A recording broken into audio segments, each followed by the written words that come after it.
the United States of America is a steadfast supporter of the principles that people have a right to choose their own form of government. Nations have a right to choose their own alliances. There are inalienable rights governments must protect. The rule of law must be cherished. Sovereignty and territorial integrity of all states must be respected. The UN Charter and its principles of sovereignty, territorial integrity, human dignity, and the right to self-defense, these principles are universal and we must uphold them.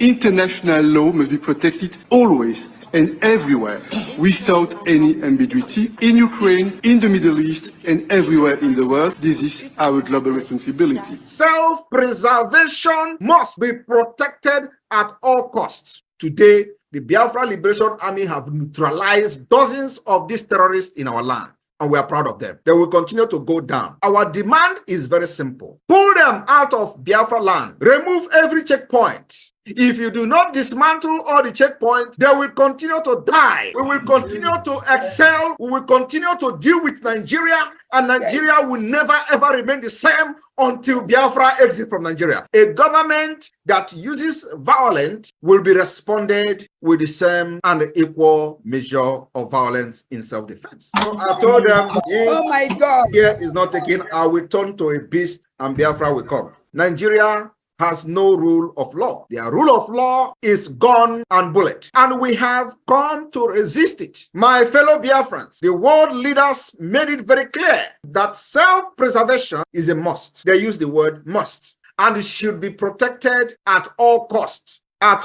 all costs.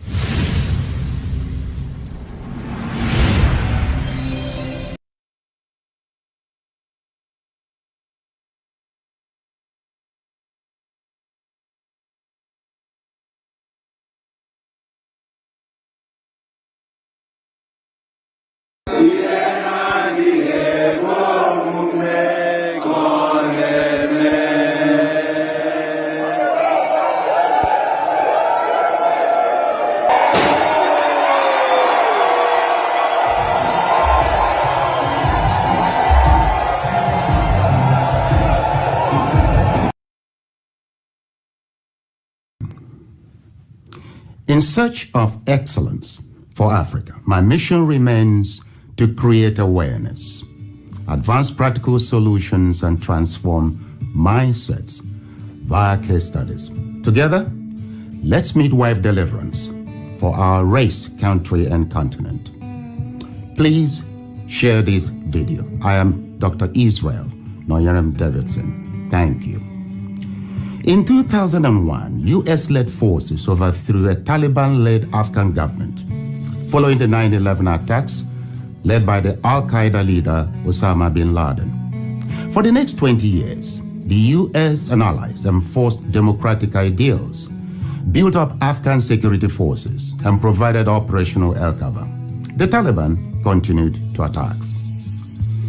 Now, eventually, under President Trump, the US promised to pull out if Taliban agreed to stop attacks and hosting terrorist groups. Today, the Taliban militants have declared Islamic Emirate of Afghanistan and overrun most of the country at lightning speed with little or no resistance from the 300,000 US trained and heavily equipped Afghan forces. US general could not believe an army could crumble at that rate. I did not, nor did anyone else, see a collapse of an army that size in 11 days. There'll be many postmortems on this topic, but right now is not that time. It is believed the Afghan soldiers, though diehards, had unquenchable allegiance to jihadist ideologies practiced by Taliban. They were Afghan soldiers by day, Taliban at heart, and Taliban at night. A situation some suggest currently exists in Nigeria too. So Afghanistan was simply handed over to the mullahs to govern based on their shared jihadist ideological leaning. The south and middle belt of Nigeria should wake up with urgency. The Afghan situation is cooking fast in Nigeria today. Afghanistan is #1 on global terrorist list. Nigeria is #3. Second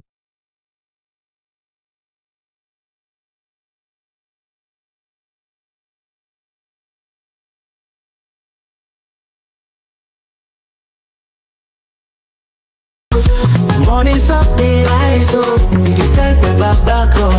Time on it, we could stand tall. From we go far. We have us no go tire. Together we stay strong. With love and support, we go sing this unity song. Simon, we did you. Prime Minister, now you be. You're probably the time. You falling like you give me see. Feet to the move to do it. Hearts to beat for our land. Hope they rise like the ocean. With Simon, we dey stand. Future bright like morning. Biafra shine like gold. Together we gon' make this story we dey hold.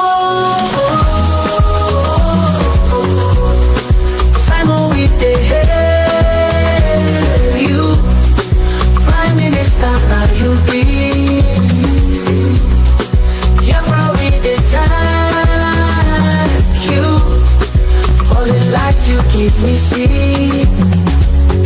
Future bright like morning. Biafra shine like gold. Together we go make this story we dey hold. Simon, we dey hail you. Prime Minister, now you be. Biafra, we dey thank you. All the lights you give me see.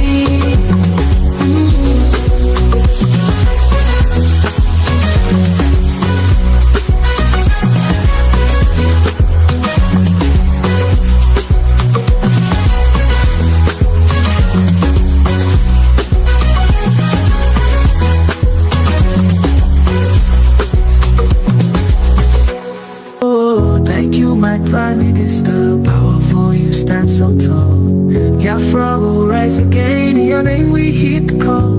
Together we go get Biafra. Marching hand in hand, so true. Promise to spread your anthem news. Of your music we pursue. Thank you, Biafra. History will tell our tale. Hero of our dreams. Your courage will never fail. Together we'll shine the wasa. To you we look for hope. In the darkest night we find strength in your words we cope. From your brave our leader. To you we look for hope. In the darkest night we find strength in your words we cope. Strong and brave our leader. Future bright we see. Leading us to freedom. Unchained will be. Thank you, Biafra. History will tell our tale. Hero of our dreams. Your courage will never fail.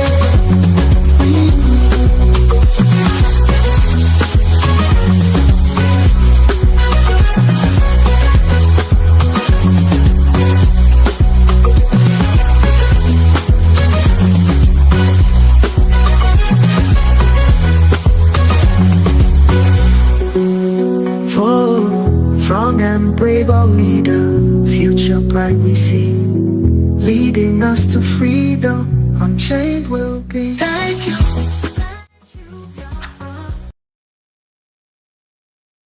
If this IPOB is not strong, I don't mean muscle strength. If you're not strong mentally, they will overrun us. We need to remain very resolute and very, very strong. Temptation will come from everywhere. Idiots will spring up from everywhere. Fools will emerge from where you never expected them to emerge from. Those campaigning for 2023 will bribe some of you. Those campaigning for 2023, ignorantly and foolishly, of course, because the Fulanis will retain their presidency, they will come to deceive some of you. They will give you fanciful ideas that are unworkable. If you fall for it, then you're finished. These are the things that I want you to understand this very evening.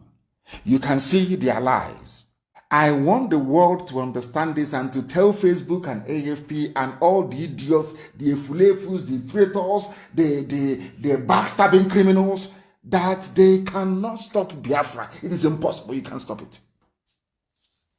You can't. The more you come, the more we grow. The more you come, the more we grow.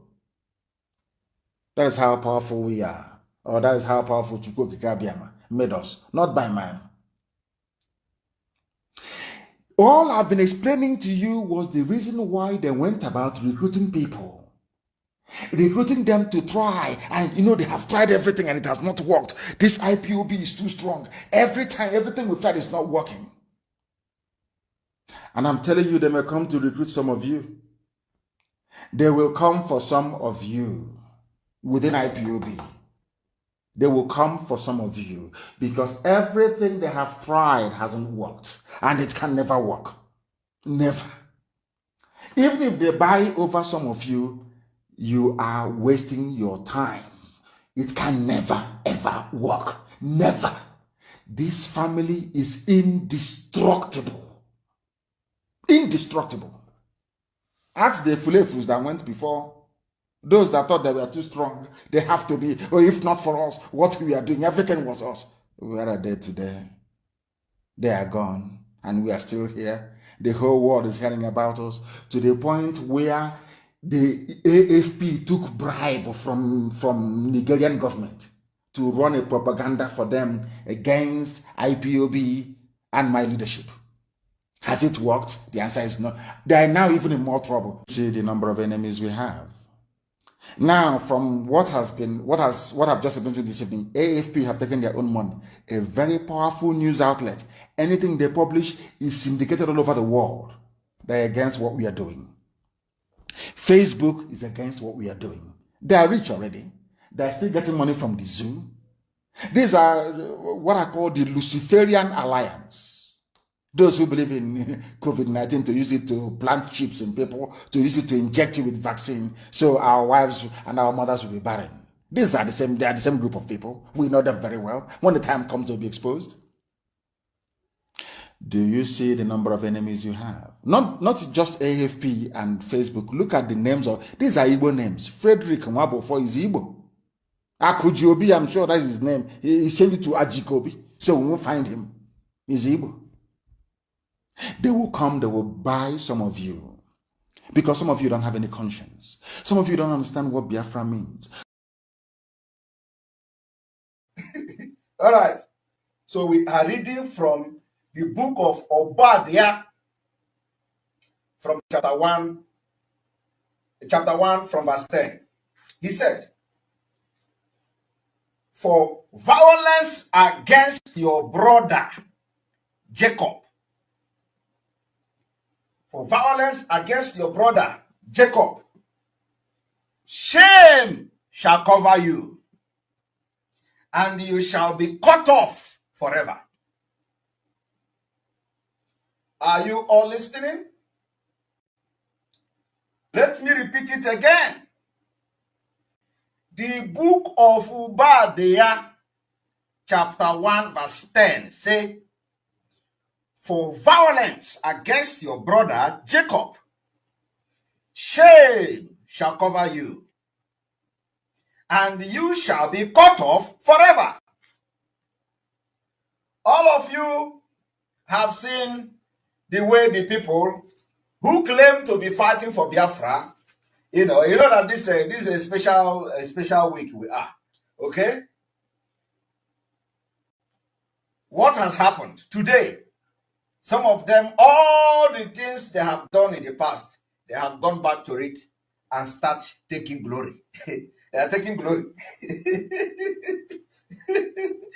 After they wage violence against their own brother. Let me read from 11. In this one, go to Nigeria. "In the day that you stood on the other side, in the day that you stood on the other side,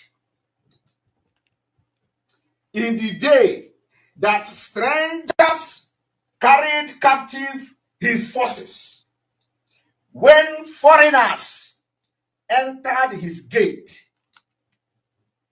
and cast lot for Jerusalem, even you were as one of them. Hey! Are you people following? The book of Obadiah, chapter 1, verse 11, said, in the day that you stood on the other side, in the day that strangers, Fulani government and their politicians, strangers carried captive his forces, when strangers entered his gate, when strangers entered our land and they cast lots for Jerusalem, even you, the people that claim they are fighting for Biafra, even you were one of them. Even you were one of the strangers. Even you were one of those who have come to carry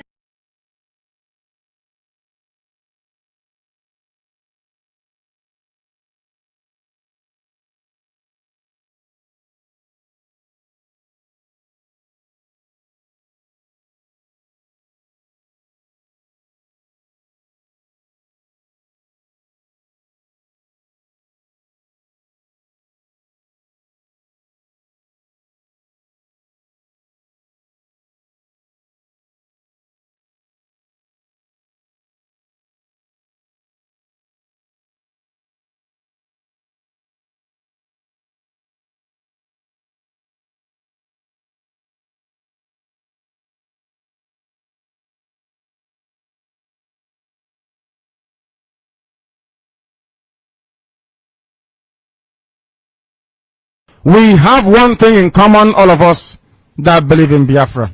One thing is we have in common: a pathological hatred for Nigeria. I cannot begin to put into words how much I hate Nigeria. People don't understand it. I despise it.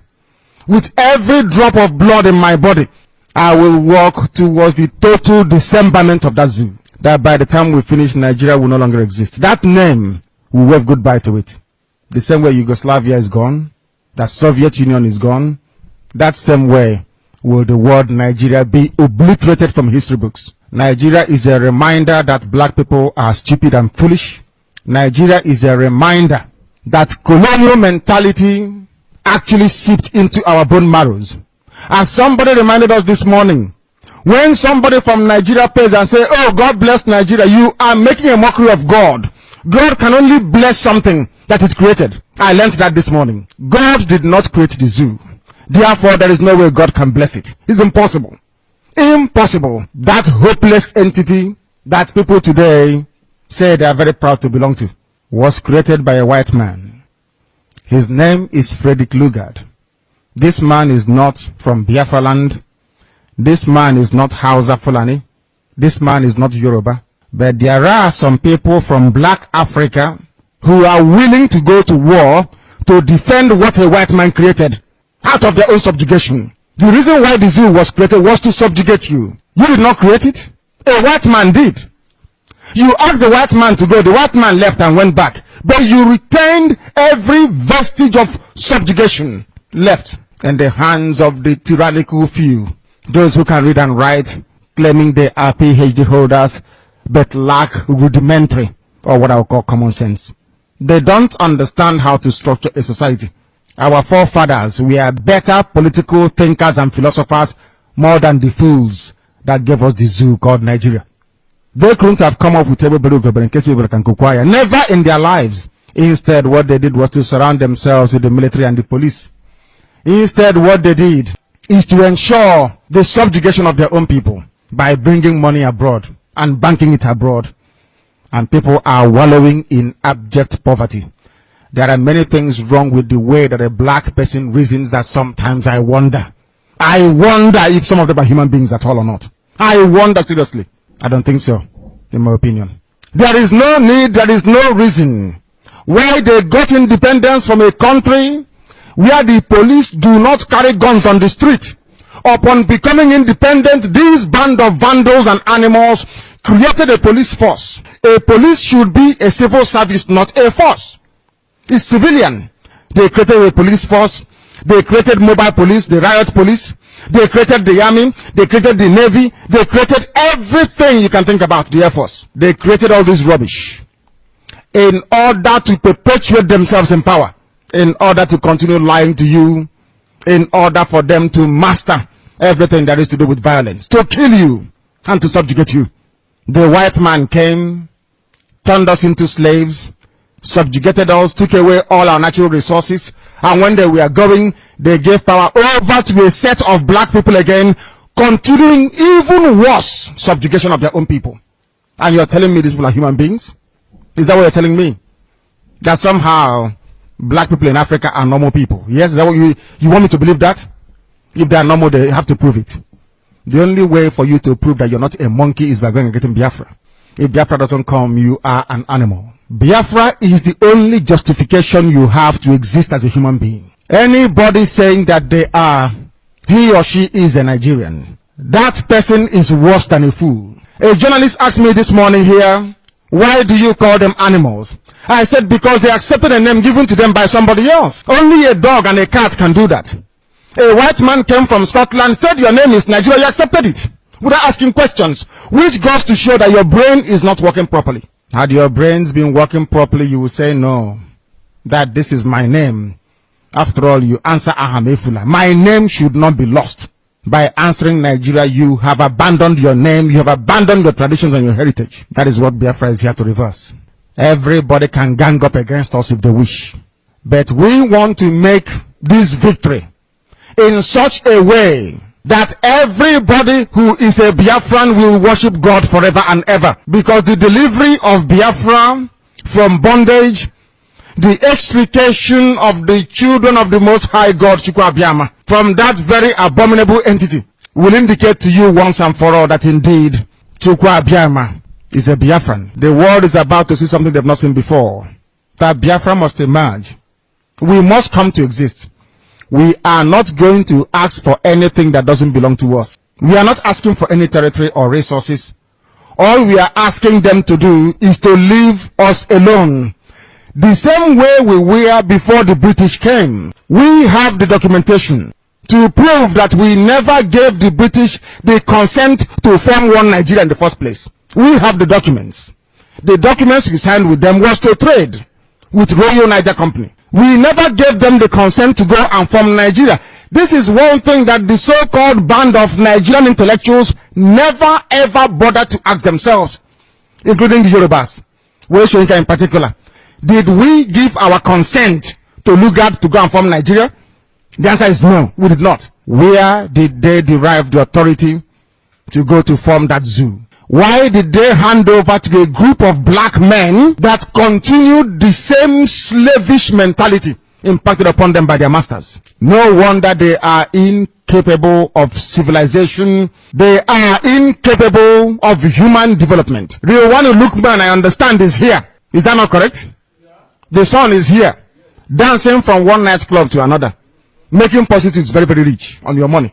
And some of us go to that nightclub to go and clean that nightclub to be able to feed and pay house rent. That money is coming from your land.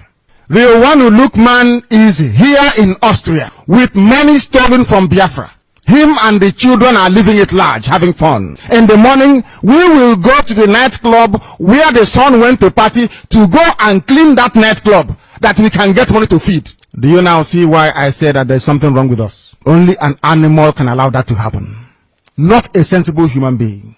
Why do you think everybody revolted in the world? That is a sign of civilization. When you revolt against any oppressive regime or system, that is a sign that you are now matured as a human being, or else you're an animal. You are an animal. When we preach the gospel on Radio Biafra, we tell you the truth. If you have any counter opinion, you present it. People shouldn't look at us and say, oh, you are insulting us. No, I am telling you the fact. The fact that you're a Nigerian means you're an animal. Only an animal can accept a name given. Is that true or false? Then every Nigerian is an animal. We preach the truth here. They don't know what is coming at them. As I will keep reminding them, before we came, nobody could tell you the truth this way. Now that we are here, they can't tell you. We are not here to pamper you and put cream on you. If you have a problem, we cut it out completely. Surgery.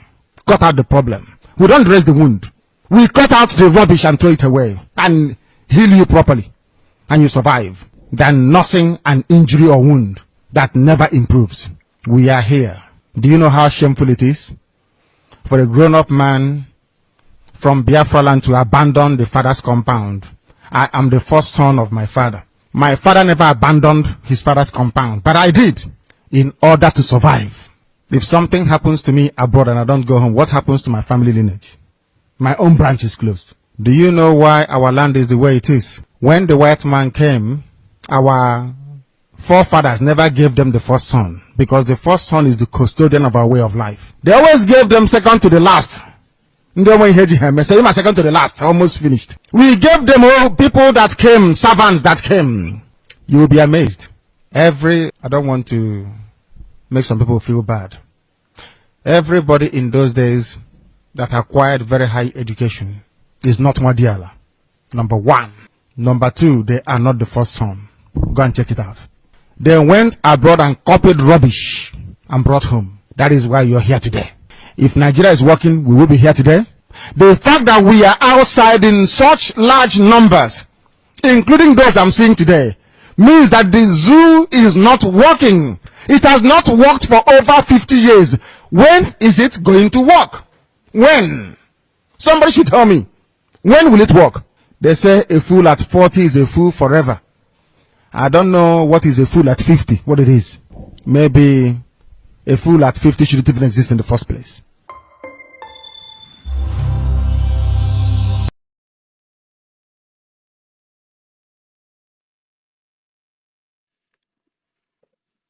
Simon, thanks so much for your time. Thank you. So much is riding on this election, especially for young people in Nigeria. They're desperate for change, is my view. Why are you so determined to undermine democracy? I think undermining democracy is not the right word. Rather, promoting democracy. You give the people a choice. And the choice of the Biafra people is a referendum. It is also a democratic process. So that is not undermining a democracy. More accepted democratic process is when you give the people choice to decide their fate. But they have a choice. This is an election which will be following democratic laws. In Nigeria, Biafran people do not have a choice. And that is a historical problem created by the British. So everybody, as you have been a journalist with your experience and the history of Nigeria, you agree with me that Nigeria is a mistake because of the tribal and dangerous diversity in Nigeria, which is also a destructive diversity. So when you give the people the choice to choose how they want to live, that is a true democracy. A democracy is not when you bring in the military and invade communities, burn the communities because people are protesting. You kill them. Is that democracy? Do you do that in the United Kingdom? The answer is no. But what about your role in all this? Your tweets. My role. Wait a minute. Your role in all this. Your tweets and your social media. Why the need for violence? It is. Yeah. At least 1,500 people died in the last 3 presidential election campaigns. Was it my fault then? And there have been deaths so far in this one too. That's what we want to correct by making sure we do not continue to validate an evil entity that subject their citizens to death. So the only solution to this is to disintegrate this evil entity and allow people to make their choice so that they can develop and, practice politics in the best way possible, just like the Europeans here. So are you justifying the violence that comes from the kind of stuff that you... It is not, the violence is not about what I do. It is the provocation of the policy of Nigeria. Okay? So it is a long time bomb coming. So what you see happening now, Nigeria have a history of violence from the beginning of Nigeria. After independence, Every election in Nigeria has witnessed violence. So it is not about me. I am here as a good guy to put an end, to have a lasting solution to the violence that have caused the life of thousands of Nigerians. But do you not accept that some of the things that you say has engendered this kind of From your violence own perspective, you can translate it and interpret it however you want. But from my own perspective, I think I am the good guy trying to teach the people that they have a right. So there's no blood on your hands? There is no blood on my hand. There are more blood on those supporting the election, supporting this particular coming election. They have more blood in their hand. In Imo State, you have a governor that have invaded his own state, killed people, and why are you people not talking about that? Those are the people that have blood in their hand. All the people that have been elected in Nigeria since 1960 all have had bloods in their hand, and nobody is asking the question. I am just the good guy who say enough is enough. Somebody have to say something, and somebody have to do something, and we're doing it. But couldn't you make more progress if you were in the tent, as it were, not rather than out of the tent? You can't. In another country. Sorry. You're in Finland. Yes. So wouldn't it be better if you went back home and did the political thing there? You should know. You see, I learn from what happened to others. I don't want to put my life in danger because the country, as far as I'm concerned, does not exist. Any country that does not respect the rule of law does not exist. You're scared you might be killed? Not everybody. You know that. You can say that as well. Yes. There's a bounty on because your head yes, there's a bounty on my head because Nigeria, because of the Islamic agenda in Nigeria, whoever that rises up to say something that will, make the life of the people to be better, they want to kill the person. They assassinate people every day. And today you see that there is a video that has been released by a man called Ikenga Imo, when an assassin invaded his house and they wanted to kill him. They are police officers. But if there is no CCTV, they will say unknown gunmen. These are the people that are causing all this crisis in Biafra land. But without that video, everybody has concluded that they are unknown gunmen. Today we have known them. What are the government doing about it? What are the international community doing about it? Every evidences that have surfaced anywhere about CCTV camera, it has always been security agent from the Nigeria state. Nobody is talking about that. That is what we are fighting against. We are defending ourselves and we have armed ourselves to fight Nigeria till the last day. We have done it before. The only difference now is that today we have social media. If social media was there in the 1960s, somebody will do what I'm doing today. In those days, we have a man called Okokondem. Okokondem was broadcasting for Radio Biafra and was propagating Biafra stuff, but because there were no social media, so he would have done even more than I'm doing today, I believe so. So this is what will make a difference. And my activities on social media is educating the people, telling them they are right, that you have a right to say no, and you have the right to say yes. Who's funding you and your organization? Biafra people are funding my organization. Not the Tinubu party? I have nothing to do with Tinubu. And it's very funny. A lot of people said Tinubu paid me 25 million. How is that possible? How is it possible? You're denying he did. I don't know who is Tinubu. I have never communicated with anybody close to him. Just like the way they forged the letter. The reason why this letter issue, Nigeria is a criminal country. They breed criminals. And that is what we are fighting against. The reason why the letter on gets sorted out easily and fast was because it was against Finland. And Finland have to officially react to the letter. And the letter went viral. There are so many lies against me out there on social media. Nobody could come and say it is not true. Okay? So and those lies, when they continue to say it and maintain it, it becomes truth when nobody debunk it. You talk about criminals. Do you think the candidates for the presidency are criminals? They are all criminals, yes. All of them. Even Peter Obi? Peter Obi is a criminal. But he's a southerner, isn't he? He doesn't. I am not a tribal. Listen, I'm not a tribalist. I'm not a tribalist. And that is what makes us different. We want, if I'm criticizing you, I criticize you with fact and figures. I'm going to tell you how all of them are. Do I explain? One, starting from Atiku. Atiku was indicted in the United States for money laundering. He's a criminal.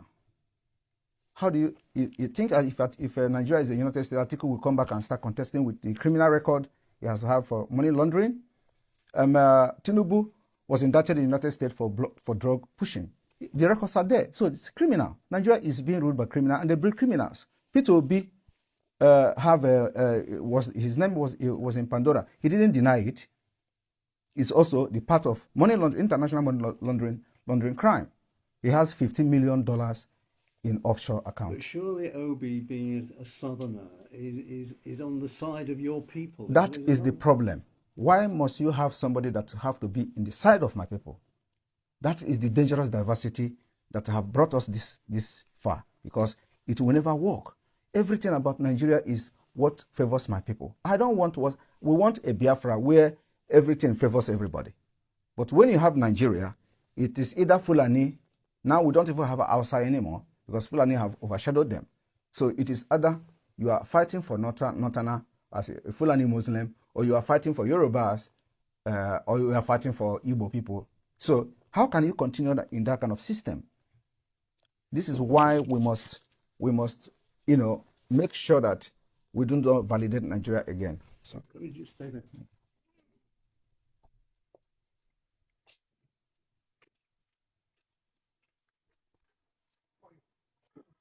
Yeah.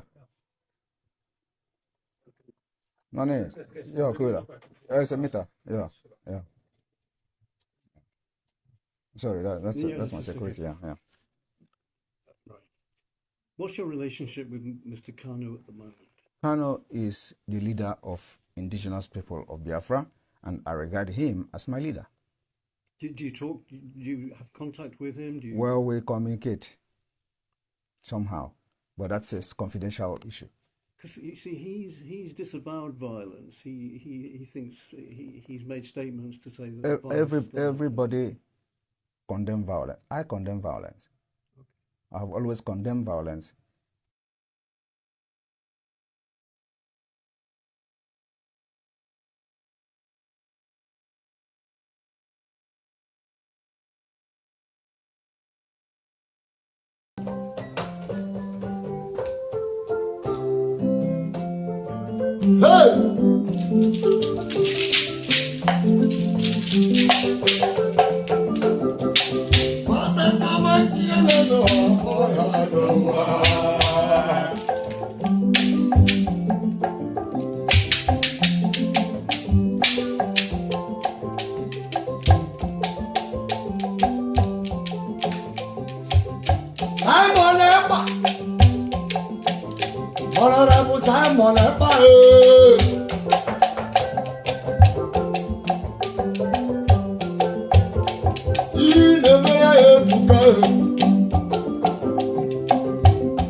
Biafra,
I have said it and let me repeat myself again. If by mistake one cow is killed by any of the community here, the number of military troops that will enter and ransack the community and look for those to arrest because one cow has been killed.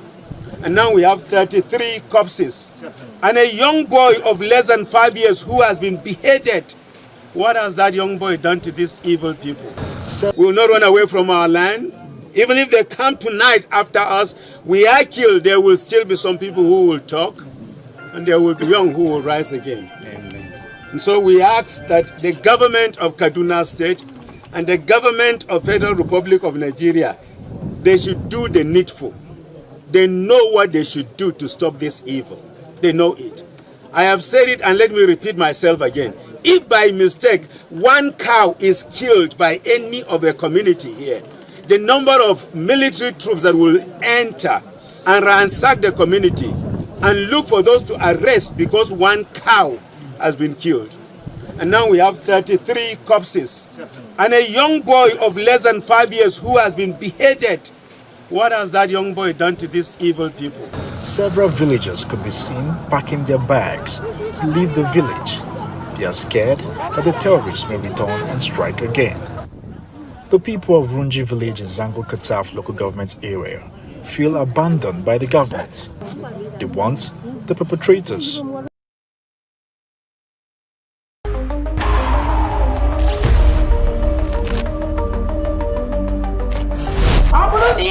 That you are supporting Nigerian government in any way, either in the Nigerian army, Nigerian police, Nigerian security, Nigerian immigration. The PM has said today, we are not against you, but if you wear the Nigerian uniform representing Nigerian government in Biafra land, you are going to pay the price, and you're going to pay the ultimate price for supporting a terrorist government that is in Biafra land. These are terrorists that kill our people, maim our people, burn our houses, burn our businesses, burn our homes in Biafra territory. If you are one of them, you have yourself to blame. If you are wearing any Nigerian uniform, Nigerian military uniform, Nigerian police uniform, Nigerian security uniform, sorry is your name. We have no prison, we have no jail. If you are caught inside Biafra land, you are gone.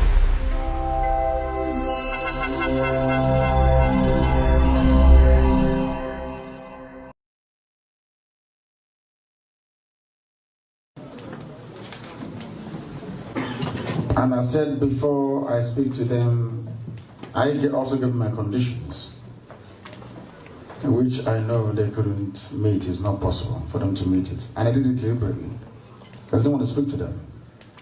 They sent all Jews of Cairo to come to me, first to my parents.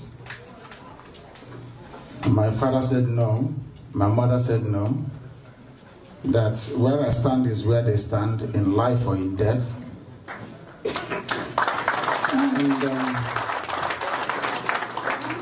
They came to prison. I was even from DSS dungeon. The promises came. The vice president, anything you want. You have a very beautiful wife. You better go and enjoy her than being in prison. Wow. Anything you want. And I said no. That what I want is a referendum to determine if you good people want to be part of the zoo or part of Nigeria or part of Biafra. Choose one, zoo or Biafra. They said no. And Isibajo tried to make contact. When I came out, I don't know if I've told this story before actually. And Orabueze hijacked it. I went to see Niawode in his house. We sat down, had lunch together. And I told him what my conditions were to lift the boycott in Anambra State, which they couldn't meet. And I said to Nwodo very simply, go to Abuja and tell these people that these are what our people are asking for. I said to him, go and bring us something. Not for me, for everybody. He went there and started negotiating for a ministerial position for one of the children. I'm telling you what I'm telling you is fact, ask him. Somebody asked him, but you people are being called to Aso Rock because of Nnamdi Kanu. Why didn't you tell him that you're going to Aso Rock? He said it is for Igbo leaders. And once the powers that be knew that he hadn't IPOB support, they just gave them 5 million naira for transport and dismissed them. Hadn't Nwodo remained with me, when the governors called me, I told them the same thing in front of Professor Ben Orabueze. They said, oh, but Nwodo, Soludo, Ebremadi is upstairs. Do I want them to come? I said, no. Government House Enugu. The former DSS director came with his bags of money in euros, in white sacks to bribe. Ask anybody working in Government House in Enugu. I said, no, I don't want to see them. Not because I want to be the only cock crowing, no. Because of consistency. Can you last? When you're tempted, are you going to succumb? Can you sustain this very effort we're making? So they have come. And I gave them my conditions which they can never meet. Open Warri Seaport, open Iguacha Seaport, open Calabar Seaport. Make Enugu an international airport where we can fly to US and come in at will. Build Iguacha Enugu Onitsha Enugu Express Road. Complete second Niger Bridge. Are these things difficult? No. They're not difficult. As I'm telling you this, go and ask them in Aso Rock if you have friends there. They have the piece of paper I gave to them. They ran away. Because some Igbo men were busy gossiping, saying if you allow him, when he finishes fighting Nigeria, he will come here and fight us and kill all of us. That's what they said. And you know one other thing they said? They told every Igbo billionaire around the world that nobody should give me one dime.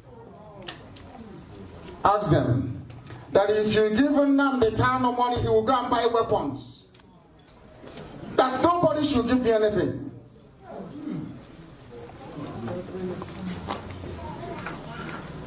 I'm going to hear in Agabiga, you won't believe it. That we are here by the grace of Elohim, not by any of our strength, to be honest with you. Any day we are serious, the world will know.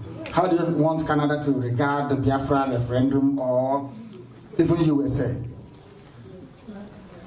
The people that the ambassador knows are the governors, or maybe Orabueze. Did you people not hear that British government went to Biafra land when I was in prison? Oh my goodness. The British High Commissioner was touring everywhere. When they wanted to kill me, went to Obi of Onitsha and asked him, what do we do to Nnamdi Kanu? That one said you can kill him if you want. They went to Atusia told them, you can never touch him. If you touch him, this person will burn.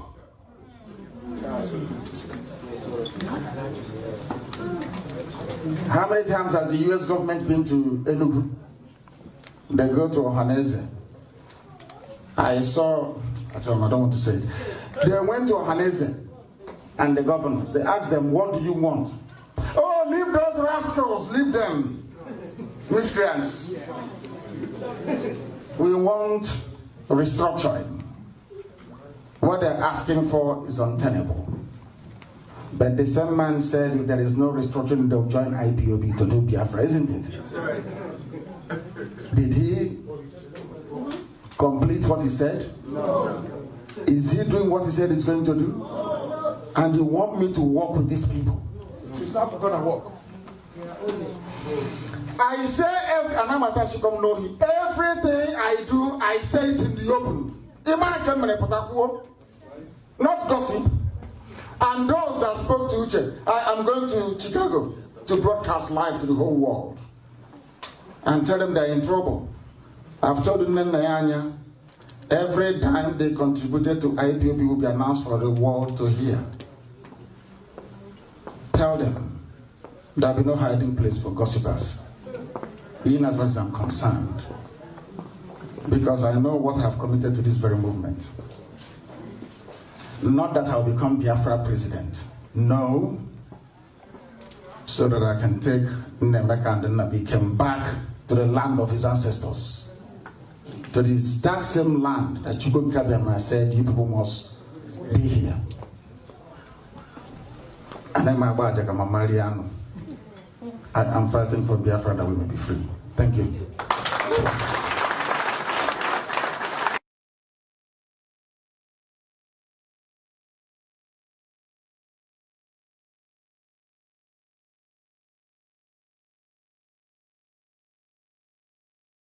Land of the rising sun, we love and cherish. Beloved home, land of our brave heroes. We must defend our lives, or we shall perish. We shall protect our hearts from all our foes. But if the price is that for all we hold dear, then let us die without a shred of fear. Hail to Biafra, consecrated nation. Oh, fatherland, this be our solemn pledge. Defending thee shall be our dedication. Spilling our blood will count our privilege. The waving standard which emboldens the free shall always be our flag of liberty. We shall emerge triumphant from this ordeal, and through the crucible unscathed will pass. When we are poised, the wounds of battle to heal, we shall remember those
wherever you are.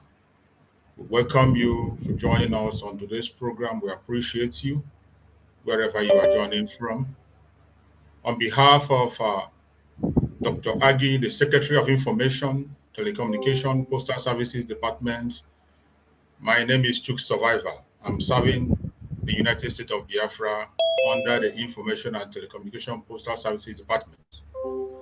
I welcome everyone that have joined us, members of the media of the United States of Biafra. I welcome all the homeland media. I welcome all the independent media that have joined us. I welcome everyone that has connected, members of the cabinet that are with us on this very platform today. All the Biafrans, both our friends and foes, you are all welcome. I will not proceed without recognizing our supreme leader, Mazi Nnamdi Kanu. We also recognize our Prime Minister, Mazi Epa. Everyone who has come here today, we are here on a very special program that we have all been waiting for. A moment that every single one of us is waiting for, and is opportunity that we have promised that it will always come for you to ask your questions and present any issue you want to be clarified about, and the government will clarify you. This program today is going to be anchored by the United States of Biafra government, and I'm going to introduce the servant of the Biafran people who is going to lead us today on this program, Her Excellency Dr. Ngozi Orabueze. Take up the mic and lead us as we move forward. Your Excellency, take the mic. Thank you so much, Chuk Survival. Thank you so much, Biafrans and friends of Biafrans, the media, all well-meaning people all over the world. We thank you for joining us today at this special moment to enlighten not only Biafrans, but also to enlighten the world on our journey towards the final push for Biafrans to start going home to their motherland, to develop their motherland, and offer all those services that we offer in different parts of the world where we reside. Before we proceed, we're going to call somebody to lead us in a 2-minute opening prayer before we start. Thank you so much.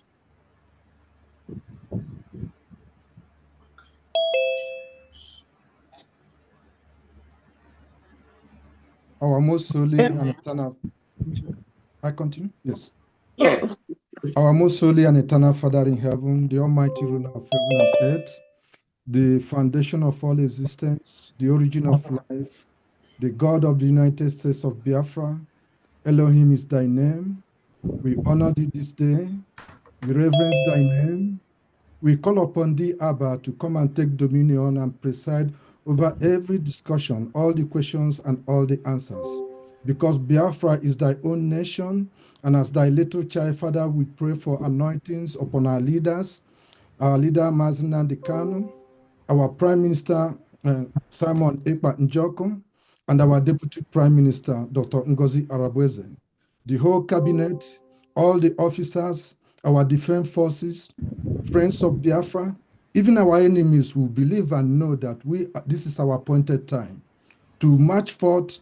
We are the people that has called out under heaven, predestined to be the instrument of restoring back again the United States of Biafra. Our time has come, Jehovah. It is time for thou to glorify thy name so that all nations will know that thou art not only a father, but also a husband to Biafra. It is time for thy name to be glorified and for all nations to know who thou art.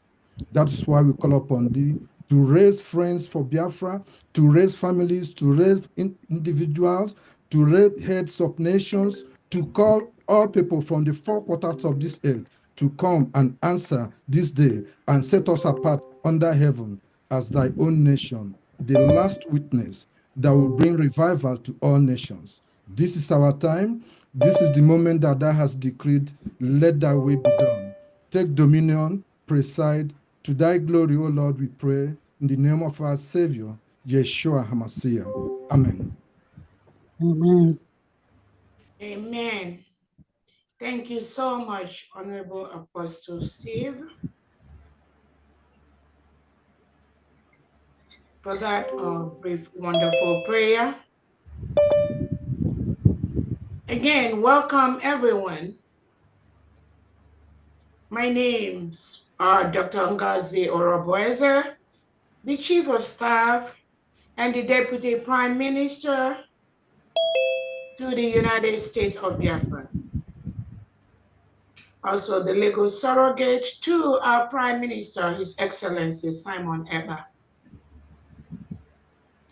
I welcome everyone here today. Let me start by recognizing our Prime Minister, His Excellency Simon Ekpa Njoko, who is currently being questioned by Finland. We recognize his hard work, his resilience, and the great role he has played and continue to play in the final push for Biafrans to go home to their motherland. I want to also use this opportunity to recognize our leader, Nnamdi Kanu,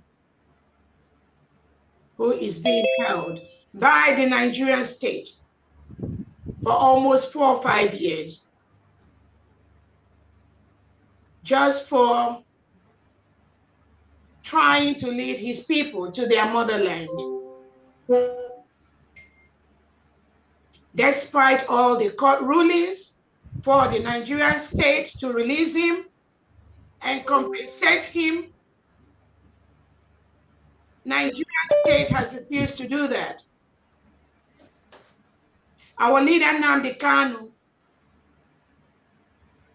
was renditioned from Kenya by the collaboration of the Nigerian state and the Kenyan government. His eyes were tied, he was beaten and bundled from Kenya to Nigeria. And these are countries that signed to uphold and maintain human dignity, the right of individuals and the right of the ordinary man. Kenya signed that. Nigeria signed that before the United Nations accepted them to be member states of the UN. But it's not about the United Nations. It's not about human rights. It's not about the people. It is about the collusion from countries, from leaders who we respect, who we feel, whom we expect that they will do things to make the world a better place.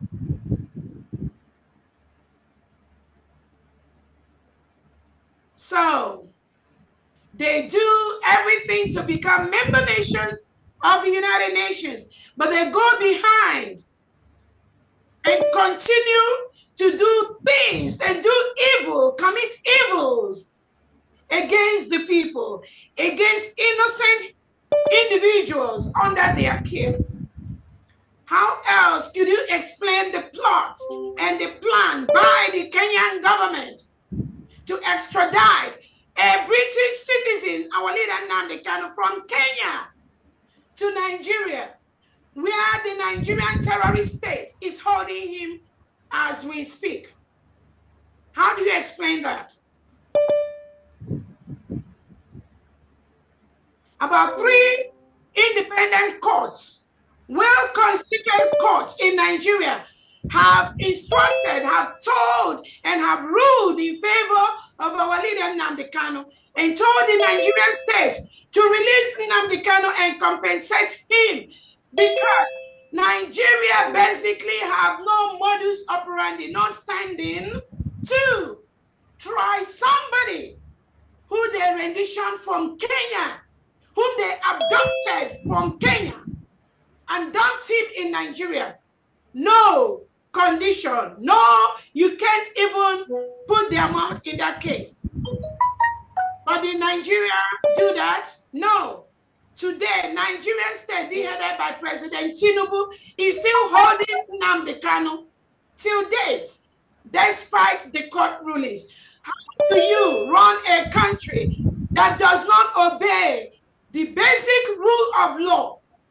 How do you make the world a better place? Our Prime Minister, His Excellency Simon Ekpa, is still being held by Finland, by the Finnish authorities. And they are still questioning our Prime Minister. It's almost 4 months right now. What did our Prime Minister Simon Ekpa do? Nothing. Nothing except fighting for his people. The same thing you and I are doing today. He did not commit any crime. Nigeria state is a terrorist state.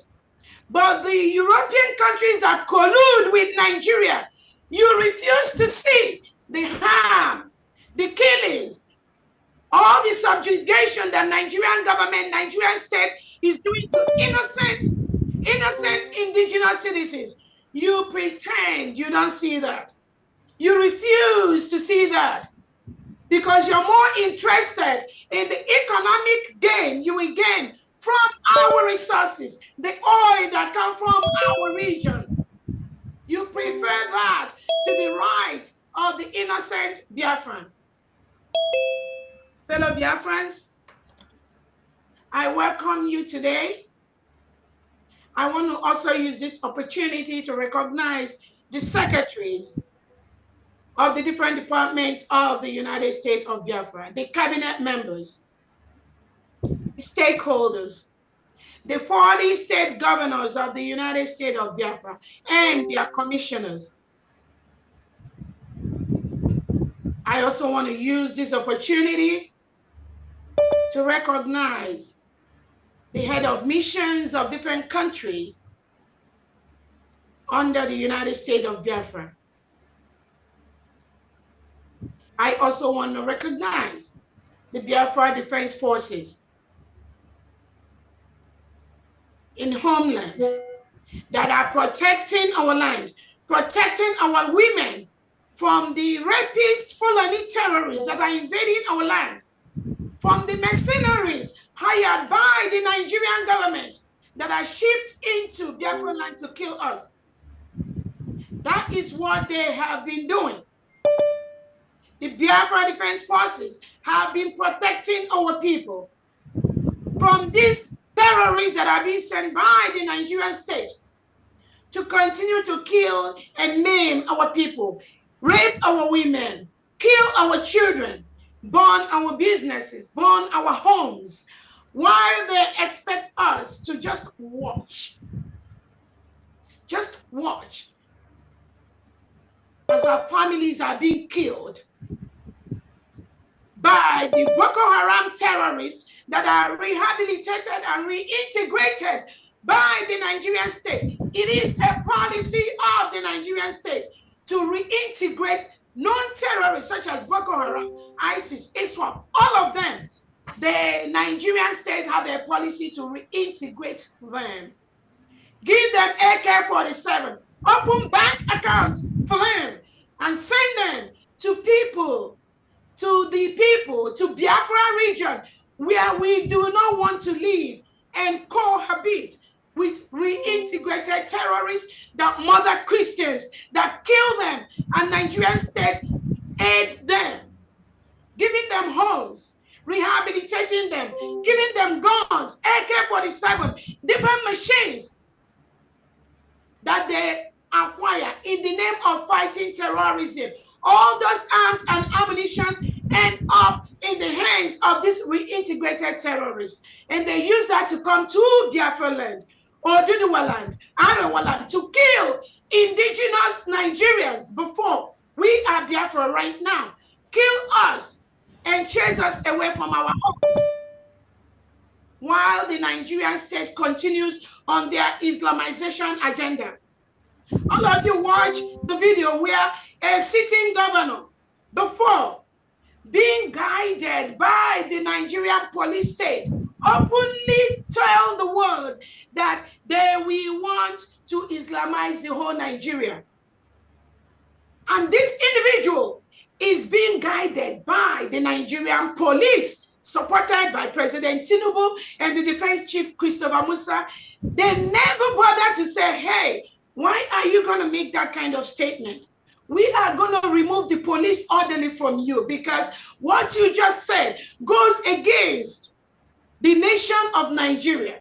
As a member of the United Nations, now, Defense Chief Christopher Musa continued to allow those Nigerian police orderlies to move along, to go everywhere with this individual that says it is their duty, it is their task to Islamize the whole Nigeria. President Tinubu never withdrew those police from that guard. They continue to guard the governor because that is their agenda. The extraordinary people of Biafra, good day. I welcome you all to this question and answer session. I already said my name, Dr. Orabueze. Yes, our young nation is alive and growing strong. The government remains committed, focused, and is working tirelessly to achieve our ultimate goal, which is to fully secure, defend, restore, and build our homeland. We know that many are expecting action and not too much talking. That is exactly what we are doing. A lot has been happening since Nigeria, in collaborative with Finland, infringed on our PM's freedom, Simon Etna. The perpetrator has intensified its intimidation on our civilians, all acts of war, to get us stop what we are doing. There is no room to back down. We are already an independent nation and remain resolute. The failed state of Nigeria must accept it. Those that collaborate with them must accept it, whether they like it or not. We are the people. We have the right to self-determination. We have the right to choose who is going to be our leader. Over 50 million Biafrans have conducted a self-referendum voting where majority, almost 99%, voted to exit Nigeria. That is exactly what we have done as we declared our independence on November 29th, 2024 in Lahti, Finland. The killing and displacement of more than 7,000 civilians in the state of Enugu, all of us witnessed that happen. The killing of hundreds of Biafrans based on their faith and religion in Ebonyi, Ebube, Eda, Ohuku, Onisha, Mpo. We all witnessed that. These are innocent, unarmed Biafrans that were just marching on the street, that they want to govern themselves. the Nigerian state, with their defense chief, killed these innocent Biafrans for committing no crime. The killings in many other places in Biafra land by the terrorists and failed states, their forces and militias.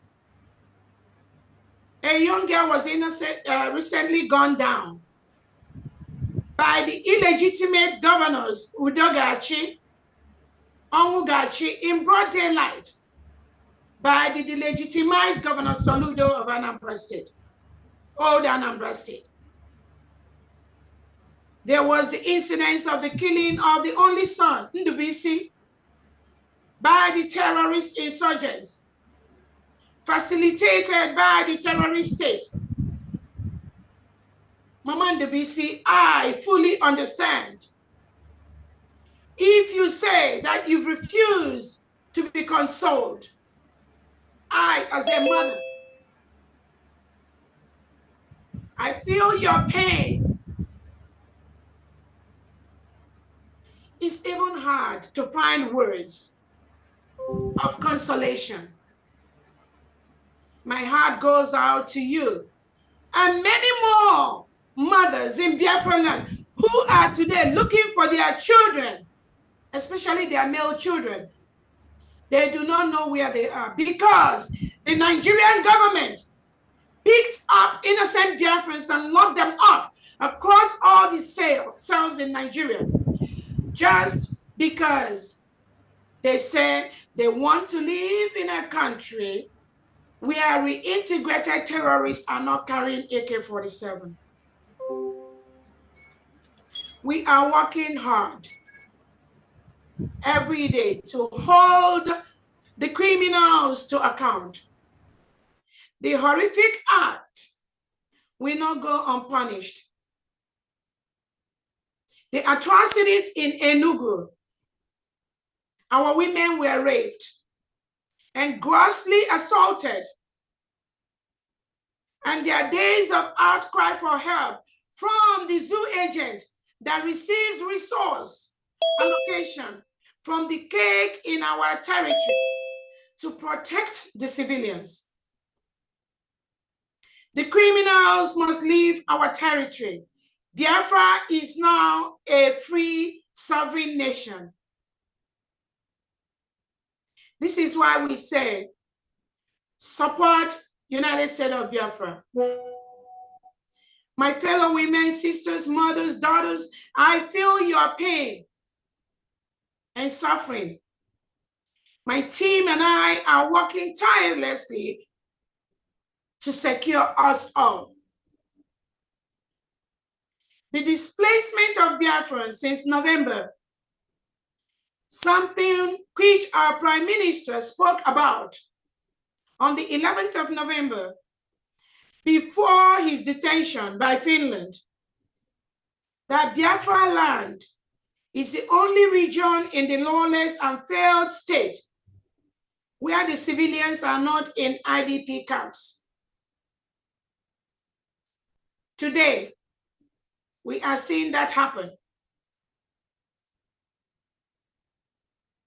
The crisis situation in Zuste River State, the failed state and its Western allies continue to act in self-denial and transnational regression. They collude. They collude. And we implore you, foreign allies that collude with Nigeria, you are killing innocent indigenous Nigerians and Biafrans. They impose this lawlessness on our civilians in our territory, yet they have all been notified and asked to pack and leave our land and resources. I urge my fellow Biafrans in these different Biafran states to remain united and resilient. The government of the United States of Biafra is focused and in motion The zoo must surely leave our territory. Nigeria must leave our territory.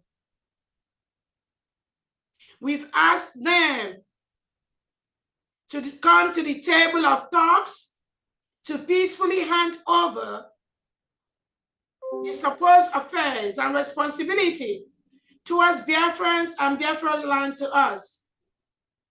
We've written peacefully to the Nigerian government to leave our land. Yet, they continue to intimidate and impose themselves as though it's business as usual.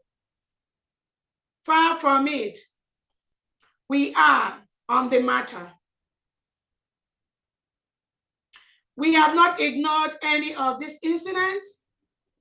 We have reacted and condemned them on the strongest terms in different platforms.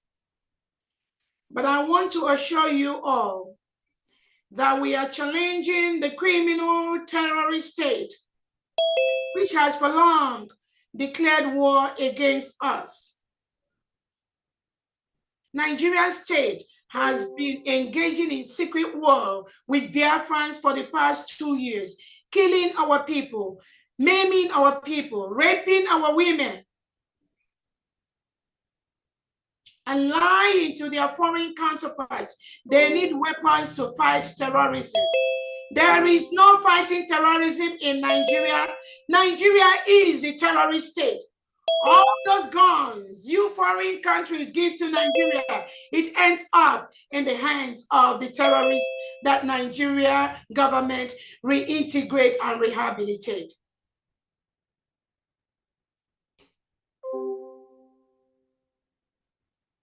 Their actions are, and we continue to be responded to. That is why we have now re-emphasized on the provisions made in our Constitution, Section 5, Article 57, about our armed forces. The defense and protection of our 40 confederated states rests in the hands of each state governor and her chief executive, overseen by the overall defense commander in Homeland Biafra. My team and I are committed and hope you remain committed too. Kindly bear with me. I know you've not been seeing me come out to address some of these matters and many others, in addition to our press releases, but we all know that a young child needs a solid foundation to stand firmly on and rub shoulders. I appreciate all your support. God bless our nation. On that note, I am going to introduce some of the United States of Biafra cabinet members present that will be taking questions from the public and from Biafrans in areas of interest. And once that is done, we'll be able to go ahead and take questions from you all. Thank you so much. The Information Minister, Secretary, Honorable Ugo, if you are around, please go ahead and introduce all the secretaries present so that they can introduce themselves to Biafrans. Thank you so much.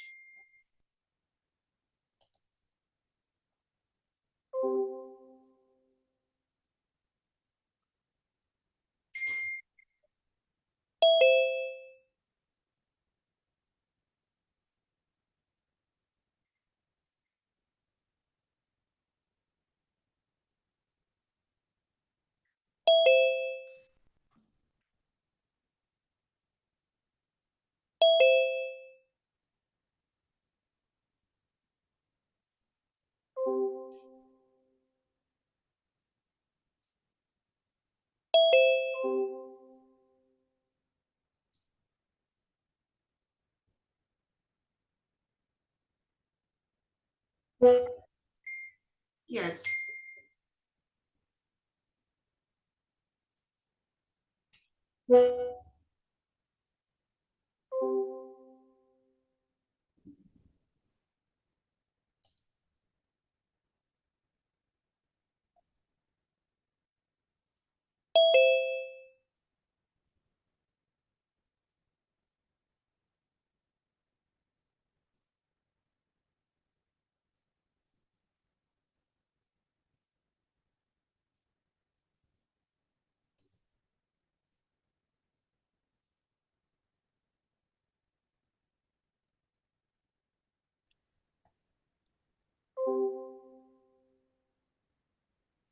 Yeah, thank you for having me here.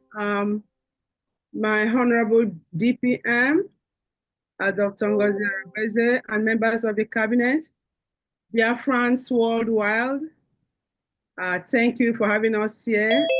I am Dr. Dorothy Anthony, the Secretary for Interior and Homeland Security. Thank you. You're welcome, Biafrans.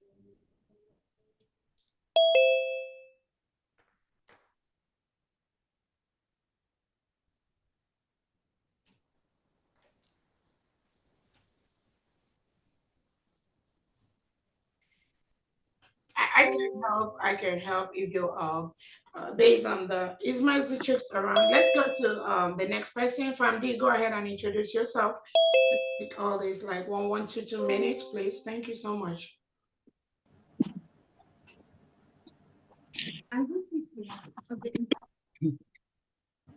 Greetings. Good afternoon, good evening. Honorable Biafrans, especially Her Excellency, our Deputy Prime Minister and Chief of Staff, Dr. Ngozi Orabueze, the secretaries here, the cabinet members, the administrators, and all those serving this government in the high positions. Thank you, and you're welcome. I'm happy to have your presence here. My name is Pharmacist Diana Eme. I'm the Secretary of Finance, Economic Trade, Development and Trade.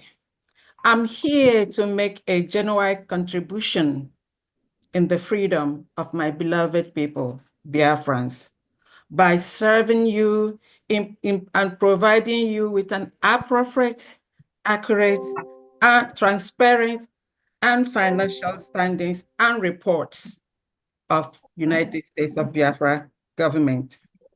As I stated to you, my beloved ones, when we took over about 4 months ago, I stated that I'll be instituting a financial statement, a financial system that will make it not only excellent, but for us to be transparent, and there will be no need, it will be void of shadiness or any form of corruption. So I am here to serve you with the utmost integrity and dignity. Thank you all, and I'm here. I will come back to answer your questions regarding our finances and economic development and trade. Thank you very much. You're all welcome. Thank you so much, Famdi. Let's go to Honorable Nkwocha. Please go ahead. Thank you, my Honorable DPM. Greetings, Biafrans. Greetings, Honorable, all the honorables present, all the cabinet members, their secretaries. Thank you all. And of course, my name is Engineer Solomon Nkwocha, the Secretary of Defense. Happy to be here and answer any of your questions. Thank you. Thank you so much. All the cabinet members, if you can also raise your hand, that would be awesome. Honorable Windsor, go ahead, please. Introduce yourself. Your Excellency, my Honorable Deputy Prime Minister, Dr. Ngozi Orabueze, all members of cabinet, and all Biafrans from around the world, you are welcome to this special session. My name is Luke Iwunze. I am representing United States of Biafra Mission in Australia. You are welcome. Thank you. Thank you so much, Honorable Iwunze. Honorable Ola, go ahead, please. Can you turn on my video or no video required? If Go no ahead, video required. Go ahead and turn it on now, please. Now turn it on. Yes. It's okay if it's not. Okay. Good afternoon, my Honorable DPM, our Chief of Staff. Good afternoon, Honorable Cabinet members. Good afternoon, Biafrans all over the world. And also I greet our men on the ground, our angels. I greet everyone. My name is Ola Obonna. I serve you. I am the Secretary of Employment, Labor, and Productivity. I serve you in the area of job creation. I serve you in the area of creating opportunities for our teeming population. As our DPM, Honorable DPM, has said on several occasions, that there will be millions of jobs in Biafra land. And my job is to work with the different departments, the different states, the 40 states of Biafra land, their employment and labor and productivity departments to create opportunities for Biafrans, which we must and will create. We are going to provide jobs, and we are going to make opportunities available for individuals, no matter if you are in trades, you are in agriculture, or you are in manufacturing, wherever you find yourself, or the regular blue collar job, Biafra will provide you the same opportunities that we have here in the diaspora that we all enjoy. So Biafrans, I thank you all for the opportunity that you have given each and every one of us to serve you. And we are hoping to come home and create the same enabling environment to make life a little bit easier for every one of us. Thank you so much. Thank you very much. Thank you so much, Honorable Ola. Let's go to Pastor Rose. Go ahead, please. Unmute yourself.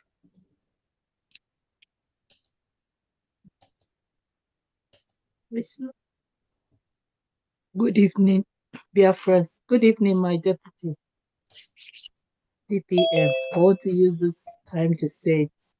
We love you. Thank you for your good work. My honorables, secretaries, and all the Biafrans that is watching us.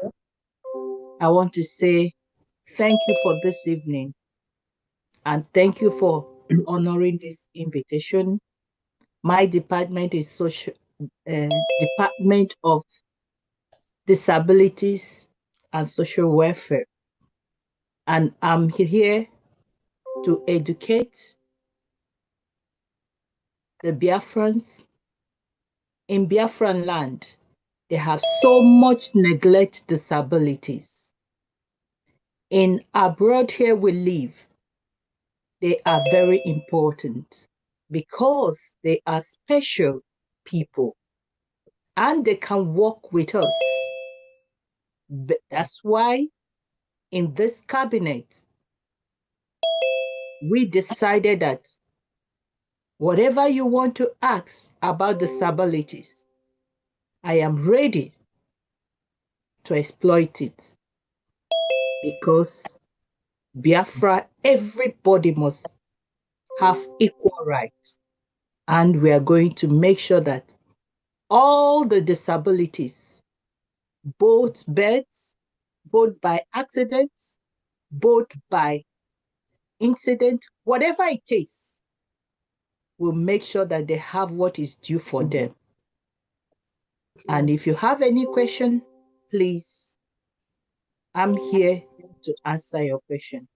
Once again, thank you, my Deputy Prime Minister.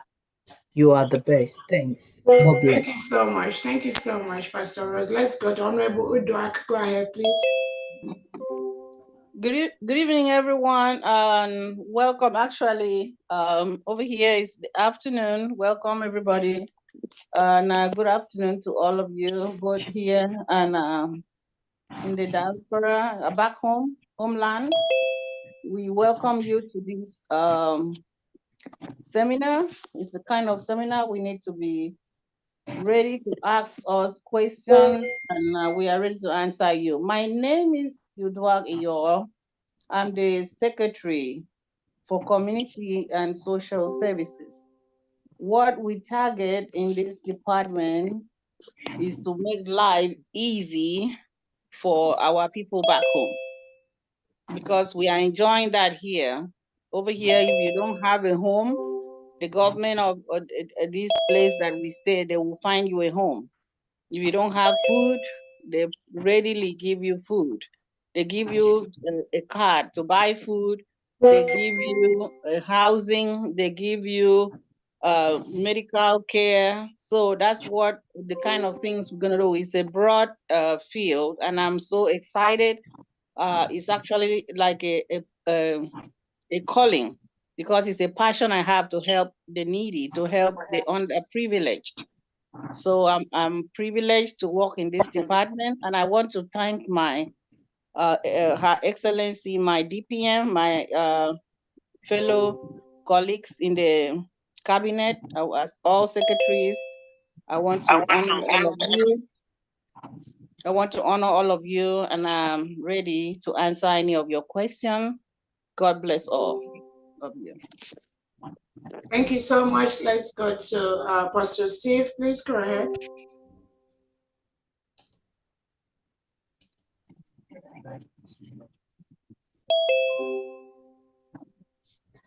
Good evening, Your Excellency, DPM, Dr. Ngozi Orabueze, and good evening, wonderful cabinet members. Good evening, every officer that is serving the government, and special salute to our defense forces. And I say good evening to all great Biafrans and friends of Biafra. My name is Apostle Dr. Steve. I serve you in religious freedom and monitoring as the head of Department of the Jewish Religion. Our duty is to be able to help we as a nation to understand that in the United States of Biafra, we all live for each other, and together we live for God. Thank you so much. Shalom. Thank you so much. Sister Ugochi, go ahead, please. Good evening, DPM. Good evening, honorable members of cabinet. Good evening, Biafrans. Good evening, our men on ground protecting our land. I say, may God continue to protect you wherever you are. May His light continue to shine on you as you defend the nation of God. My name is Sister Dominic Leone. I'm the departmental head for religious freedom and monitoring. And in our department, we planned, which we are already doing, joining the global voice of truth to anchor the need for religious freedom and monitoring for the Biafra people, our people.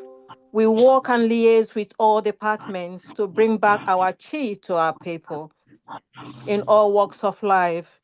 To do this, we're using the three arms of our religion: Christianity, Judaism, and traditional religion. And this is based on our constitution. Because as we know, the Biafra people, we are the new Israelites, and God is leading us. And this is what He wants us to remember every day. We are the people of God. So God is among us. God is channeling our cause. Religion, freedom is love from God. And we try to express that in all walks of life. That is why we liaise with all departments. We are here to answer your question that relates to our department, and we are happy to serve Biafrans. Thank you for giving us this opportunity. We are very grateful. And thank you to our DPM for all you do for Biafra, and to our leader, Mazen Namdekano, and to our Prime Minister. May God continue to shower you with His wisdom. Thank you, Biafrans. Thank you. Thank you so much. Let's go to Honorable Benny.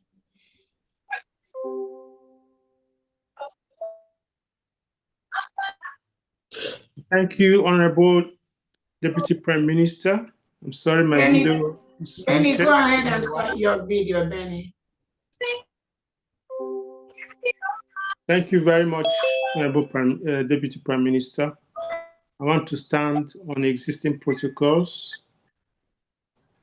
The Secretary for Oil and Gas, and in oil and gas, we have mapped out various activities and restructures ourselves in such a way that we'll be able to achieve the purposes and mission of oil and gas as enshrined in the Constitution of the United States of Biafra. Thank you very much. Thank you so much, Honorable Benny. Do we have any other of the secretaries or cabinet members? You can raise up your hand so that I can we can capture you.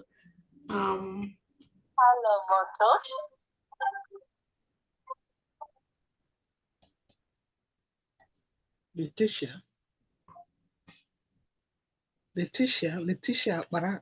That's me. That's me. That's Reverend Ebenezer. Can you turn me back on, please? Okay, go ahead, please.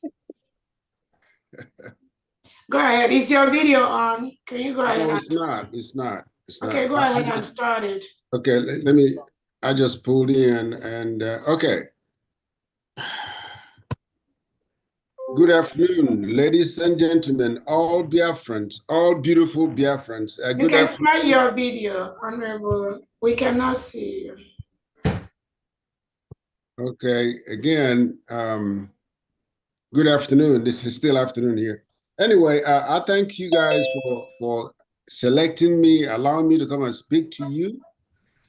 My name is Reverend Ebenezer Anene, and I thank you so much, my DPN, my honorable DPN, on all the hard work you've been doing for us in sitting on the place of our Prime Minister. But I want to tell you guys that my department will do excellently well for every human being in this nation of Biafra. I had told the Prime Minister that Biafra would be the best nation, even better than Dubai. People fly to Dubai and spend time over there. Biafra would do better than that because every human being that is capable of working, in the age of working, will be employed in any which position they want to. So, and my name, again, I get my name, my ministry or my department is Secretary of Housing, Urban Development, and Infrastructure. There are 3 units here: housing, urban development, and infrastructure. I want you to understand that housing, when we engage in housing, we have to make sure that every Biafran will have a code to build on their property. We also will design spaces where people will have a home and buy land and build. And then if we have to use your land, you'll be paid for it. It's not people go destroy other people's land and move on with it. No, this is Biafra. We will stand for every person. We will involve every department in Biafra land. Housing department, roads, construction, everything that people do, hospitals, we will allow them to build hospitals, give them places to build hospitals, will bring investors in number into Biafra land. So I want you guys to be ready to work. No more armed robberies, no more kidnapping, because money will be there to serve everyone that desires to work. It will be a place that will minister to every human being, work-wise and spiritually also. So thank you guys. If you have any questions, we're ready to answer it. Infrastructure all the gutters you have in Biafra land will disappear. Everything will be underground. Water flow will be underground. And the pollution that's taking place in South, what they call south of Biafra, will be cleaned out, because we will not allow any company to come and drill and waste our land and waterways. So we have just started. So be ready to work, brothers and sisters, and Biafrans as a whole. God bless you all, and remain zealot in what you do, and be active in the name of Jesus. Amen. Thank you so much. Let's go to Orabueze.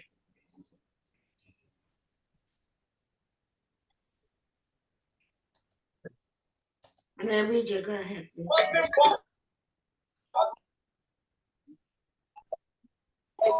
Okay. Good evening, Her Excellency, my Deputy Prime Minister, Honorable Secretaries, Cabinet members, our angels defending our homeland, our great Biafrans and friends. My name is Ijeoma H. Eze. I'm serving in the capacity of Continental Rep for North and South America. I am so happy that you all made it to this outing today, and we are here and would love to answer your questions. Thank you so much. Thank you so much. Who's in Kemka? Go ahead. You enter with another name. Kemka, go ahead. Your hand is raised.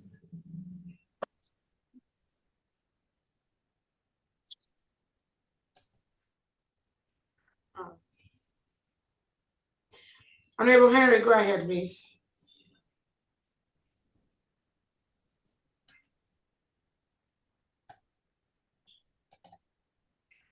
Good afternoon, Her Excellency DPM and members of the cabinet. I'm Father Henry Agowa, Deputy Education Secretary.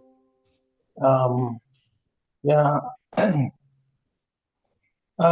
our own department, we are focused on giving our nation a standard footing in education. We our programs we are working on seeing that all aspects of education, beginning from the nursery, the primary to tertiary, is covered. That we have efficient teachers and that student empowerment, because the students are the ones to use it. So we have to our goal is to have strong foundation for our students. So we the areas we emphasize the emphasis in history. So because we want to make it that our students know where they are coming from, so that our people will also help them to know the future. Thank you so much, Honorable Henry. You were breaking up a little bit. Yeah. Let's go to the media. Honorable Henry, you are breaking up. We cannot hear you, please. Let's go to Honorable Ugo. Ugo 247. Can you introduce yourself?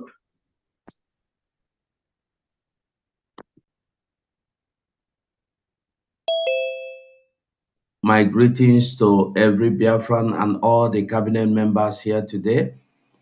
I am Ugo 247. I work under the Media, Information and Telecommunication Services. Thank you. Thank you so much. Let's go to Honorable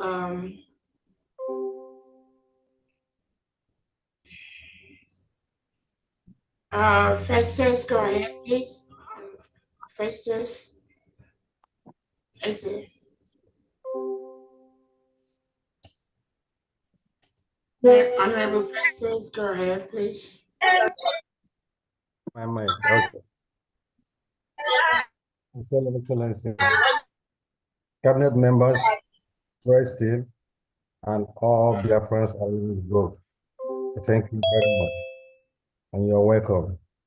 My name is Festus Sebetibu. I'm the African Rep. Thank you. Thank you so much. Roland, Uba, go ahead, please.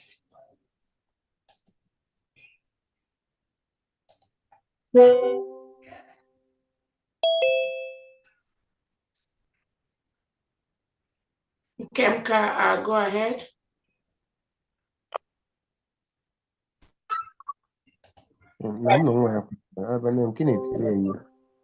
Okay, Ikene-Chukwu, go ahead. Unmute yourself. Okay, this you realize Wite. We are gonna put you in waiting room because there's so much noise coming from your own end. Wite. Hello. Mute yourself, or you put in waiting room. Hello, Kenechukwu is speaking. Do you hear Go me? ahead, please. Yeah, good evening, Good afternoon, good morning, everywhere are you listening to me? I think my voice is coming out. Yes. Okay.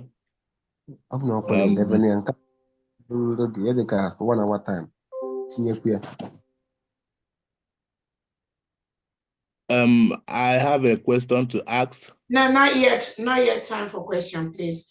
Okay, we just want to make sure we've captured the cabinet members. Go ahead, Chuk Survivor. We just want to capture the cabinet members first. Go ahead, Thank please. you, DPM. Great. I appreciate you for your good work. My name is Chuk Survivor. I'm serving the United States of Biafra on media. Thank you. Thank you so much, New York USP. Go ahead, please, and introduce yourself.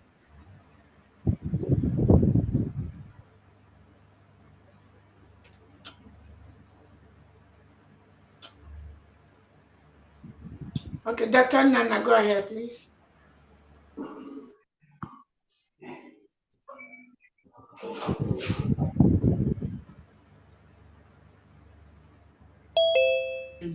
All right. I think some of them are having internet problems. Okay. Yeah. On that note, we are going to I don't know if the media is ready. We are gonna go ahead and start taking questions from Biafrans and from those here present. Ndewono. Greetings, my queen.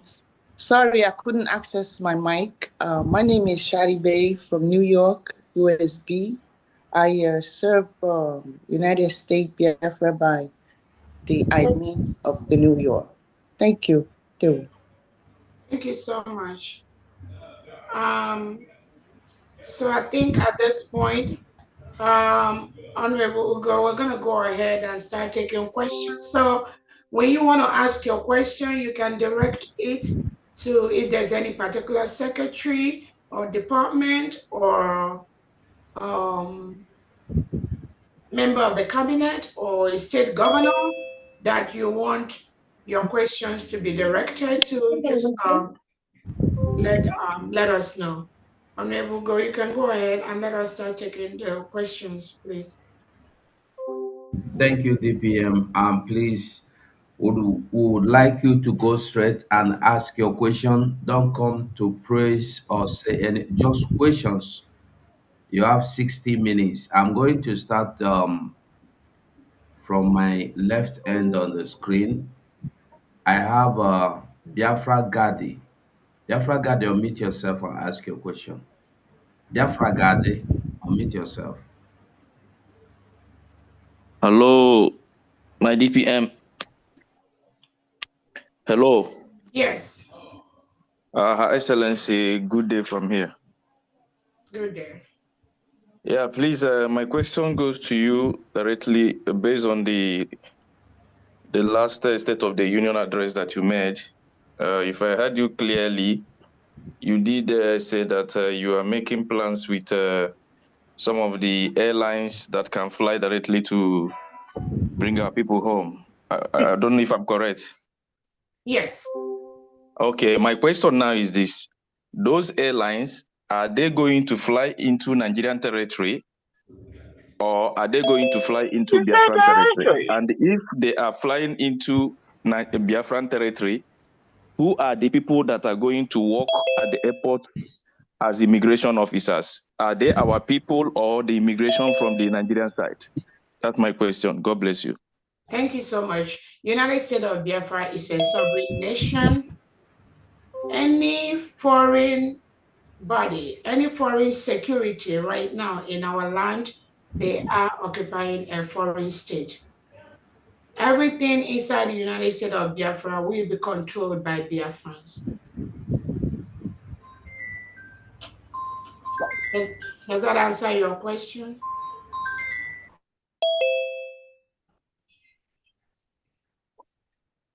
Yeah, again, I don't know if you can unmute yourself, but that is the plan. and it's still a work in progress. It's not something I'm going to unveil here, but we have an arrangement for movement directly from the US into Biafra land, directly from Europe to Biafra land, directly from Australia to Biafra land, and from Asia into Biafra land. Biafra is our nation.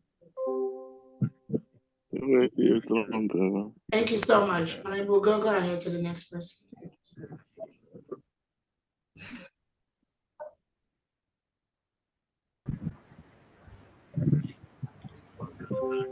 Okay. So the next person, let's go to the next person. Kevin, the BC, go ahead and ask your question. 2 minutes, please. Make it snappy. Kevin, the BC, go ahead. Thank you so much. Thank you for giving me this opportunity. I have a couple of questions for the secretaries here. First to Pharmacist Diana. With the German currency being introduced, we would like to know what policies that is in place to protect the economy from inflation and the external manipulation, as I say, other countries that are thriving are doing.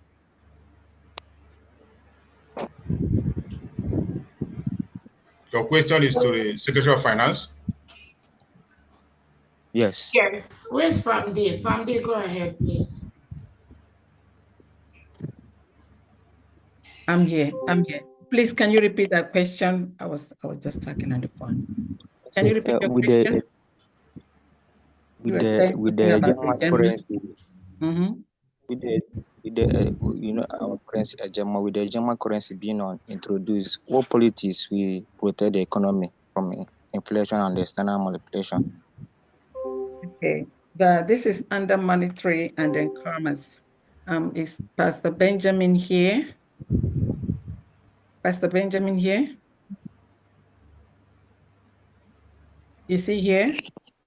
Of course, I can answer that question briefly. The AGEMA, you know that we already have going on, about the Bank of Biafra, which our Deputy Prime Minister mentioned some few days ago. Yes, if you look in our constitution, everything that we have is spelled out, and then we also already have a template. The monetary, which is AGEMA falls under monetary, and that's under Department of Monetary and Commerce.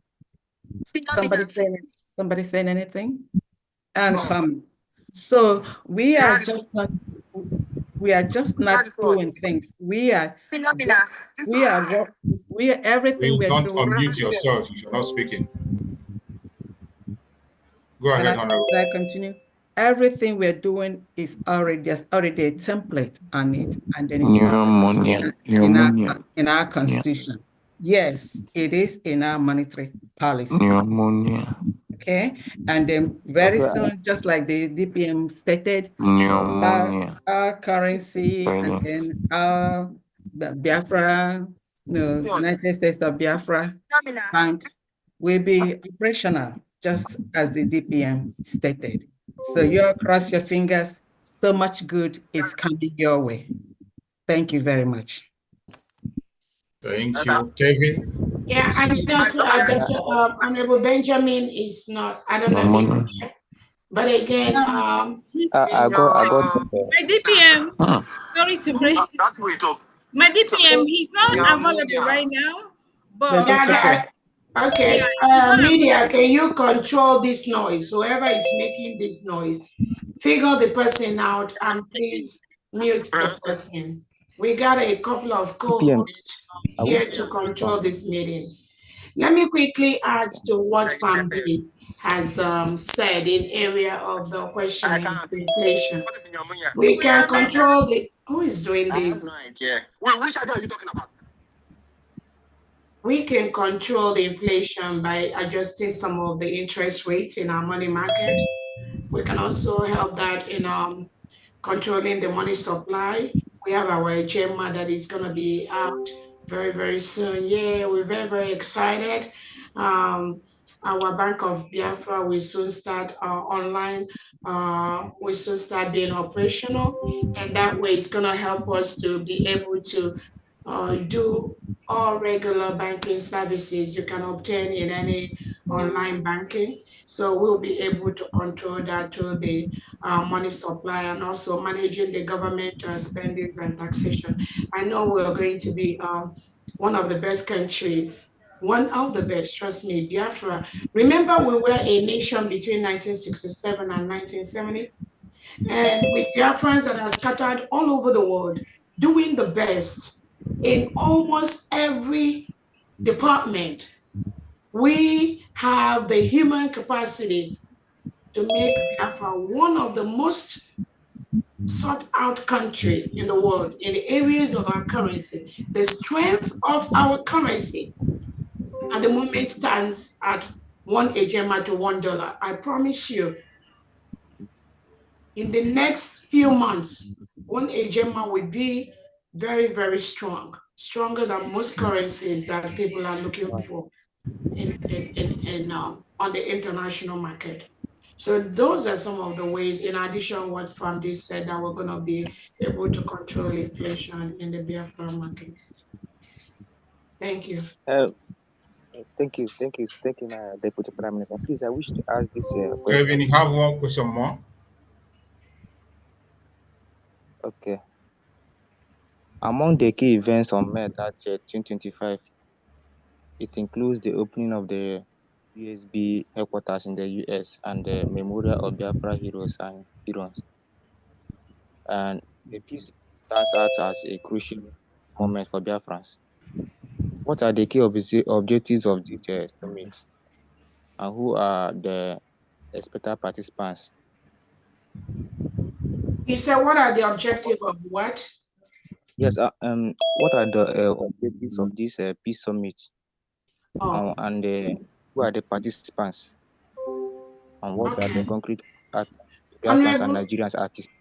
Yeah, thank you so much. Honorable Uche or Honorable Ada from the Foreign Affairs Department, can you take that question, please?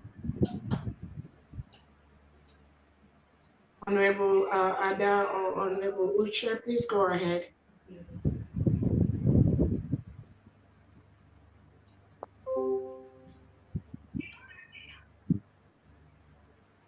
Is Honorable Ada here or Honorable Uche?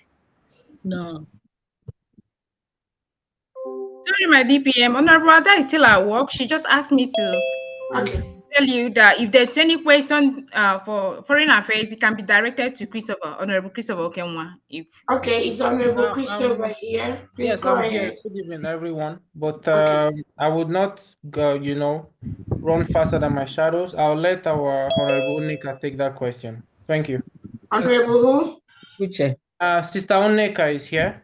Okay, go ahead, You Honorable Unika. can answer that. Thank you. All right, thank you so much. Go ahead, Honorable Unika. The question is the essence of our Washington, D.C. Peace Summit and who are the participants? 2 questions. Right now, we all Sorry, we cannot hear you.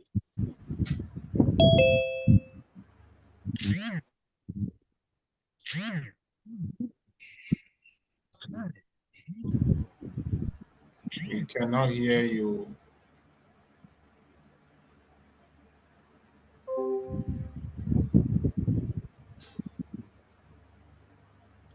Honorable Neka, we cannot hear you.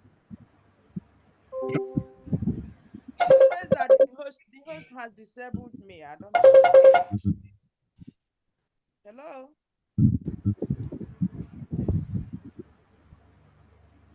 Honorable, we can't still hear you.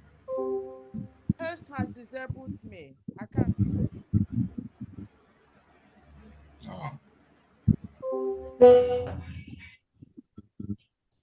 Is there anybody else who can answer We the can question? hear you, but it was very faint. Very faint. I don't know if it's from your volume.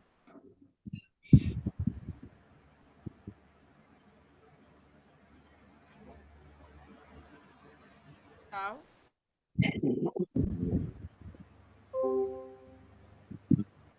that the host has disabled me. I don't know why. Still faint, we can hear.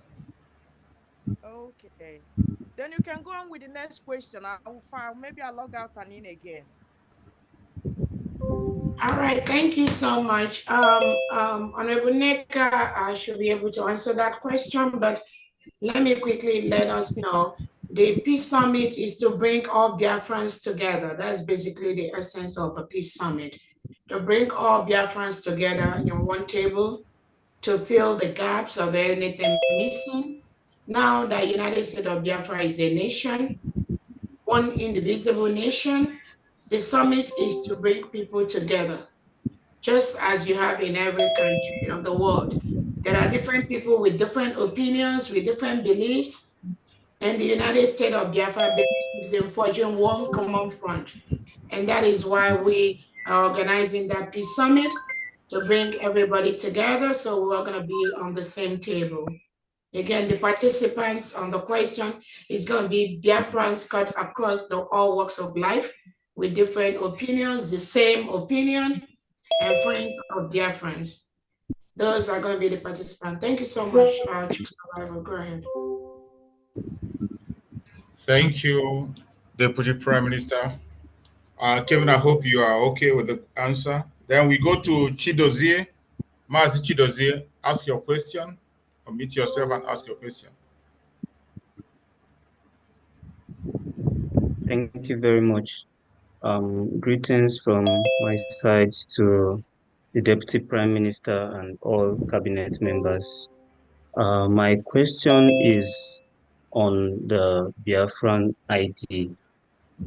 I would like to know if it's still in process and what's the duration between application and face verification.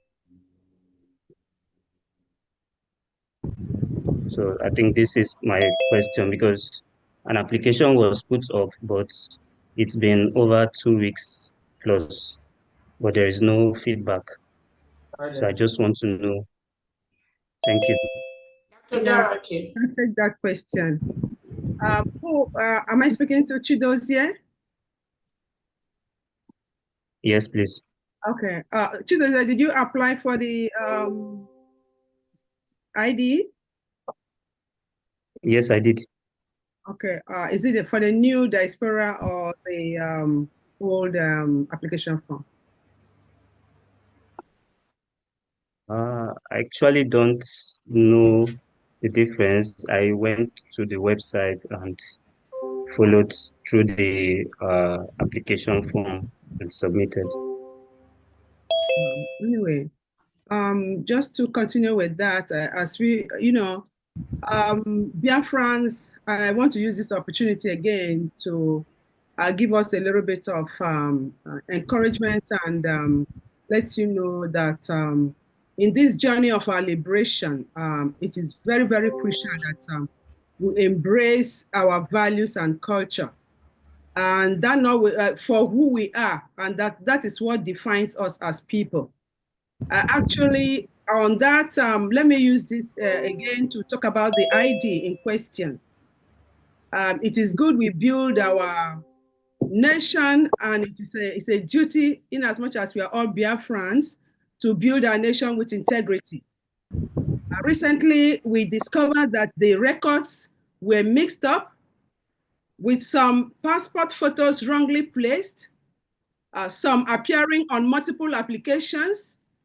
It was really troubling for us to see such actions.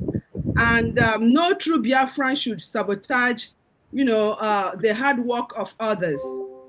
Also, some are in the media asking where is their ID without getting it right.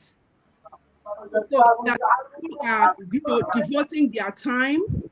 Some of us, have lost our jobs are terminated.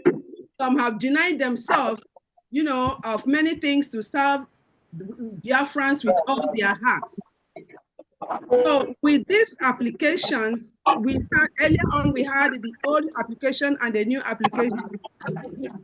Honestly, destroying or trying to disrupt the system simply because you are not in charge, or only, that's that can weaken our collective progress. So I'm using this to tell us as people, Biafran, genuine people, Biafrans, to let us remember the golden rule: do to others as you would love them do to you. We are here to serve you, our utmost strength, energy, the last blood, in our body. So please, we encourage you to support us also. We've taken it personally to call each and every individual who had problem with that mess up in the applications. Some were asking me questions. Dr. Dorothy, I think I think he was asking you the timeline when he from the moment. I think that's what he wants to know, please. Yes, because to get the timeline depends on what we are going through right now. Because of those mix-ups, that has delayed the application a little bit. But by we are giving you April or almost May, if those who have really applied correctly will get their ID cards. Thank you. Thank you. And sorry, and if you know you've not applied correctly and we have sent emails to you, please check your emails. If you have applied with your right emails, kindly check your emails. For those who have problems with their passport, who did not upload the right passport, or who did not have their signature signed, please, I will encourage you to check your applications. Thank you. Thank you, Honorable. Mazi Obi, ask your question. Make it fast. Let me quickly add to what Dr. Dorothy. Thank you so much, Dr. Dorothy, for that explanation. Let us know that the need for Biafrans to acquire your Biafra ID card is very, very important. Very, very. Because that ID card will be tied to so many things. Our online Bank of Biafra will soon become operational. And if you're a Biafran, for you to participate and start using our Ejema or start using the Bank of Biafra, you are required to have a Biafra ID card. And as you all know, the company that is charged with the task of Biafra ID card is one of the best companies we have internationally that are creating Biafra ID card. So please make it a point of duty. The ID card application form is simplified right now under Dr. Dorothy. So if you've not obtained your Biafra ID card, please do so immediately. Because once your online banking starts operational, and if you're a Biafran, you will be required to show your ID card before you can open an account or start operating that. Thank you so much. Thank you, Deputy Prime Minister. Mazobi, go ahead. Unmute yourself. Please mute yourself if you're not speaking. Please mute Hello? whoever is not speaking. Hello. Go ahead, Mazobi. Ndewo, our deputy. Ndewo, ekele gagunwai. My question go like this without wasting time to our Agunwai.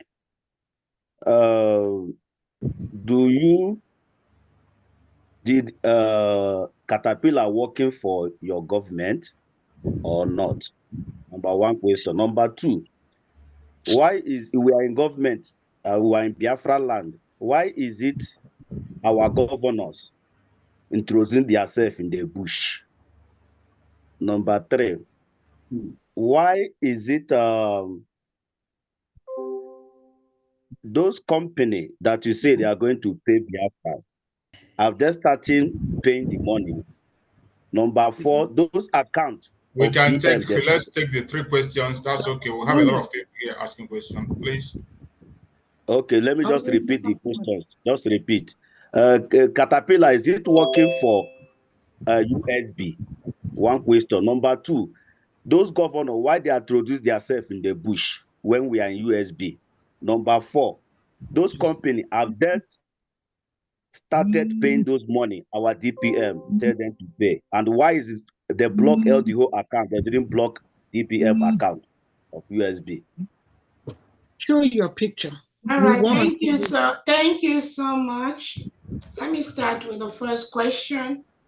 Is Caterpillar working for Biafra?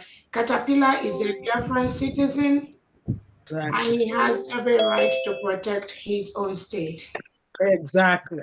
The second question, let me finish. You ask and I'm going to answer. Exactly. The second question, the governors introducing themselves in a bush, that is not accurate. All governors in Biafra land are living in their homes in Biafra land, protecting their states.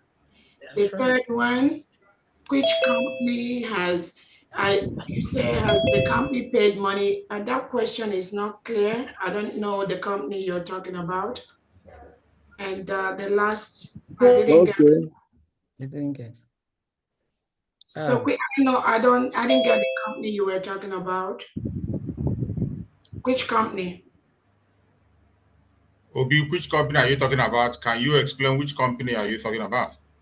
Last broadcast our DPM made, he said that all the whole foreign company that are taking oil from Biafra land, they will be paying, if I'm correct. Oh, the tax. Oh, yeah. Some of them have responded, and we are following up on them. Thank you so much. Next question, please. Okay, let's go to Young Machi. Young Machi, ask your question. Please make it 2 questions, the 2 most important questions you have, so that we can be able to attend to everyone. Okay, Young Machi, can I get a video on? Yes. Go ahead, Young Machi, unmute yourself. Okay. First of all, I came a little late. I supposed to have introduced myself. My video is not connecting. Okay, one sec. Okay. Just, so hold on, please. Okay. Yeah, just before he starts, this is the newly, hired Deputy Secretary for the Finance Department, Deputy Secretary for Finance, Economic Development, and Trade. That's Dr. Young Duncan Ikechi. You're welcome. Thank you. Go ahead. Thank you. Okay. I want to really say something about inflation, the inflation that we're going to be controlling. In our country, if we are producing and people buying from us, and we have jobs in our country, then our money will be standardized. But if we are importing, we are consumers, buying from other countries, then they will have control over us. Whatever they say is what we're going to do. So as we go into our country, let's make sure that we are a producing country and our citizens have job to do and everybody is stable and ready to work. Then inflation will not be as high as in other places. The question I have right now is about like I was telling some of the governors, do the governors have to make their agendas, their goals public to this? Do they have to make their agendas open to the state so that the citizens will be able to fund it accordingly? Or is this something that they will come up and say, we want money, and then nobody knows what they're supposed to do with the money?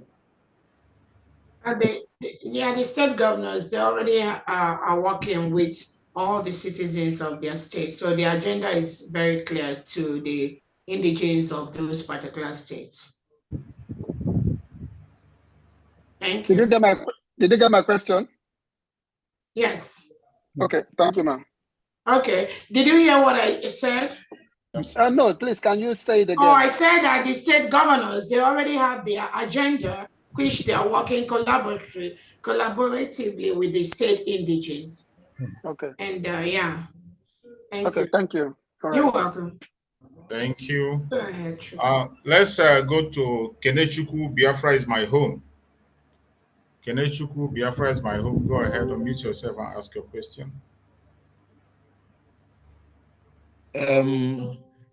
Good evening, everyone. I think I'm coming out. We can hear you. Go ahead. Okay. My question goes to Dr. Ngozi Olabueze and Solomon Nkwocha, the defense minister. What are they doing to safeguard Biafra land? Because we all are Biafrans, and starting from, I may say from Nnamdi Kanu, we all see how it happened. Because once you are seeing something, once you are doing something, people will talk. It's okay. No need to elaborate. You're asking bad. what the government is doing, right? Can you Just allow hold on me and to let your ask? answer come. Allow me to ask, please. Yeah. My question goes to two of them. What are they doing to safeguard to Biafrans? Because nothing is going on. What Nnamdi Kanu is doing, everybody see it. Nigeria cried. Still, they hold Nnamdi Kanu. Come to Simon Ekpa. Nigeria cry more. Now, what are two of them doing now to safeguard that Biafra land? We all are seeing it. I don't want to go far. Thank you. Is the defense secretary here? You want to go first?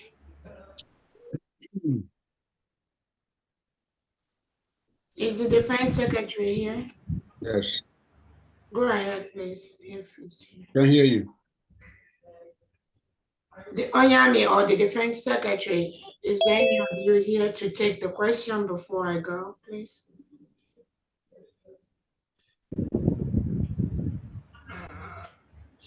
I'm not sure they're here. Defense Secretary, unmute yourself. Mute him. Mute yourself, Defense Secretary. Thank you very much. Thank you very much. I was muted. Sorry about that. Yeah, to answer the question, that kind of question, I don't know if I may ask. The question now, where does he reside? Do you reside in Biafra land or you are somewhere in Europe? Where are you?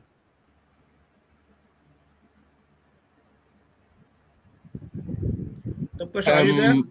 I am there. I think it doesn't matter where I resign as far as I'm a Biafra for concerned matter. So I want to know what is happening in Biafra land, how we safeguard it. As you are defense minister and Dr. Ngozi Olabueze.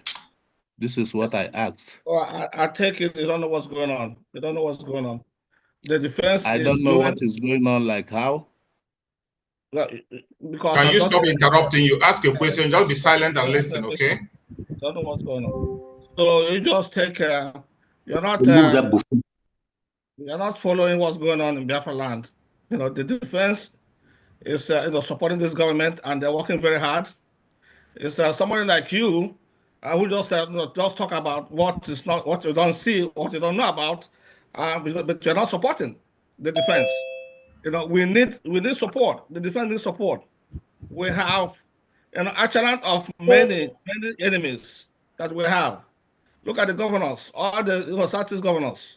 Look at what they're bringing to us. From Ebubago to protecting the Nigerian terrorist-infested army, so I mean all these other terrorist organizations that are coming to our land, fighting us, and some of our people in the communities also giving us information about our positions.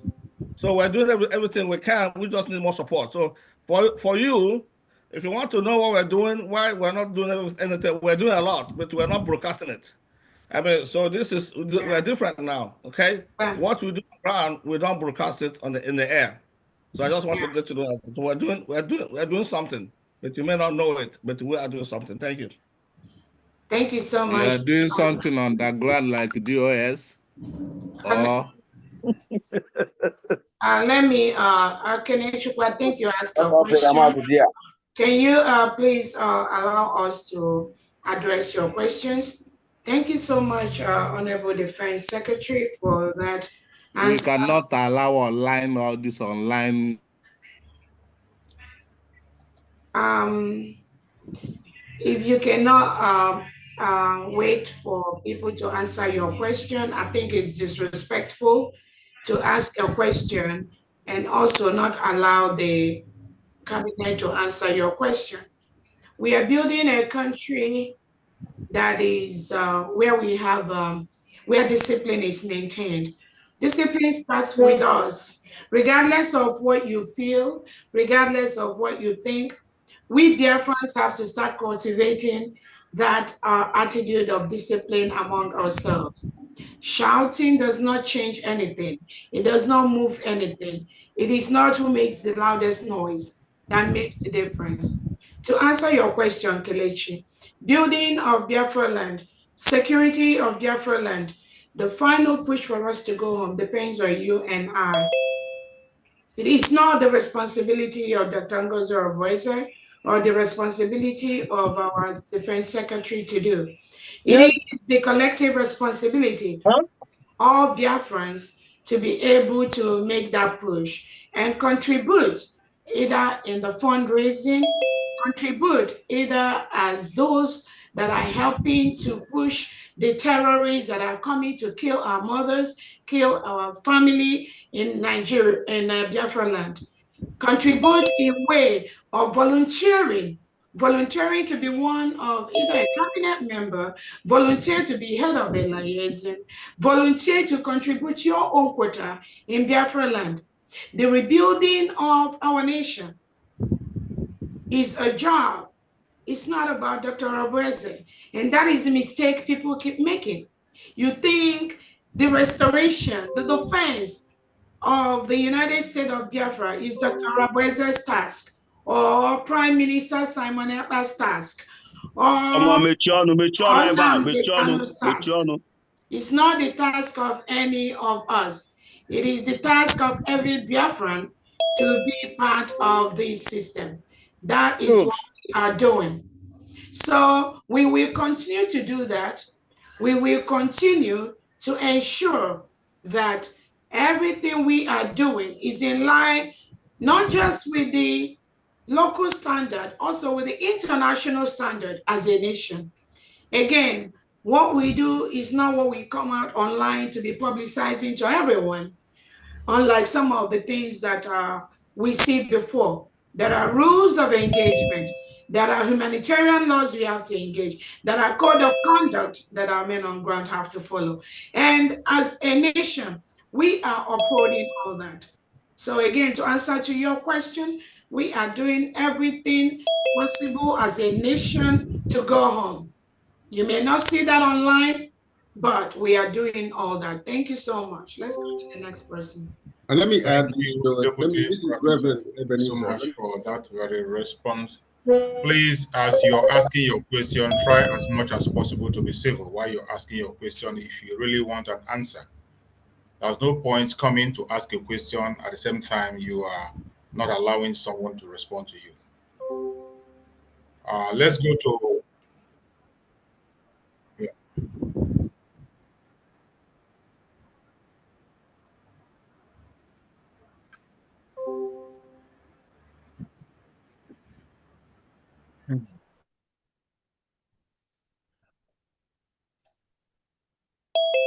Let's go to the next. Thank you so much. Thank you so much. Let's go to the humble lion of Biafra. The humble lion, unmute yourself. Let's hear from you. Ask your question. The humble lion, unmute yourself.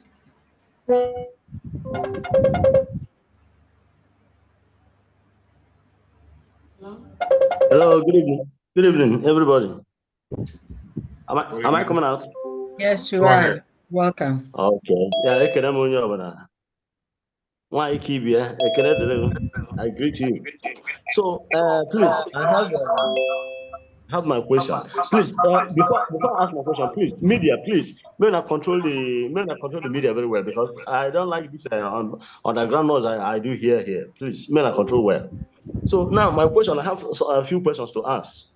Number one is, how do we intend to generate our electricity in our land? Number two, how do we intend to run our electricity? Would it be like the one that are running using how do we intend to run our electricity in our land?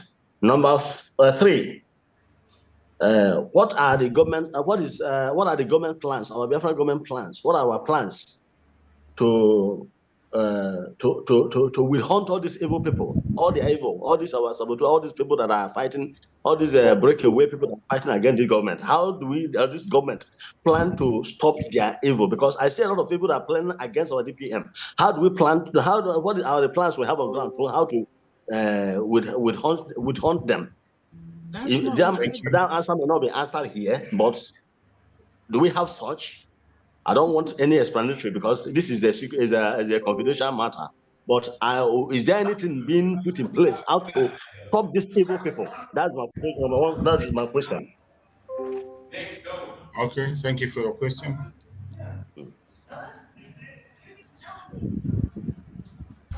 Who is on the phone? Deputy Prime Minister. Oh, yeah. Thank you so much. Again, it's not really about me. I want to make it very, very clear to everyone listening here. The fight against either the Deputy Prime Minister or our Prime Minister Simon Ekpa or our leader Nnamdi Kanu is not about them.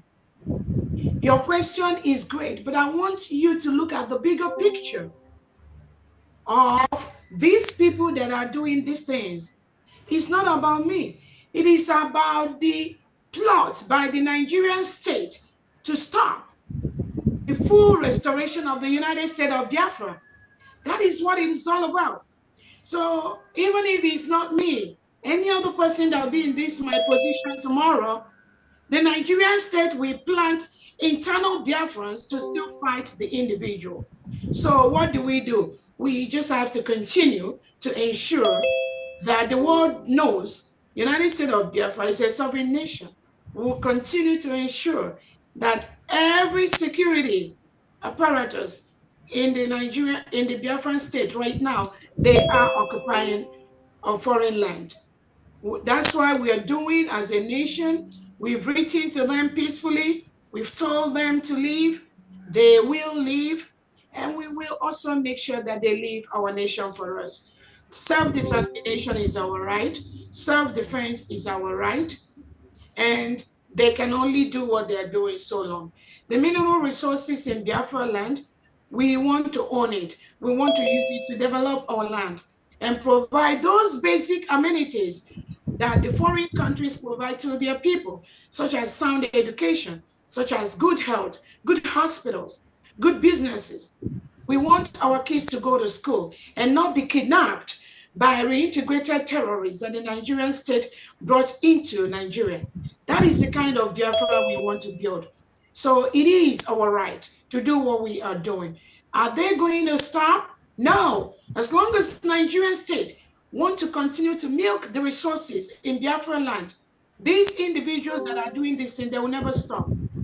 But we must continue to exert. We must be resilient. We must be swift. We must be able to let them know what we are doing is our right. So on that question of what they do, they will not stop as long as Nigerian state will not stop to continue to milk our resources. It is us that will stop them, nobody else. I didn't get your second question. Generate and run electricity. Oh, we have our Department of Energy secretary. I don't know if he's here, but I know he already have a plan. The department has a clear plan on how to make our energy sector one of the best in the world. It's definitely going to be unlike what we obtained from the sister nation that we left, where you do not have regular electricity. Sometimes the electricity will be gone for 2-3 days for a country that claimed to be over 60-something years.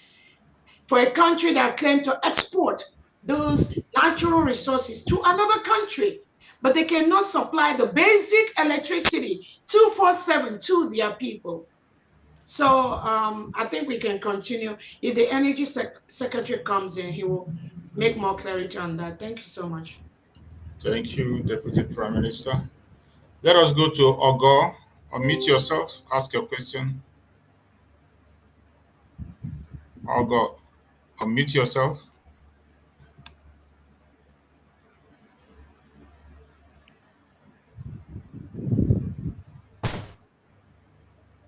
Unmute yourself, Ogo, ask your question. Not more than 2 questions.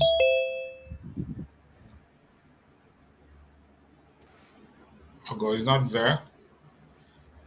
Let's go to Letitia.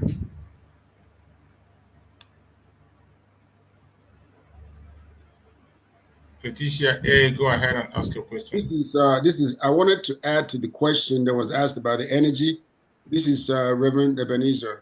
We will be part of that system that will provide energy, electricity to every Biafran that needs it. It will be a 24/7 energy or electricity. We have excessive gas. We have excessive gas that they're exporting, actually trying to export it right now in Biafra land, and we're not going to allow that. We also have hydro in Biafra land. So every house, every home, every manufacturing company will have a 24/7 power to run their energy, to run their lights and equipments. So be ready to see that happening in our land. Everybody will have energy or light 24/7. Thank you. And in addition, I think our Prime Minister has also answered that question before.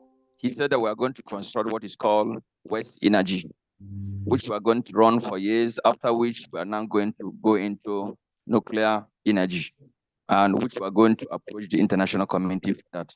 But our Prime Minister have a forecast for that. What we are going to start is West Energy, which is going to be running 24/7. Thank you.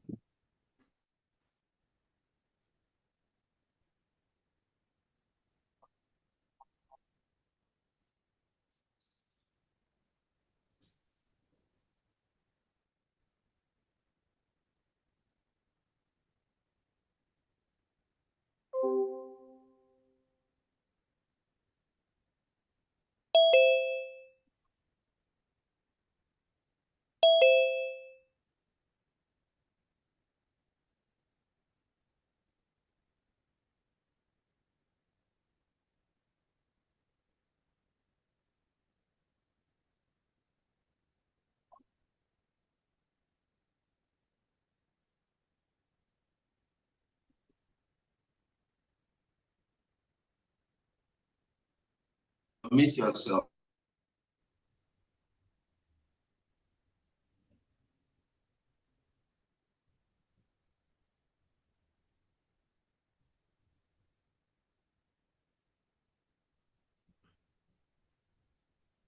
Yeah, good evening, all. Are you hearing me? Yes. Yeah. Okay. I thank you all for giving me this opportunity to ask my question. And please, honorably, my question goes to our DPM. First of all, my DPM, in Biafra land, what type of government are you going to run?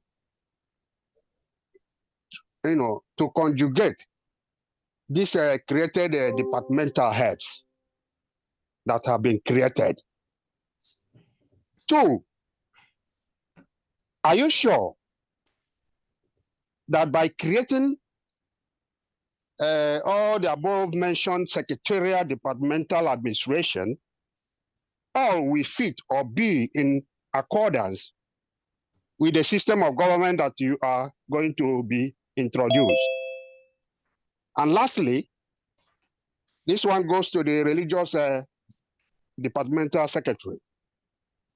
What of some Biafrans that have changed to be Muslim?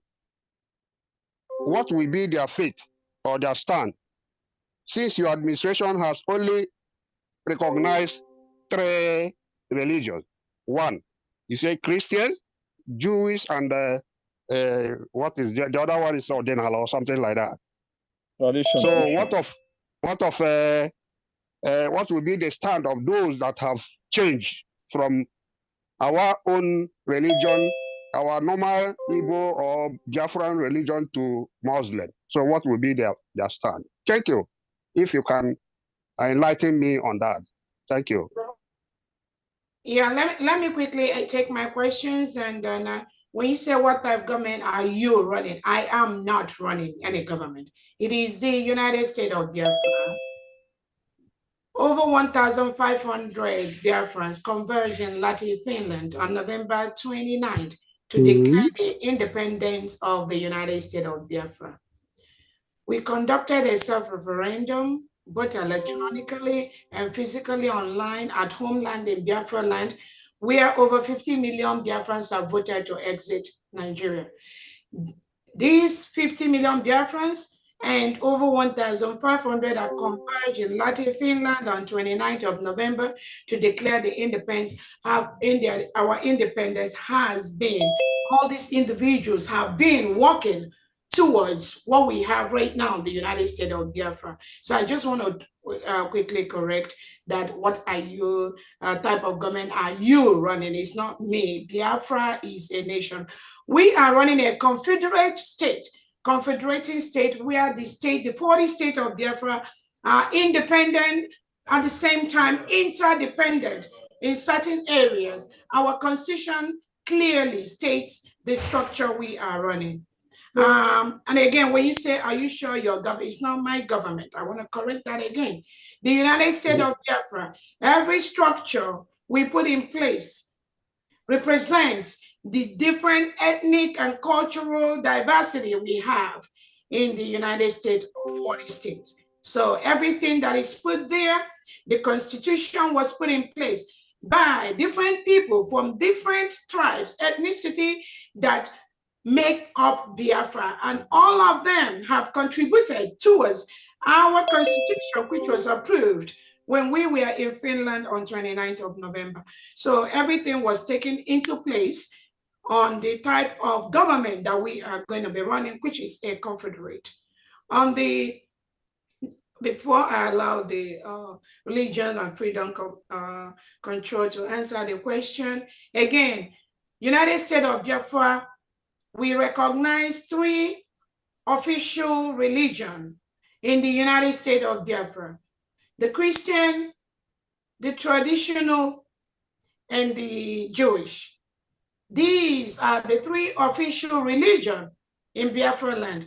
The United States of Biafra will continue to protect all citizens and their religion. In our constitution, there are rules that guide the establishment of both the recognized religions and those that are not official in Biafra land. And I will encourage you to grab a copy of that constitution, and you get more understanding of that particular area. Thank you so much. The next question goes to Apostles, either Apostle Steve or Sister Lewone or anyone from the that department. Yeah, thank you, DPM. Following what Honorable DPM has said, we've got 3 arms of religion: Christianity, Judaism, and tradition. Anything out of that will be strictly, although all will be strictly regulated, anything out of that will be strictly regulated based on our constitution, because everything is written on our constitution. So we're not going to allow misinterpretation of religion to disrupt our peaceful nation.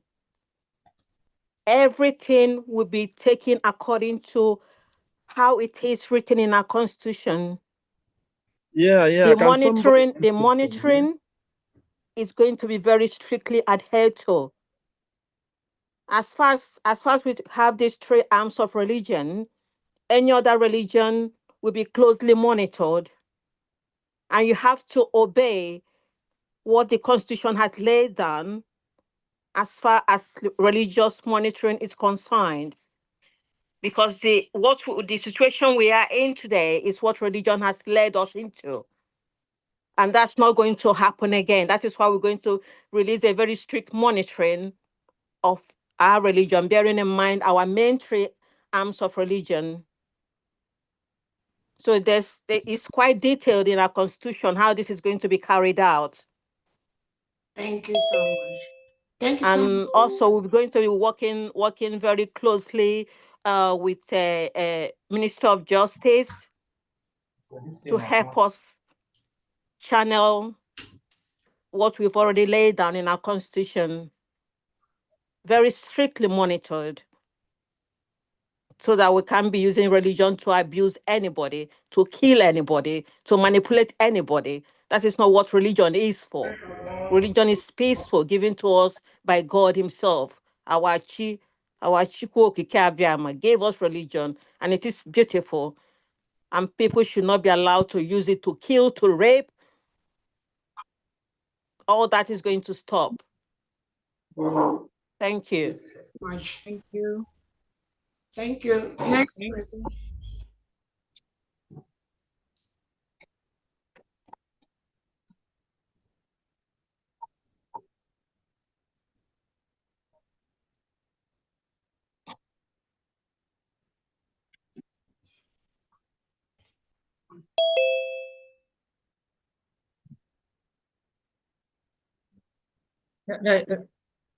Okay, raise it down. Bring it down.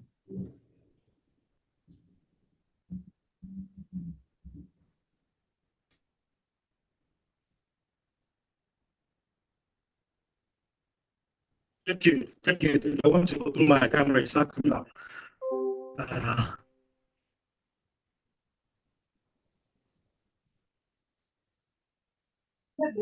Okay.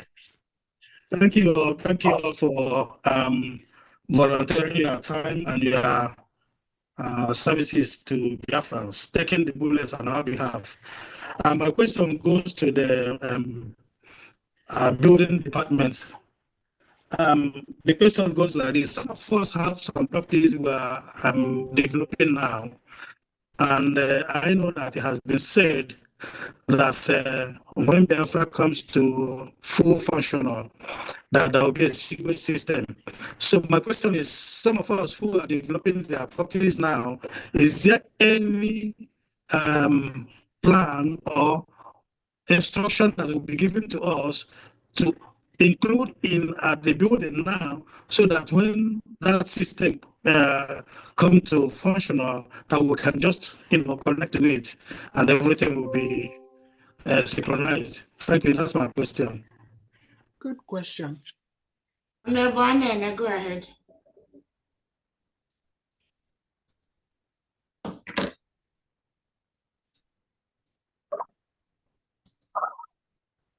Reverend Anene, Building Secretary, Urban and Housing, can you go ahead?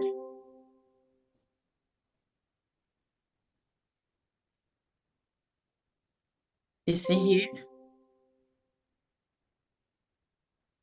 Is he still here? I don't see him.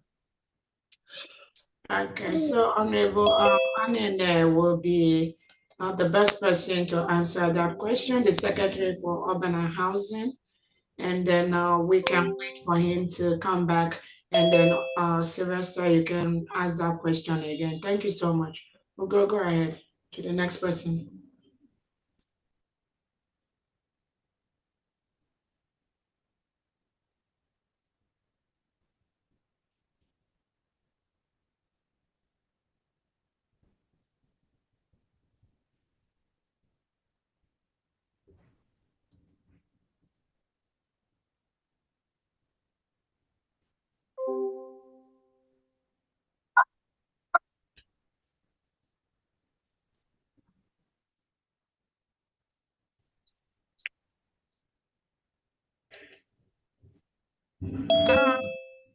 Ugo 247, can you hear me now? Yeah. Yeah, sorry, I was having issue with that. Please, I have a question in collaboration with the question the last speaker just asked. I'm going to make it more specific. For example, we are all trying to start, starting our investment. Let's say you want to invest in the healthcare system, you want to start building your clinic or anything like that. Does the USB have like a requirement for what we need? Because we don't want to, some of us want to start now. Or do we have to wait till maybe next year? But if we want to start now, does the USB have like a standard so that we know, so we can build it to that standard, make sure we build it to the requirement of the, like here now in the state, you can't just open any kind of clinic, it must be up to standard. Is there a way for us who want to start the investment or things like that to go so that when we build it, it will be up to standard, so we don't have to start reconstructing or anything like that? That's one question. And then I have another question is to the Anyoma governor.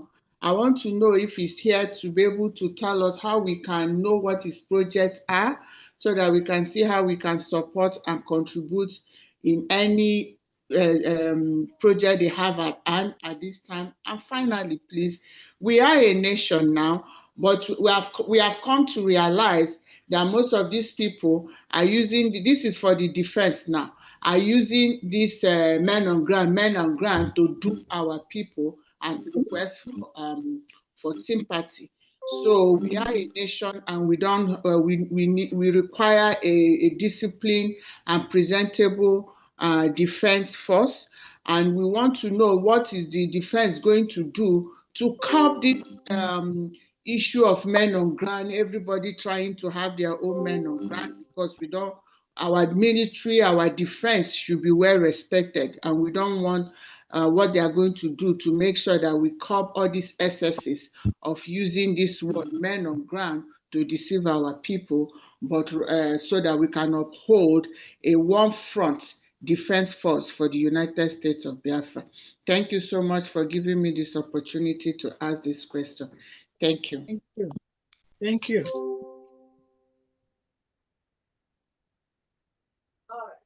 Is defense, can you go ahead?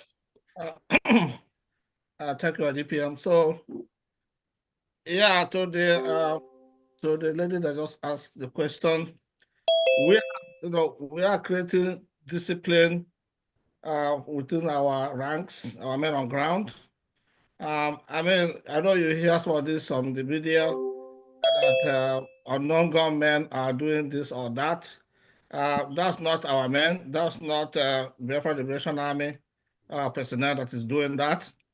We have a lot of things. I mean, if you look closely to some of the things happening right now, we have all these herdsmen working in conjunction with the police, also robbing our men, the people on the ground, on the roads.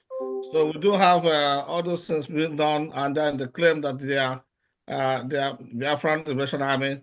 So that's not true. We're not doing that. And if you find out any of us that does that, that person is kicked out. We don't need any of that kind of person in our midst as defending the Biafra land. So we are working closely with our men to make sure that none of these things that you're hearing on the media are happening within our ranks. We do not condone anybody, robbing anybody, kidnapping anyone, civilians. We do not do that. So those are not our men, please. I just want Biafrans to know that there's a lot of things happening right on the ground with the herdsmen, with the police themselves, even robbing as well. Of course, we have all this Ebubago personnel. We have those Udogachi people, militias from outside the Kubo. Everyone, there's a lot of folks, really, bad folks, doing a lot of things in Biafra land, and they claim that it's our men. That's not our men at all. And we are monitoring our men. If we find out any of them committing such crime, they will be out. Thank you very much. All right, thank you so much, Honorable Defense Secretary. In addition to what you just clarified to the person that asked the last question, it will be of good to note to Biafrans that we are building a nation that will be the envy of the world. The United States of Biafra is going to be the envy of the world. Already the standards, our military, the standards, Biafrans, the standards, the governors, their executives are maintaining at this point. I can tell you it is unimaginable, very, very high standard. And it's because we are coming out from a country that never appreciates standards. We are coming out from a country where elections are held and somebody carries the ballot boxes and runs away, goes into the bush, exchanges the voting cards and brings it out. And the Supreme Court justifies that by putting the individual that did this either as a governor of a state. We are coming out from a country that practices two laws, the Sharia in the north and the secular law in the south. One country, two laws. If you are a Christian born in the northern part of Nigeria, they force you to practice Sharia law. If you don't do that, they will stone you to death. Example is Deborah, who was a Christian living in the northern part of Nigeria with a family, but was stoned to death. We are coming out from a country that boasts to produce natural resources, oil, but you rarely have electricity in the country. Sometimes the electricity goes and people don't have light for days. Yes, I will continue to use Deborah as an example because it's important for the world to know that if you are a Christian and you are born in the northern part of Nigeria, President Tinubu makes you to practice Sharia law. If you don't do that, they will kill you. The same thing did happen in the southern part of Nigeria. They send their Fulani terrorists to invade our farms, destroy our farms, give them AK-47 to kill our people. That is what the Nigerian state does. So we are coming out from a state, from a country that practices those things, to a nation that you will not see any of those things at all. We have the Ebubeago that are killing innocent Biafrans. We have the Operation Udogachi, established by the legitimized Southeast and South-South governors, whom they signed into Biafra land to kill us. They burn our homes. They kill our people just for them to remain in power. But thank God, not anymore. They are delegitimized.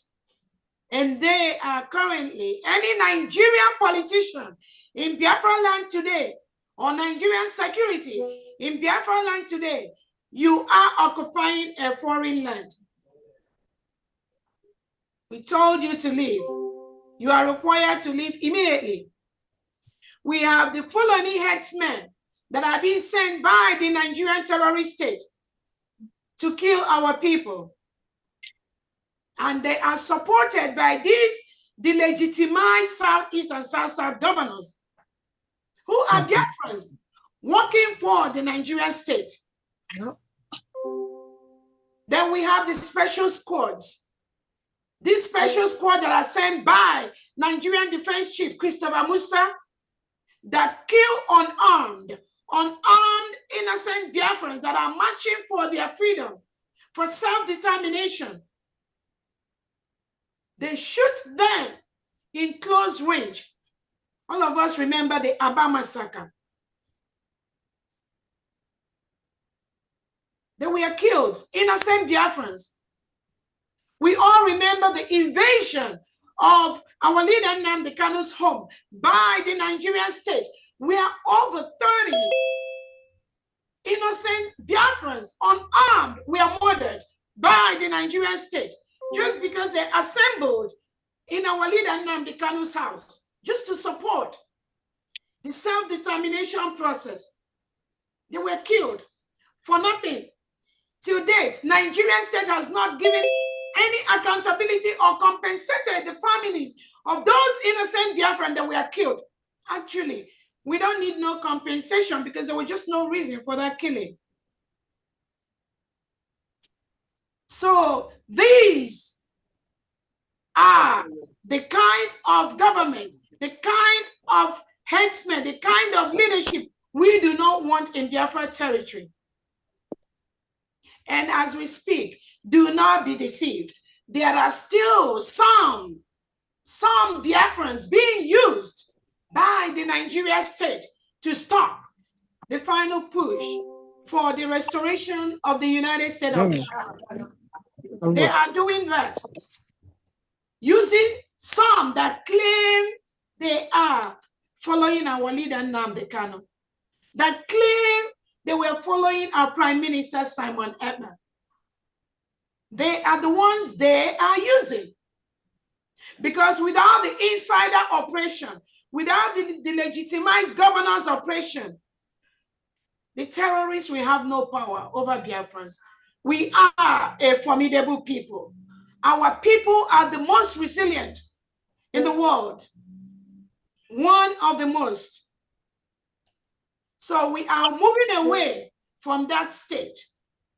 So when you see some Biafrans that are still doing the same thing, having the same behavior that these terrorists are exhibiting in Biafra land, do not be deceived. Do not be carried away. Just know that at the end, the power of the people must prevail. We must defend ourselves from any invaders into our land. I just want to add that. On the project of the health department, the question that was asked, yes, we have rules that guide healthcare facility establishment in Biafra land. On the Anioma project, I don't know if the Anioma, state of Anioma governor is here or any of the executives to take that question. But again, we have our fundraisings every week for humanitarian purposes, to build our land, the United States of Biafra, to rebuild the homes that were destroyed and are still being destroyed by the Nigerian state, to take care of our widows that were killed, whose wives were killed by the Nigerian state, and also to build our nation. That is what we raise funds to do, to build our nation from the devastation of the criminal state of Nigeria, and we will continue to do that. So that is why part of the Anioma project is the fundraisings we do every weekend to help protect our land. There is nothing wrong we are doing. We are raising money. United States of Biafra is a nation. We've declared our independence. The United States of Biafra is registered by the DOJ as a nation. We are no longer resistant fighters. We are a nation, and we will continue to build our nation, just like America left Europe to go and settle and build America. Just as Finland had their independence and started building their nation. That is what Biafrans are exactly doing. Thank you so much. I just have one small thing to add there for Happy Ume. I'm going to send the Anioma governor information to your admin, and then she will forward it to you. Thank you. Thank you so much. Next person, please. And let's make our questions very brief because, I mean, we have so many hands and we can only take so much. And hopefully we'll be rounding up in the next 15 to 30 minutes. Honorable, go ahead, please.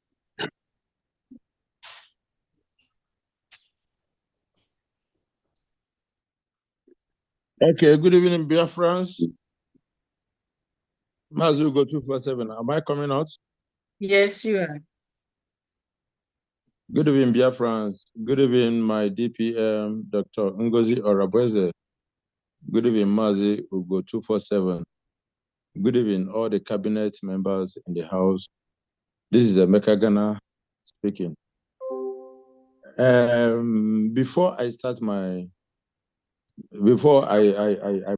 ask my question, my DPM, please, it's not every question you must answer, because almost some of the questions, I understand, Emeka. I some of the Emeka, questions they just are go ahead, asking you and here. if you have any question, don't worry Okay. about. Some Yeah, of the that's why we questions they are organize asking this you session. here. Some of the questions they are asking you here, our PM, Mazi Simon Eber, have addressed all that before. Yeah, just So, go ahead. Don't worry about the questions. That's why we okay. are a government. Yeah, we will No, continue to enlighten people, even though they pretend not to know, or even though they know the answer. But the session is what it is. It's question and comments. Go ahead. So okay, thank you so much. my dear DPM, thank you for your good work you are doing and your cabinet, to make sure that this movement keep going on in the right direction. Now, my question is, there is this gossip and the blackmailing, name calling going on social media. I mean, people calling you Ngozi or Rabofulani. Number one question is, please, your both parents. I want you to just clear all the Biafrans. Your both parents is any of them come from Fulani breed or Fulani blood? That's my first question. Your both parents, your mom and your dad, did any of them come from Fulani breed or Fulani type? That's my first question. Again, the answer is no. And again, Thank you. Again, when you're a public figure, again, I look at some of these things from the aspect of a leader. And again, I want Biafrans to know, as a leader, people can say things, people can lie against you. And we are bringing to Biafra a country where there is freedom of speech. But what we encourage Biafrans, as genuine Biafrans, part of our code of conduct is to be able to ensure that we minimize lies to our people. Just as some of us live in developed countries in the world, we already understand when people misinform the public and the dangers of such lies. But as a public figure, those things are expected. So yeah, my answer to that, no. What you are telling Biafrans right now is that your both parents has nothing to do with the Fulani blood, right? None. Thank you for that clearance. My next question is, please, our PM, is there anything USB government is doing for Finland government to know that this is our PM and he's innocent? Is there anything USB is doing towards that? Please. Yeah, thank you so much. Finland knows that our PM is innocent. They know. The world knows that our PM is innocent, that our leader Nnamdi Kanu is innocent. So, like I said earlier, the process that Finland is using on our prime minister, we are watching them. Okay. We've done everything we need to do as a nation, as a people, whom the Prime Minister is our leader, to be able to ensure that the victimization going on by Finland, by colluding with Nigeria, to stop or tamper with the United States of Biafra as a sovereign nation. We will continue to do that. So we are watching to see how this is going to end up.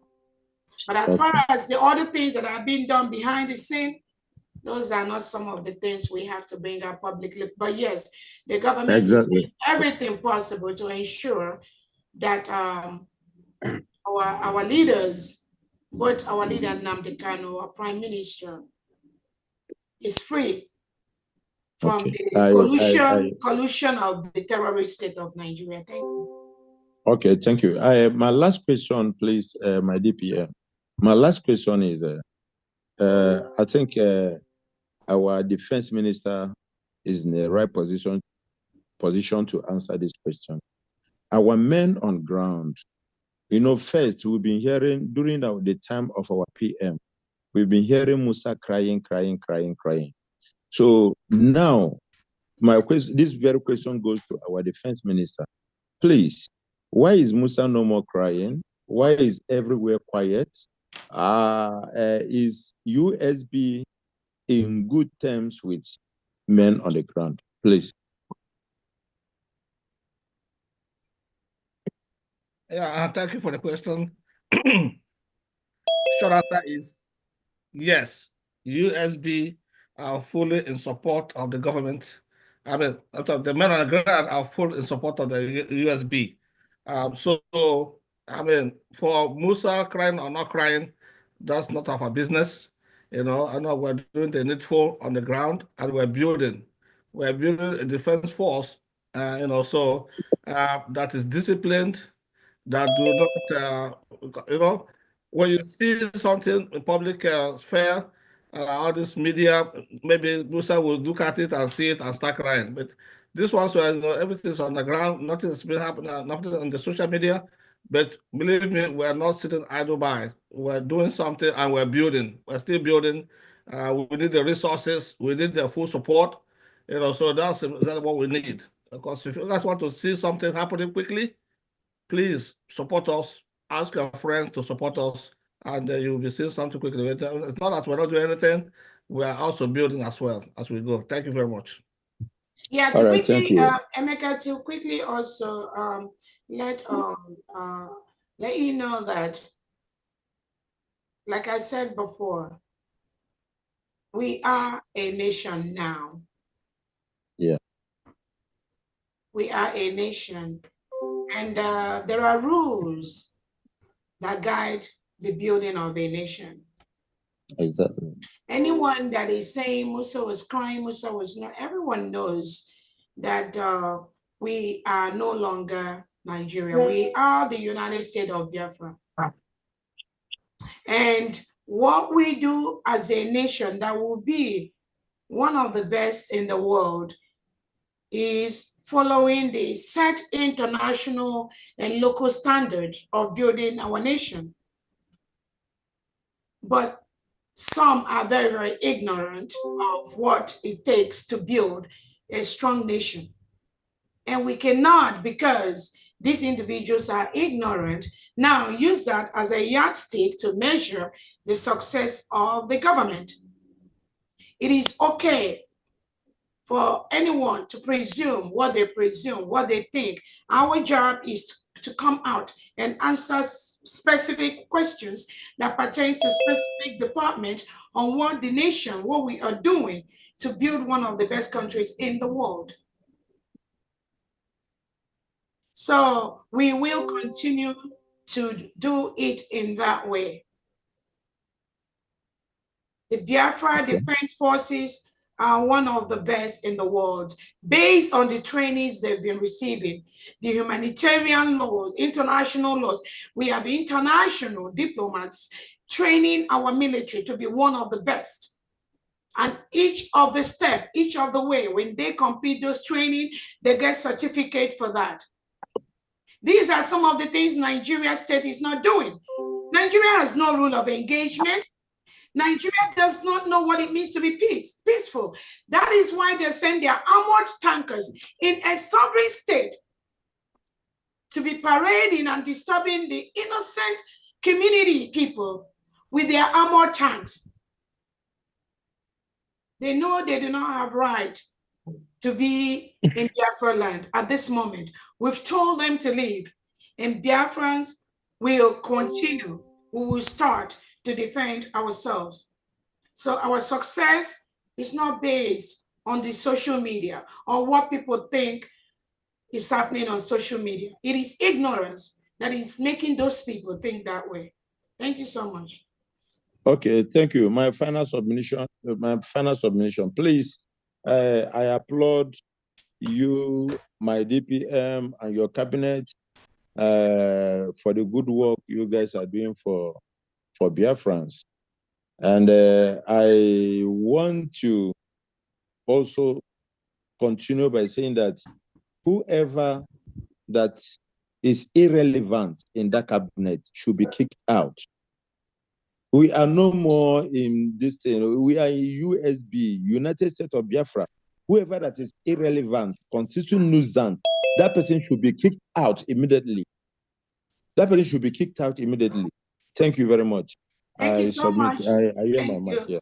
Let's go to the next person. There's so many hands. Can we make it like maybe one minute for the questions, please? We'll go if we can move fast, please.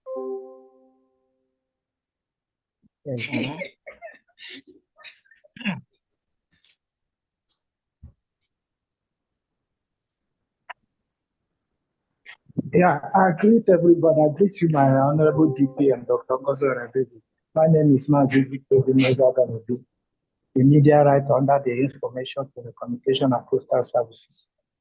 I have wanted to ask like 3 questions, but since you've been limited to just 1 question, I just have to do. I mean, now you can ask. You're permitted to ask because you're doing a great job. Go ahead. Okay, thank you. Now, one of the questions I want to ask is this.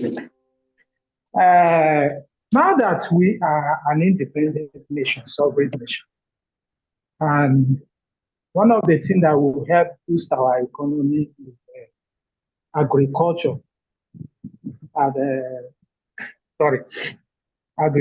and technology. All I want to ask, what is the government plan on doing in order to enable our people to understand the importance of farming? And also, what are the plans that this government have in order to curb misinformation in terms of our media? Because we are going to have many media houses, many mainstream media. So what are the plans does this government have to curb misinformation? Does this government have zero tolerance or punishment for any media that is caught in spreading misinformation? Because one of the things that ruins a nation is misinformation.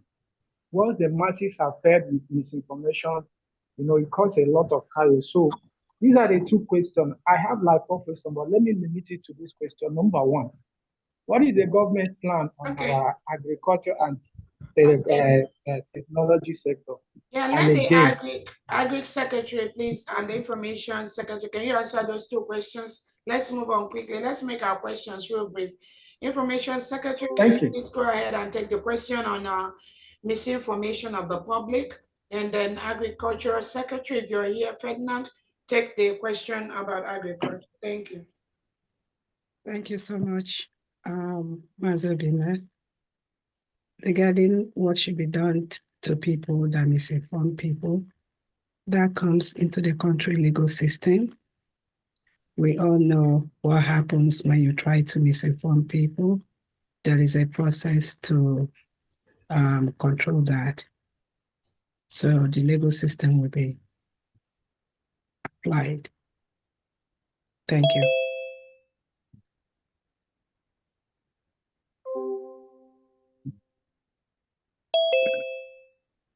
Okay, thank you so much, Dr. Agi. Again, like Dr. Agi said, the legal system, we have our constitution. When people, that's why we are trying to build our country as quickly as possible to ensure that that decorum and that ethics is imbued in our people. The Agriculture Minister, Secretary, are you here, please? DPM, I don't think that he will be here, remember? You know, yeah. Okay, great. Yeah. So again, the He's not question on feeling agriculture, I think we will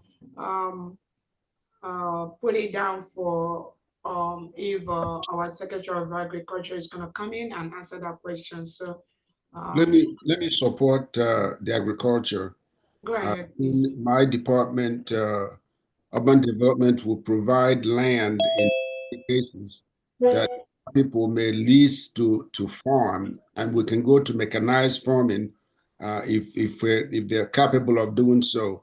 But we'll have separated areas that people could go in and lease land or begin to farm whatever product they have, and we, the government, will support them and sometimes provide them the seeds that they need or all the issues, infrastructure they will need to start developing their areas in farming, because we want to even actually I want us to export food out of Biafra. You know, before you export, you have to feed your people. If you get enough, then so I'm looking forward to seeing us have enough food planted, enough plants in our nation, and not buy from other people from other countries. Reverend Ebenezer, someone had asked a question about housing. I don't think you were here at the time, and the person's name is Sylvester Wankwo. If Sylvester Wankwo is here, please could you ask your question again? Yes, my question again was about building and housing. Can you hear me? Oh, I can't. Only 1 week now. Hear me? Hello? Yes. Yeah, my question was about development. Some of us have some properties we are developing now, and I know that when things settles in Biafra land, the infrastructures will be connected to a central sewage system. So my question was, is there any plan or anything that we can include in the houses or the properties we are developing now to match that? Then all we need to do is just to connect it to the public sewage. There will be so much that will be done when it comes to infrastructure. Things like septic sewers and all kinds of gutters and waters that people drill to the ground. All that will have to be transformed. We'll transform it to actual supply of water, energy or water from a specific area where the water is treated. And then also the sewer system will also be transformed into treatment plants. These are the things that Biafra will do in all existing cities. We will create such an environment where septic systems will disappear and sewer lines will be there, so that all waste sewer will go to a treatment plant that will be treated and converted to other things that we're doing. Yes. Also, we're not going to take over your land or your property. We're not going to build for you, but we're going to make sure that you are safe when you build your home. That means we have to have a code system that every person must abide by. You must have a code system. You have to be on that line in order to build. So when you make mistakes, we'll stop you and make sure you do it. Now, if you have a property already built on, and we come in and say, hey, we want to build a road in this property of yours, we're not going to tear your house down. We will compensate you for what you have, what you have already, and then you could find you another place to. pay for that property, we'll buy the land from you. And this is what Biafra is going to do when we establish. That's why we are going to have investors from all over the world to come and join us and get all these things performed. So I don't know if that will answer your question, but yeah, you answered, but not exactly what I was expecting. My question is specifically: is there any kind of something now that we're doing foundation building, developing now, we can just put it in when that time comes? All we need to do is to connect it because it's already there. I'm from Abba State. Yes, once we go home. In a normal city, we will find a spot on an area. We're going to build a type of treatment plant, and yes, you will connect to that treatment plant, and we'll be able to work on that. You know, we keep you all cleaned up. Does that answer your question?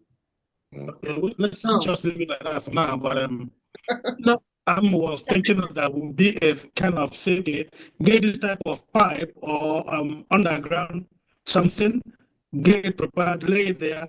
When that time comes, or we get from the general one and bring it to the one in the house. That was what I was expecting. If there's any kind of pipe we can lay underground, now we're doing foundation, depending on when that will come. That's what we're going to do. We're going to tie to your existing sewer line and then to treatment plant. Yes. Okay. All right. Thank you. Can I say something because I have the same concern, please? Reverend, I think if I understand it, I have the same concern. What he's asking for is there a code, a building code? Someone also asked the same for clinics or health centers where there's a standard that says if you are building a building, you have to lay this pipe, and that pipe is just gonna be on standby. So when this treatment facility comes in place, it's just gonna be hooked up to the treatment. I think that's your question, isn't it? That's so my question. we just he's asking for Biafra to develop a code that could be posted. And so now when you are building your house, you're building it according to the Biafra code. You're building your clinic. So they need it available. I think that's what he's asking for. So all those, let me just clarify. All those things, we already have them. All you need to do, contact the secretary of any of the department that you are talking about, and they will give you. They have a lot of codes, guidelines for anything, depends on the department in Biafra land. Just like the Secretary of Healthcare and Human Services, Dr. Former, they have all these things already lined up. So all you need to do, whenever you're asking that question, you can get the particular secretary of the particular area of your concern, privately reach out to them, and they will give you those information you need. But yes, we have all of them, Excuse me, please. Let's go to the next person, please. Honorable. Yes, ma'am, I'm here. I've been waiting for over an hour. Go ahead, please. 1 minute. My name is Sama Kwarando. I want to find out why people are asking questions of things that should be in the future. They seem asking this question as if tomorrow they are going back to the land. No, what we are now concerned with is security. That is the first thing. Asking of building code and this and that, hold on. When the time comes, the time will come. I want people to ask questions with sense of proper understanding of the situation in which we are in. Thank you very much. That's all I need. Thank you so much. It's also good to know that every question is okay. Everyone have their own question, and that is why we are here to enlighten people. There's no stupid question, only stupid answers. So everyone can ask whatever they think, and I understand the angle you're coming from, because some of those things, we already have them going, but people are not aware. So it is our responsibility to let them have answers to those questions. Next person, please. Honorable Go, let's be quick, please.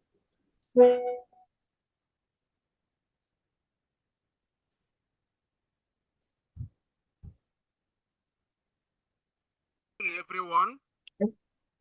Can you hear me? Yes. Why not me? All protocols observed. Your Excellency, my DPM, Dr. Ngozi Orabueze, I salute you for all that you do. I have just a simple question. I don't know if it's a question or a suggestion. My question is, do you have a timeline when you will instruct our secretaries to start using our websites to educate and interact with Biafrans? Because that will help us to know what the departments have, and we can communicate with them directly. It will also help. That's my question. Thank you so much. And on several occasions, we've conducted sessions like this. Every Saturday, we do fundraising, and people come there to ask questions to the secretaries, and they get answers. They're already doing that. The information department is already doing that. They are online almost every day, taking questions from Biafrans. So again, some of these secretaries are very, very busy putting things together. So we may not, you may not have them online every day as you expect. But again, trust me, we do every question and every department, every secretary. If you can go to our website, the usbgov.org, that's the government website. There are sessions for questions there. You can ask your questions, and I believe you're gonna get the answer. And most times you have any like question and answer session like this, you can reach out to any particular secretary you want to have the information. And again, I want to use this opportunity to encourage all Biafrans. You're welcome into the government. We are building this government together. It's not when somebody sits somewhere and expecting somebody to build Biafra for them, and then you just go home and relax. It is the responsibility of every Biafra to be involved in the final push for us to remove these terrorists from our land. So it's a collective task. Bring whatever you have on the table. Reach out to the particular secretary. These secretaries be hiring at the local level in Biafra land. The 40 state administrators and commissioners have hired over 30,000 Biafrans in different departments. So just reach out to the area where you think you can be of value, you can add of value to the government, and take it from there. Just good luck, please. It's nobody's job. Let's go to the next person, please. Honorable, go ahead.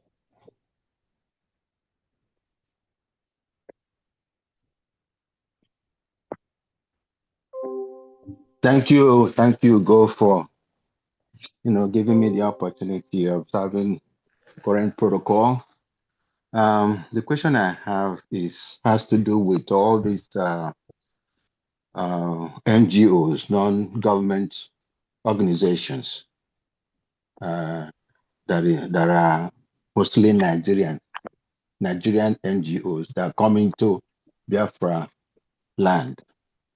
And I'm kind of concerned if we are in any way, monitoring some of the things they are doing when they come into Biafra land.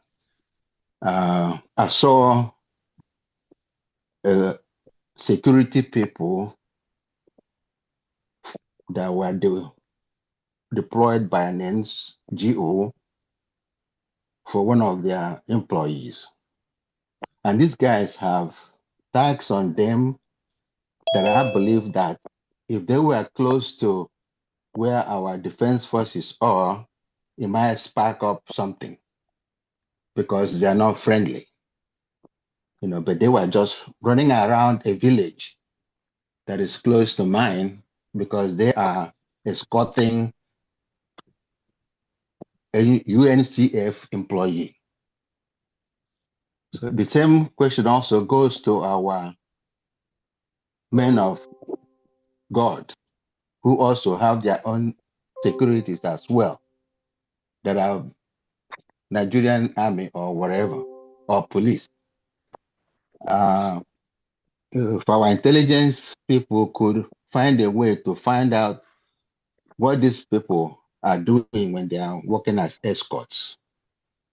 And finally, I would say I'm a little apprehensive when our DPM talks about this final push. And I'm asking, will the DPM let us know? Will DPM let us know when the final push actually starts? So if there is any messages we can, pass around. And that would be very appreciated. Thank you very much.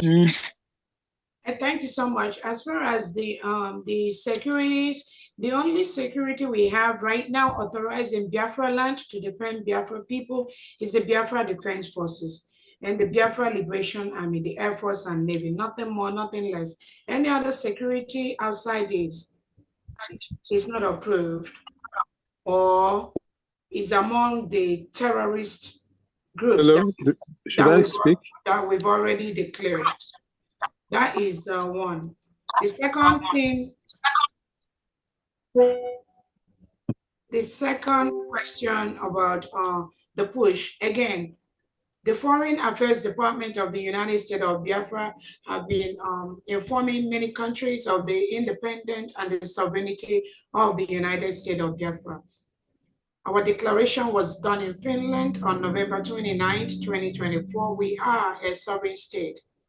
We met all the criteria of a sovereign state. We do not need United Nations approval to continue to protect our land to be a sovereign state. There are a lot of countries today that are nations, that are countries with their passport, and they were not approved by the United Nations. It is the people that have declared they are a nation. We've issued letters to different organizations inside Biafra land. We've issued letters to different countries in the world to notify them of our independence. The last time I did my broadcast, we listed those nations. As of today, we've added over 300 notifications to different oil companies, to different nations of the world about the independent state of Biafra. We do not need their permission to have us or to regard us as an independent nation. We, the people, we just continue to do what we have to do as a sovereign nation, which is already on ground. We have given some notices to our sister country, Nigeria, to withdraw all their security apparatus. They reintegrated terrorists. They gave AK-47 to come and kill our people, wearing Nigerian military and police uniform in Biafra land. There are 40 states in Biafra land. Each of the 40 states have 15 counties, and we have the districts and the wards. The map of the United States of Biafra is in the public domain. We send that map to Nigeria. We send that map to all the international allies and our allies that we are talking with. On the expiration of the deadline we gave them to withdraw their troops from our land, we will review that. We will revisit that. But we are exploring all the peaceful means to ensure that the world, that Nigeria respects our territorial integrity, realize we are a sovereign nation where 98 to 99% have voted for our sovereign state. We expect them to respect that. All the structures we have in place right now is towards that. All the legal documents we have right now speaks for us. We expect them to respect that. Thank you so much. Next person. Welcome.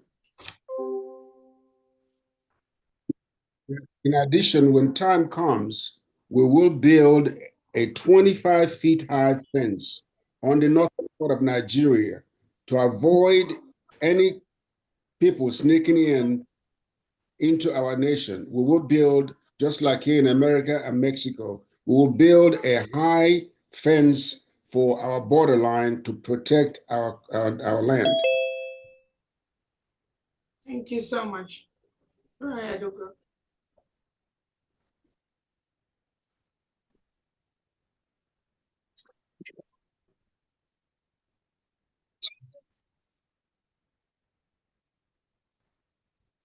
Okay, good evening, everyone. All protocol observed. This is a Congo admin. In my 1 minute space, I would like to ask 3 questions. First of all, what of those who are committing evil or doing things or snatching people's land or doing a lot of evil against fellow Biafrans, thinking that when Biafra come, that everything has waved away? Are we going to report somebody in our own court on a previous evil act that the person will come and face trial based on that, on the past evils? That's number 1 question. Then my second question is, today, China is still making use of WeChat as their own platform of communication. Are we going to have our own, or do we have any on ground already? That is number 2. Then number 3, how are we going to protect our cyber for cyber attacks? Because just like what is happening here now, we see people messing up with our communication here. Do we have a standard standard organization that will protect our networks and listen to avoid hackers? Thank you and God bless you. Thank you so much. On the lines, Honorable Anene, go ahead about grabbing of land, even though at this point we're not going to individual land grabbing and all that. But again, we can see the influx of people that are trying to buy properties in Biafra land. Obviously, they are fully aware of how peaceful and how coordinated and how advanced the United States of Biafra is going to be. So that may have contributed to the influx of people trying to purchase land in Biafra land. But in the areas of land, Honorable Anene, please go ahead to answer that question. Well, what I see, and I know people will buy land, we have to be very cautious as to where we buy land in time, but we will be there to support and activate any person or any group of people that want to invest in Biafra land and buy land. But we have to follow a code system that the way they will build it. That's why it's an urban development. We will develop the area based on the plans that we will set together for everyone to abide by, so we will not be confused as to who has what. I don't know if that answers the question, but we have to fully engage every person in Biafra land in purchase. Yeah, and again, that's why we encourage Biafrans, when you're going through the purchase of land, these are tangible and expensive things. It is important to engage attorneys that are professionals. We have many of them in Biafra land that could help you to ensure that you have the necessary documents to purchase your land, and then you don't fall into the victims of people that pay people to buy land, and they end up being people that don't do what they. So it's just those self things we have to do to ensure that if you want to purchase the land, engage the attorneys whose job it is to do the due diligence so that you don't have a problem, so that you have the right papers. If somebody is trying to grab your land, maybe you have the right papers to protect yourself in the law court. So let's go to the communicate IT praise for cyber attacks. This suggestion on cyber, please. Is praise here the IT Secretary for United States of Biafra? Please go ahead, or God will.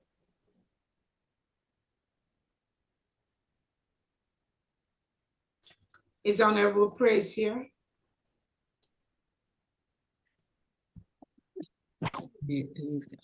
I don't see him here. I don't know what time it is in his area.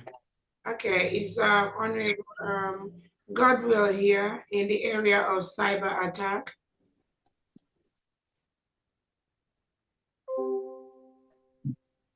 I didn't see him. I think he's at work. Okay.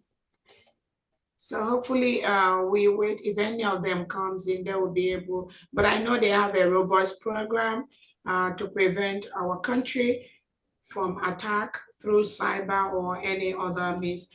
I don't know. I didn't see the okay. And then the last question is about communication. Again, Honorable Agi, I don't know if I'm here. I didn't hear that. Sorry about that. What's the question? Sorry, I think he asked a Okay. question. Go ahead. Yes, I asked a question that today we see China still maintaining WeChat anywhere they are as their system of communication, like where I am today. If you must communicate with the Chinese, they don't usually use WhatsApp. They use WeChat. So do we one for Biafrans? Have we built anyone, or are we going to build anyone that will be our own system of communication, whereby we will not have any interruption? Thank you. Thank you so much. If you remember, before our Prime Minister was the invited, remember there was an app and we was going to launch that incorporates all. Remember he said, like WhatsApp, like social media. So it's a package that will come with such capabilities. And if there any reason why I'm saying, because we haven't launched the apps yet to know whether that is inclusive totally. If there's any reason it's not included there, I can tell you that we have Biafrans who are doing things that that will not even be a problem at all to incorporate. So when the time comes, if it's not incorporated, we have people that will do that. And you asking, is it a skill you think you have? No, Okay, I don't I'm really just have the asking capacity. maybe, go ahead. Okay, thank you. Yeah, thank you so much. I was just asking, maybe, some people come here to ask, they have something to with that. That's the area, that's the reason I asked you. We'll be good with that. We'll wait until the app is launched. Thank you. Sorry, my honorable Minister of Information, my network was stopped. I don't know if I can go ahead now. So can you repeat? Oh, I'm not the one controlling the platform, but you can go ahead. Mazu go, right? Can he? All right. Thank you. I'm sorry, I just have only one question. Before then, there are some people who have raised issue on activity and so on and the legacy, which I believe there are some of those issues that have been addressed. All those things are not possible under the occupation of the regime. And whoever that is building should understand that even our spring leader has made those things clear from onset that we are going to be building a skyscraper to ensure that we have facility where we can having our farmland, company, and so many other things. So if you are buying land, you can buy land, but not to build. Because when we start, all those buildings you are seeing, most of them are going to go down. And some of the road that you are seeing today, we are going to have about 10 lanes, and our railway system is going to change. It's just going to be like Chinese railway, so where you have about 8 or 10, rails going on. So we're also going to have a street train and so many other things, just like in football. So I'm advising anyone who is buying now to only buy and keep. You can build a beautiful house, but not as you are thinking, because what we are going to build, want to build a company, you can have something like collaborated company, whereby you can have about 5 investors building in one particular land, about maybe 80-story or 70-story. Thank you so much, John. We already got all that. I don't know if you have a question. The different secretaries already have what you're talking about. So if you thank you so much. Yeah, we just yeah, all those things were, trust me. Next question, Honorable Go. There are people, we already have those structures, but you can meet any of the secretaries for further if you want to get more.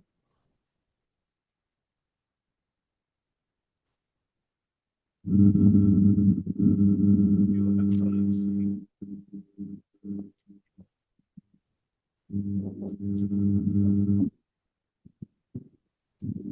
Yes, am I coming out? Am I coming out?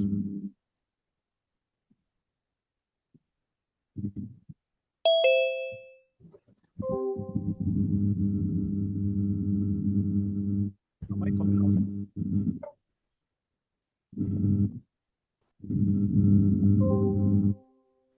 Good evening, Biafras.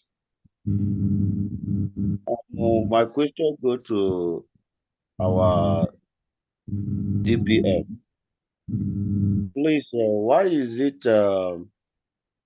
Zoo block Prime Minister account and some other Biafra account, but they did not block your account or the account you bring out for us? Two questions. Why are you not working with Butuzo? That is my question. Thank you so much. The Prime Minister's account that Nigerian state said they blocked, there's nothing like that. Remember, they included some innocent Biafrans in that list, and they mentioned, they called them terrorist financiers. From the investigation that we've conducted, we've discovered that it is some Biafrans that went to submit innocent Biafrans' accounts to the Nigerian state, especially those that do not want to work to destabilize this United States of Biafra. That is what they did. The question you have to ask yourself, does our Prime Minister have an account in Nigeria? No. Is our Prime Minister Simon Ekpa a terrorist financier? No. What he does is exactly what me and you do every weekend to raise money to build our nation.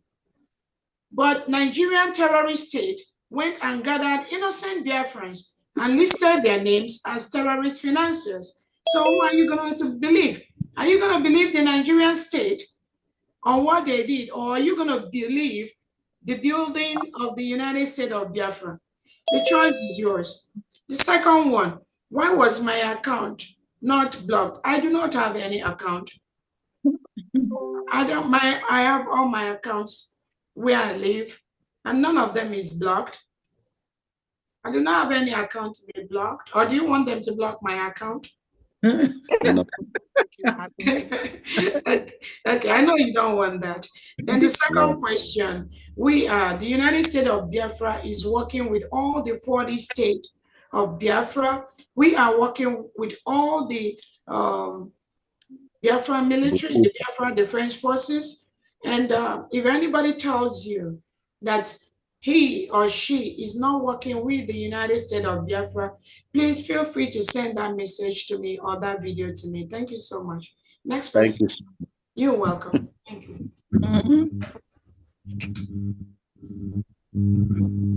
Yes, I have one more question.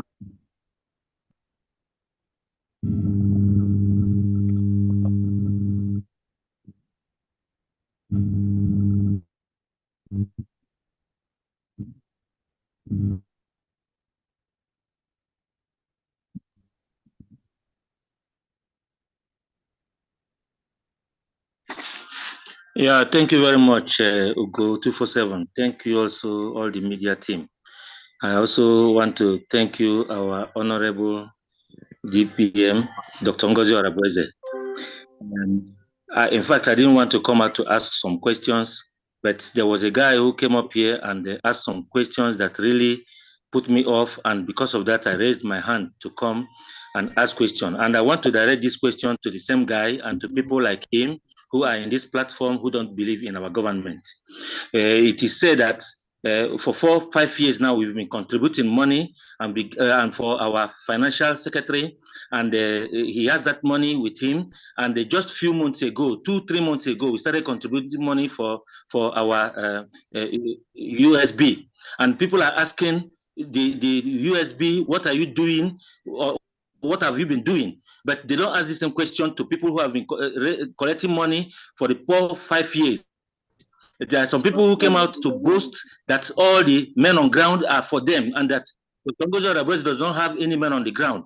They did not ask him this question. People are raising funds every week, and nobody is asking them questions. So I want to ask this question to those guys. When will you begin to ask Bridgie government what they are doing? When will you begin to ask them to come out? When will they come out to take questions and answers like we are doing today? I want people to, this guy who came up here to piss me off, to ask his government, the Bridgie, when will you come out to answer questions, just like Dr. Ngozi Orabueze is doing today? For 3 months only, we've been contributing new money, and they say we don't have men on the ground, so we are recruiting people newly. What do you want this new recruit to do right now when you have men on the ground that you are controlling all of them for years? When will you ask them these same questions? Because I'm really pissed off with that kind of question. What are you people doing? As if they are doing something that we are not doing. That is my question. Yeah. Thank you. Yeah, thank you. Let me quickly, thank you so much for that. Please do not be upset too much. This is what you see. Remember, they will come from different angles. It is only left for you as a genuine Biafran to recognize them when they rear their ugly head. Let me quickly let us know. The United States of Biafra, we use our money to build our nation. Our money goes into several things, such as, remember, we are doing our ID card, which our prime minister, which we started printing when our prime minister was around. The printing of a genuine ID card, printing of our passport, which will soon be out, printing of our driver's license, it costs thousands of dollars or pounds. It's not a little feat. Also remember, we are helping to build all these different structures we are putting in place in the United States of Biafra. Remember, our people at home depend on us. They depend on us to build. While they are part of the structure, while the people are building, we are also going to continue to use our resources to defend our land. Remember, the Nigerian state sent reintegrated terrorists, giving them AK-47, giving them different kind of arms to come and kill our people. That is what they've been doing. How do we defend ourselves? We'll continue to self-defend ourselves. When you want to confront somebody that comes to your house with AK-47, you're not going to confront them with sticks. You're not going to confront them with machete. When somebody wants to kill you, they come, they send them all the equipment, all the bullets, all the armor tanks that foreign countries are giving to the Nigerian state. They send it to kill innocent Biafrans, innocent indigenous Nigerians. All those AK-47. Nigeria breaks every rule of international humanitarian engagement, code of conduct. Nigeria breaks all that. That is why you see them shoot unarmed innocent Biafrans that are marching on the street for nothing. So that is where our money is going, for our self-defense. If that answers your question. Thank you so much. Next person, please. Okay, please. Am I coming out now? Am I coming out now, please? Yes, yes. Okay, thank you so much. Your Excellency, Dr. Ngozi Orabueze, a woman with a golden heart, I greet you. Honorable members of the cabinet, distinguished leaders and Biafran of the Biafran nation, respected elders and stakeholders.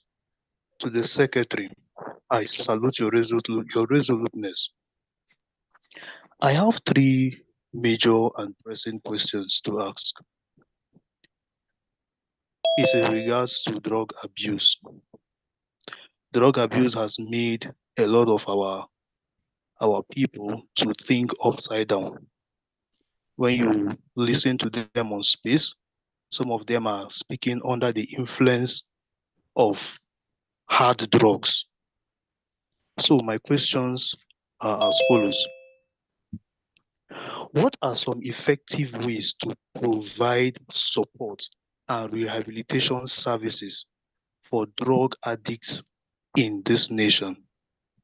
Secondly, how can technology be leveraged to monitor and prevent drug trafficking in this nation? And lastly, what economic empowerment program can be initiated to reduce the appeal of the drug trafficking in the Biafran communities? Thank you so much. Thank you so much. On the drug abuse, again, I think I can clearly answer to this question. as a professional, as a psychiatric nurse practitioner that deals with drug abuse, opioid abuse, treatment. Again, that's why we are going to build the best country in the world. When it comes to drug abuse, you have to check first, do an assessment. Why is somebody abusing the drug? What drugs are they abusing? Then you go into the treatment for the drug abuse. They're abusing opioid. You know that the best option, actually, not just for the drug abuse, because why they abuse the drug, there are so many things that surround what we call comorbid conditions that make people to go into doing what they do. It could be somebody that was abused, that was traumatized by the Nigerian state. It could be somebody who lost the mother, who lost the father. It could be somebody whose brother or sister was murdered by the Nigerian state. It could be somebody whose brother or mother is locked up in any jail or any cell in Nigeria. It could be somebody who is in school or who graduated but do not have a job unless they know somebody. There could be many reasons that push our youth to go into drug abuse. Like I said, the mainstay for any drug abuse or even any mental or behavioral health is what we call psychotherapy and psychopharmacology. You make sure you use the right therapy to both individual and group therapy to make people stop doing what they are doing. A lot of orientation and reorientation have to go into that. There are also treatment for people that are really hooked up to opioids. We can use what we call buprenorphine, which is a medication that they take, which acts like an opioid, but it's not an opioid. You use that to treat them. They take that every day. That replaces the position of the opioid they are abusing, and that helps them stay out of those street drugs. And then you initiate psychotherapy for them, both individual and group therapy, where they see licensed clinicians, licensed clinical social workers, licensed therapists that counsels them either every day, every week, every month, on the dangers of those things. Those are the kind of things we're going to introduce in our Biafra. We have them. Biafrans are the best in what they do all over the world. Most of the highest number of doctors, nurse practitioners, nurses you have abroad are Biafrans. But we need to take this home. That is why we are creating our own nation, so that our people will have the best services all over the world. So this drug abuse is a very, very big thing in our land. It's going to be a combination of the social services department working in collaboration with the healthcare department to ensure that we reduce this. It also flows into other departments where we have people just being depressed, being hopeless because of just being in a state called Nigeria.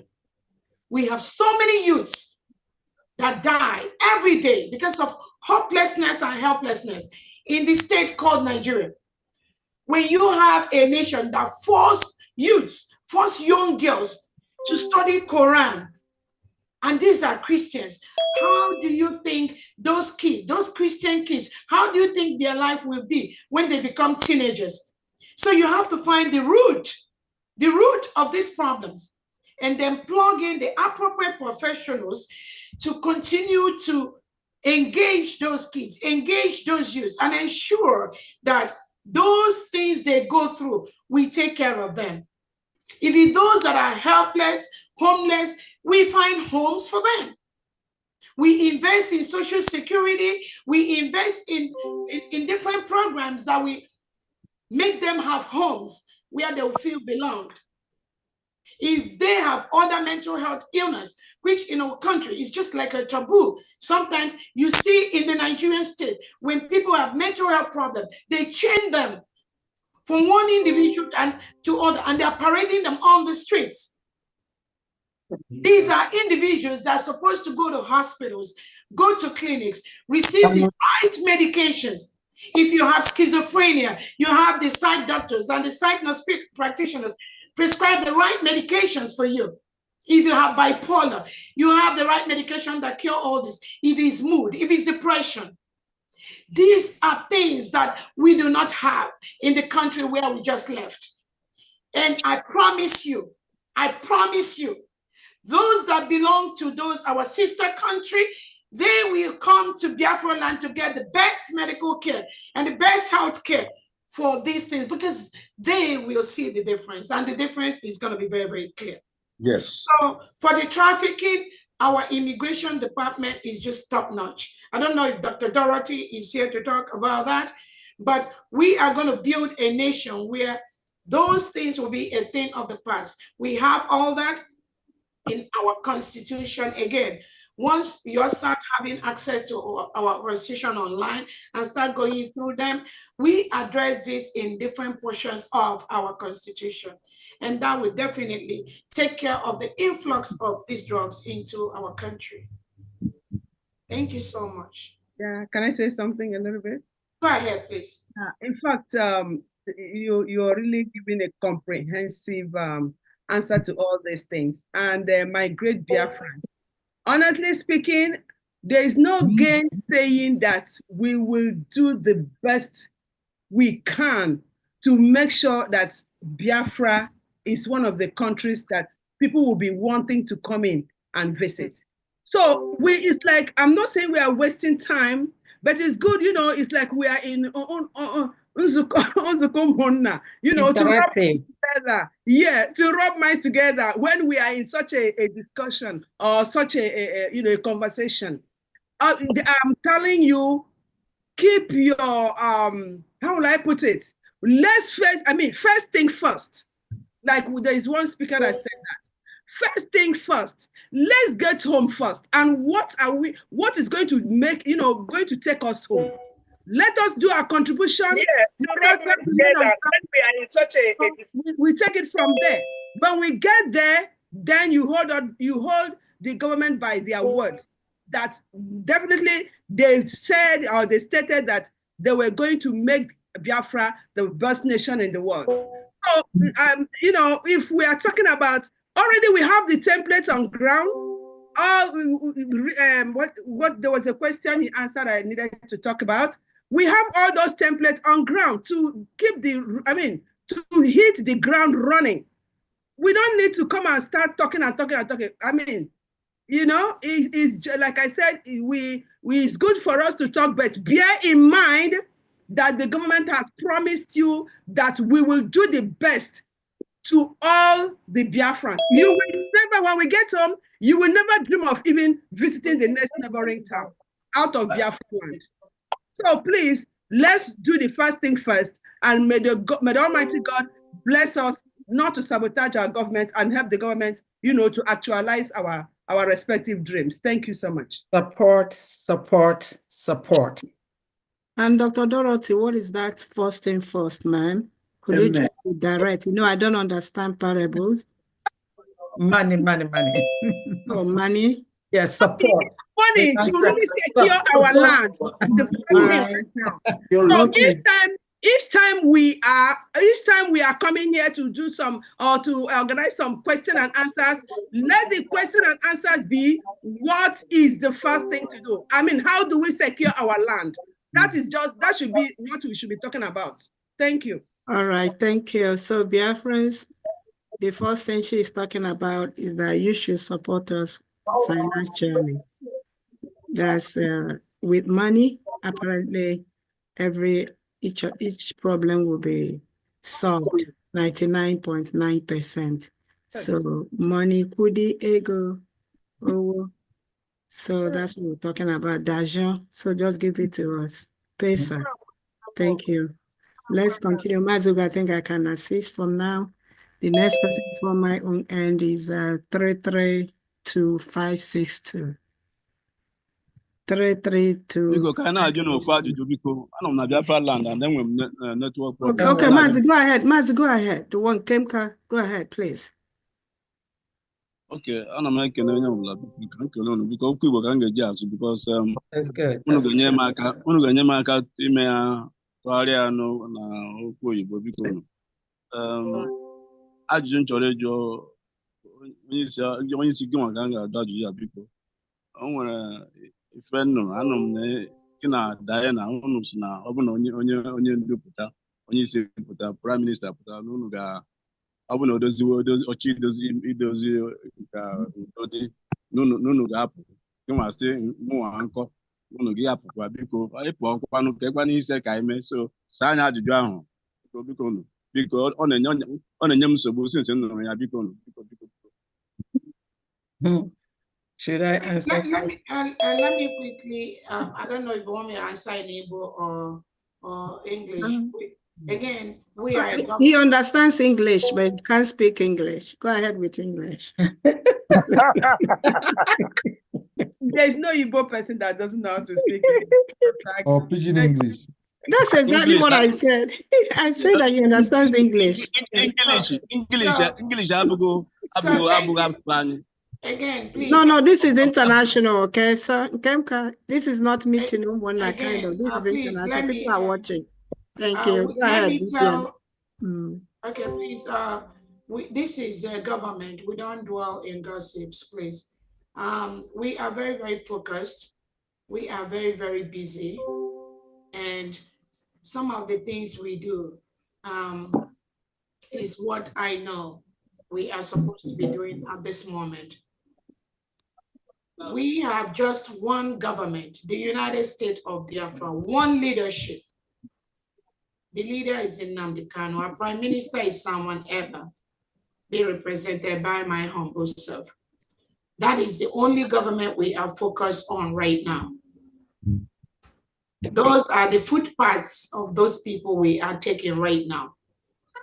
This government will not dwell in social media gossips, and I don't think we are going to be part of those gossips.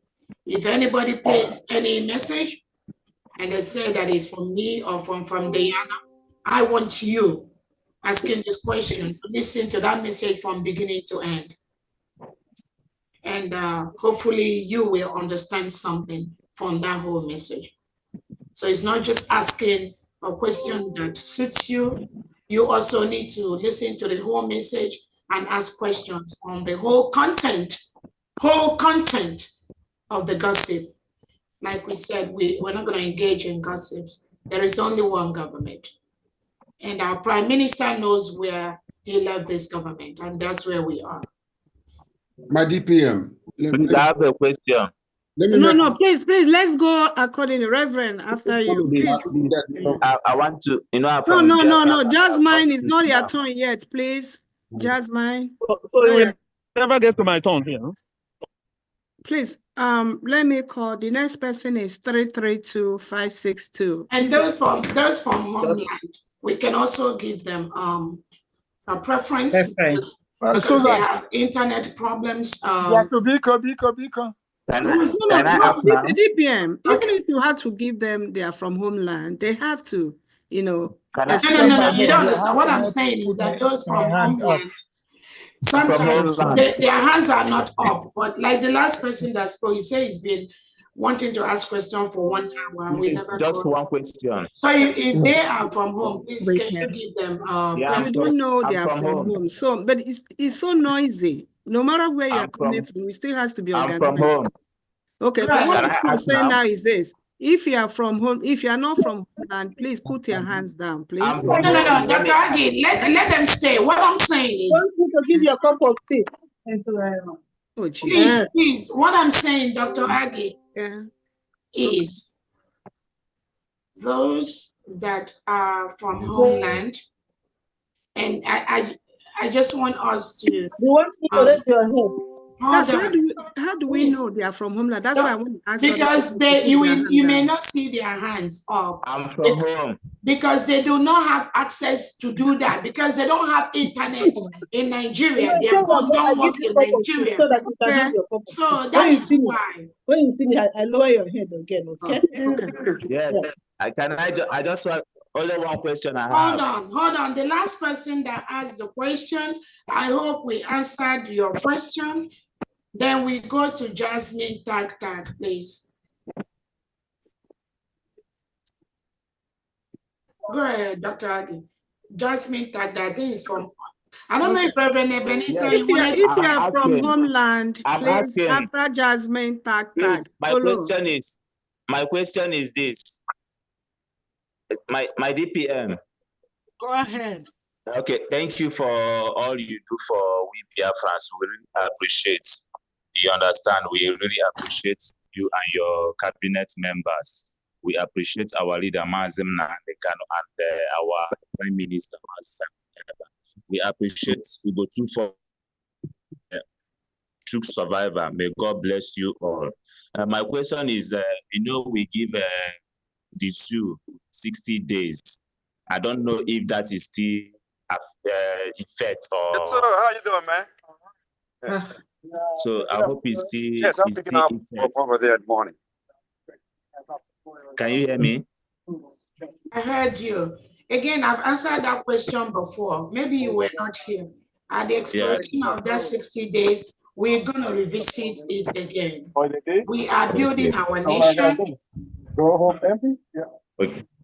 Yeah, that's what I said. Okay, thank you, my DPM. God bless you. Thank you. Next question, please. I think important to get. If you are from Homeland, please speak. Which they're going to do in the morning.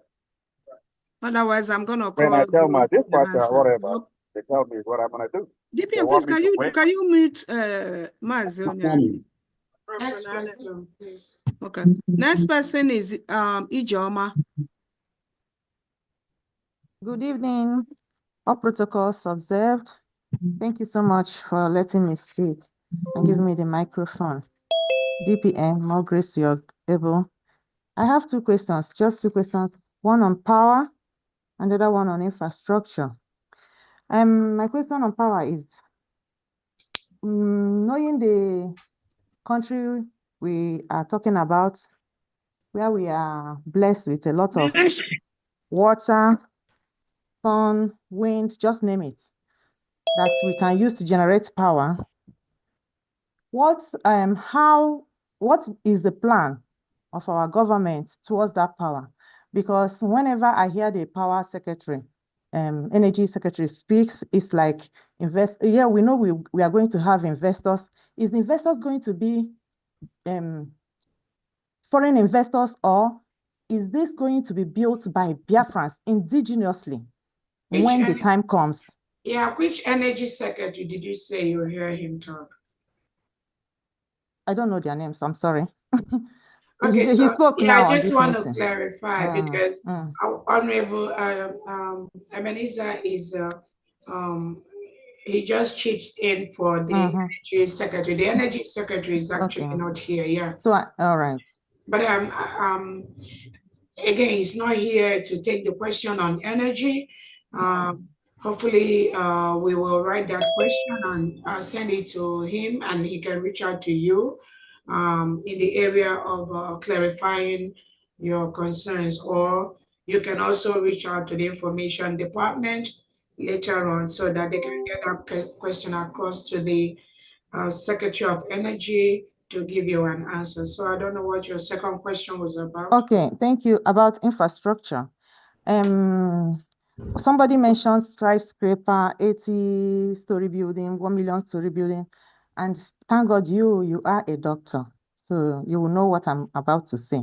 Knowing that after third level, that oxygen level is not the same. And from fourth, fifth, it's disappearing, especially for children. So if you watch in Europe, that's why they don't have these skyscrapers and all this. Considering our own country, our weather, what is the infrastructure department thinking about this? Our Onyendu may say it, but the reality on ground is the health of the people, how the people will enjoy it, the longevity of it before the beauty. Thank you. So in conclusion, is about those asking for security. Your security is in your hands. It's unfortunately that the people that will bring out these security questions are people living in the West. I ask, what is our people doing in the West? Are we not learning? There is no country that is doing magic with their security. Security is in your hand. We are building a new nation. Bring your money. That is the first security you give yourself. Tell yourself the truth. If you can give 1 million naira or dollar, ajema or or whatever money you can give, bring it. Don't have the capacity of 1 million and you are bringing 200. You are lying to yourself. Then if you have a capacity of 200, bring that 200 and God will bless you. That is where it starts. Security is money. And the first thing we have to do in all this, like our ministers has always said, it look like it's fun. And some people will say DPM like money. Who doesn't like money? Who? What are we here doing? Are we not looking for money? So bring the money, let the security be there. You see what happened when Mazi Simon Ekpa was there. We see the improvement. You see the way our people went on holiday. Who didn't want that? So let us do our own part and let the government do their own part. Thank you so much, my government. You people are really doing a wonderful job. And we should remember, nobody is paying anybody. Every time our DPM comes here, he keep calling on us. If you know what you have to do, come and do it. Yet some people will be on social media talking trash. She's doing this. You have put it, everything is open. Come and do the one you can do for your own nation. Stop talking nonsense. Thank you so much. Thank you so much. We'll allow Honorable Anene to address the area of the infrastructure. The security, like you said, security is in your hand. It's unfortunate that the country where we exist, where we interacted with before, Nigeria, does not know what security means. Nothing. There's no security of lives and property. Children are in primary schools and they are kidnapped, hundreds of them taken away into the bush. Undergraduates that are in hostels are attacked, all of them, many of them kidnapped into the bush. And we never see some of them. Some of them are kidnapped and they don't come out till years after.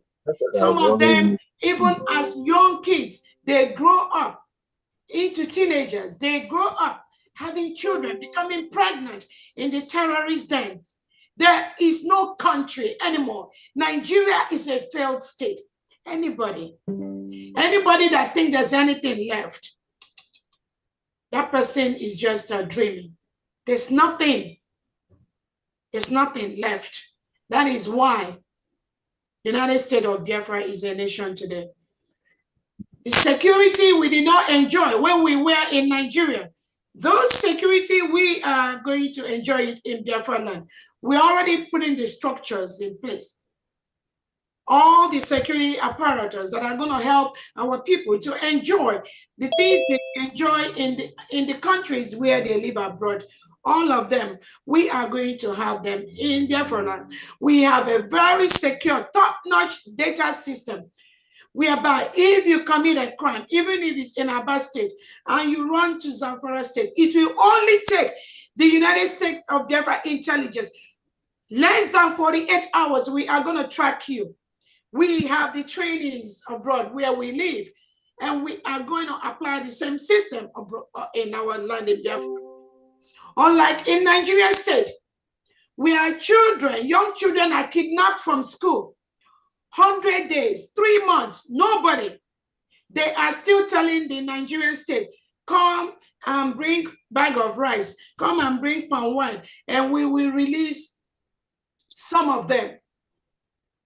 And what does the Nigerian state do? Christopher Musa, that is boasting that Simon Ekpa, our prime minister, this same Christopher Musa colludes with the terrorists in Nigeria. Children are kidnapped from schools. Christopher Musa does not talk about it. What he is interested is occupation of Biafra land, where the mineral resources are, where they mine it and send it to countries abroad and they pay them. That is all, but not anymore. Not anymore. There is no state left. So the security we never enjoyed, where you have people, Christians, sleeping in southern Kaduna, in Zamfara, in Boronu, communities are chased away by these reintegrated terrorists of the Nigerian government. They are chased away. Many IDP camps. These are where indigenous Nigerians, women, children, that's where they are. No school. Some of the schools in northern part of Nigeria have been shut down for over 8 months. Children don't go to school. And some of you will be talking about the voluntary Monday sit at home in Biafra land, because we do not want to be like these nations, these countries in Nigeria where the states, they don't go to school. Their children don't go to school because of the terrorists that are brought in by the Nigerian government. There is nothing left. That is why our security is going to be the best. We are going to build it. And then on the question that the last speaker was talking about. Rise. Let me talk about the hard rise building. Yes, go ahead, Honorable. Let me tell you, we could do 50 stories, we could do 60 stories, we could do 70 stories, could even 100 stories. Let me tell you how we condition the space. From the ground, we shoot air conditioning all the way to all the floors. There's no such thing as losing oxygen, because oxygen comes from the ground up all the way to the top. So that's not an issue. And also we have the land that has the plants, trees that generate a lot of oxygen. Any green tree generates oxygen, and we will avoid people cutting trees down all the time. So we need to work with these things and make sure that everybody understands that you could be in the amount of oxygen you have on the 20th floor or 30th floor is the same thing as you have on the first floor. So understand that it will not matter. Now, if you come outside the building on the patio or porch, then it might be light oxygen, but it really doesn't matter. The oxygen inside the rooms are the same all over, from first floor to the 20th or 40th floor. So that's one thing. Before I let y'all go, I want you guys to donate. Keep records of all your donations. As the Prime Minister have spoken to me about this, when you donate and we have record of it, we can help you. If you have parents back home, we can help support them in building houses or engaging them in apartment complexes. They pay less or no money for those units. So donate so we could be able to know as to you what you have done. When you do support Biafra to come, then we will be able to support you when you begin to come into our nation and build or buy land. We'll be able to support you right off the top. But those that have not donated, they will not get a dime. Thank you. Again, we encourage our Biafrans to invest in the final restoration and protection of our land, so we can all go home and build our nation with the best technocrats we have. We need money. So those of you that do not want to donate publicly, you can also inbox me privately. We take money in different formats. And I promise you that money is going towards the building of our nation and the protection of our land and self-defense. Next person, please. Thank you. Hello, where? Hello, can you unmute yourself, please? Yes, sir. Yes, sir. Are you hearing me? Yes. Dr. Orabueze, Ekanodia. Yeah. Chukwu gozie gị biko, agoziela m gị. Ị hụrụ ụgwọ ahụ iji agba ndị ara, agwara m ya taa, agwa m Claudine. Ọsọ 522 ka 521. Dr. Orabueze, biko, ọgwụ a biko goye m quantum ka anyị dọwa ya. Oge nkere, a ga-agba ya ọgwụ ndị ara.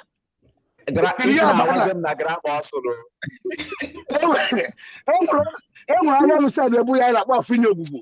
Alo, nwere ihe awụkwa no question and answer. I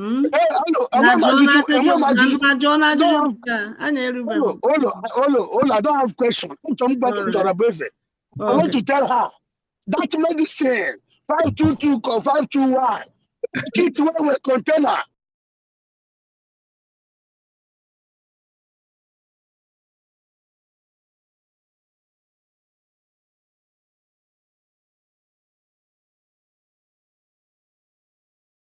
This meeting is being recorded.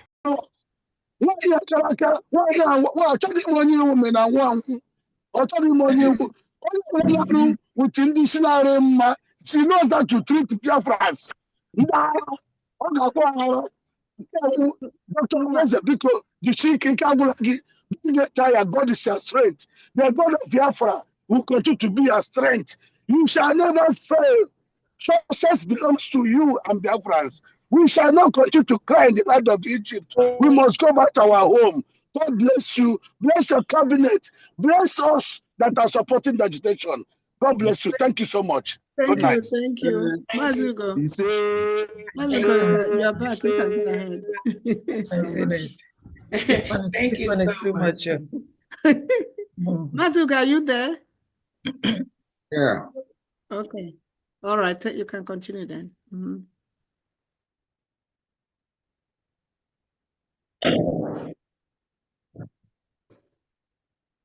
Yeah, lakwa na lie. I can't do too much. Hey.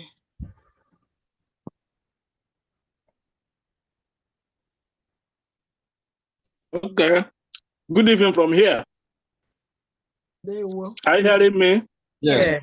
No. I want to ask one question. Then I'll make one observation. The question is this: when are we going to officially write a letter of expulsion to Adando Ocho, Adandeara, Adandakwara, so that this letter will be official, written in Igbo language, because his followers cannot decode, they cannot read, they cannot comprehend. They are so blind, they are so moronic, they are so idiotic that their brain cannot stand writing anything in English. Let us write it in Igbo language, and another one in English for other people, so that when our PM comes out, he will see this official letter, as we have been doing to others. I am aware that she's not qualified to be given that accolades, but let us do it, let it be on record. That is the question I want to ask. Then my observation. Ladies and gentlemen, and please listen and listen attentively. Dr. Ngozi Orabueze, the DPM is not the problem of Biafra. Let nobody make that mistake. Go and listen. Buhari and this drug lord, they have sold Nigerian Biafra oil up front for 40 to 50 and 100 years.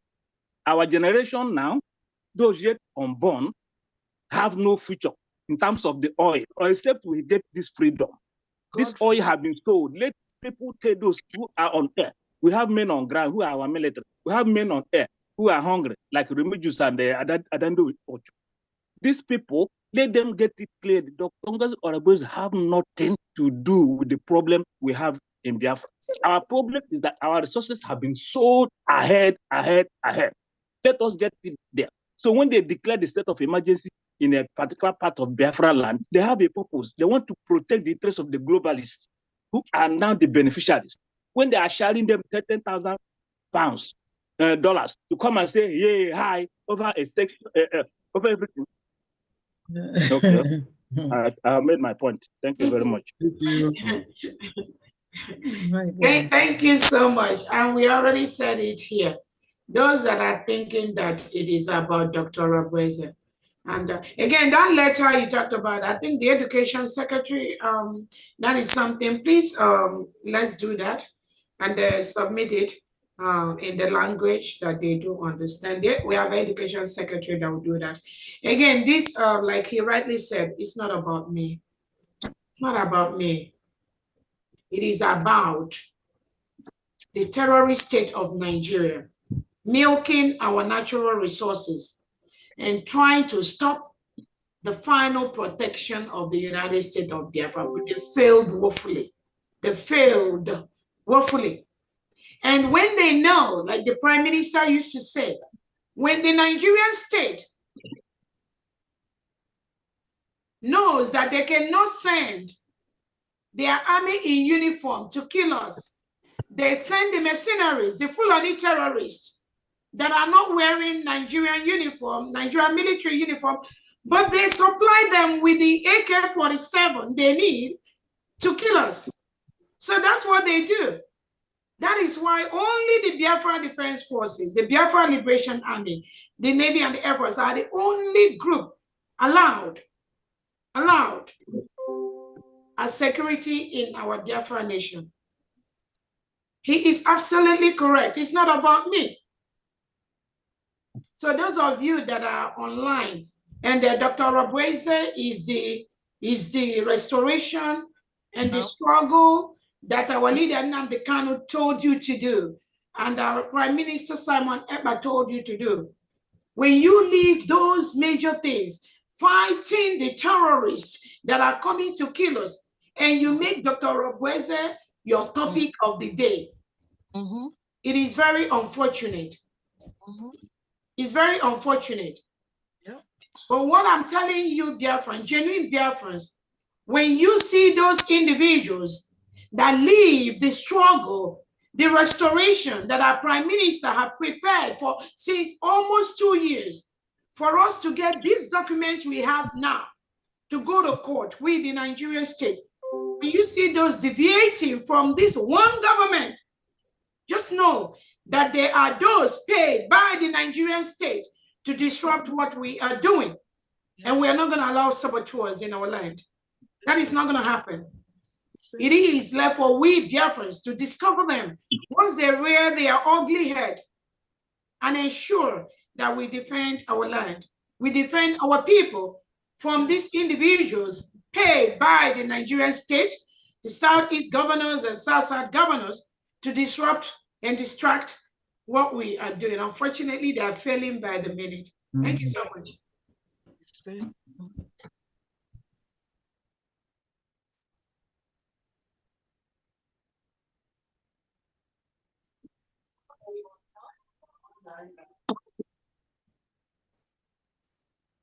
Yeah, thank you so much.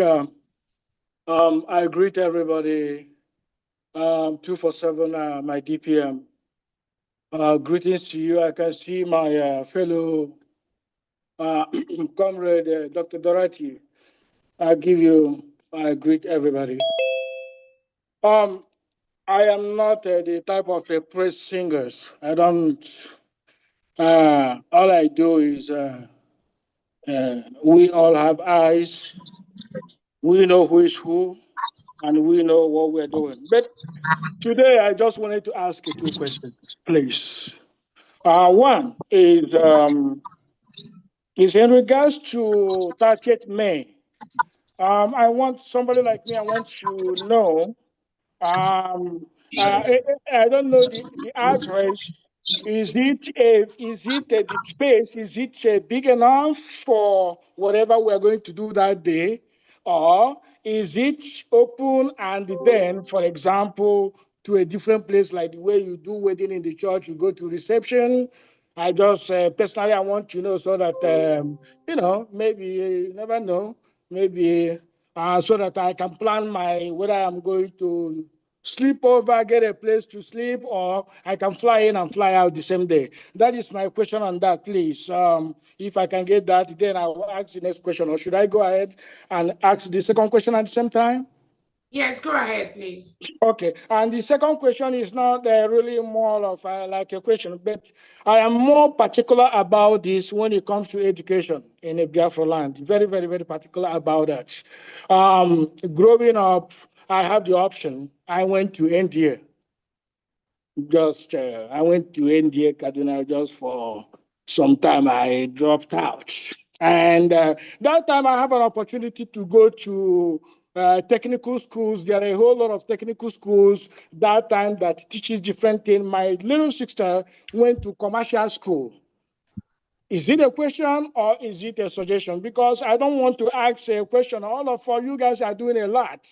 So asking that looks as if I employed you, is like you are interrogating you. But if it is a question, that's fine. If it is a suggestion.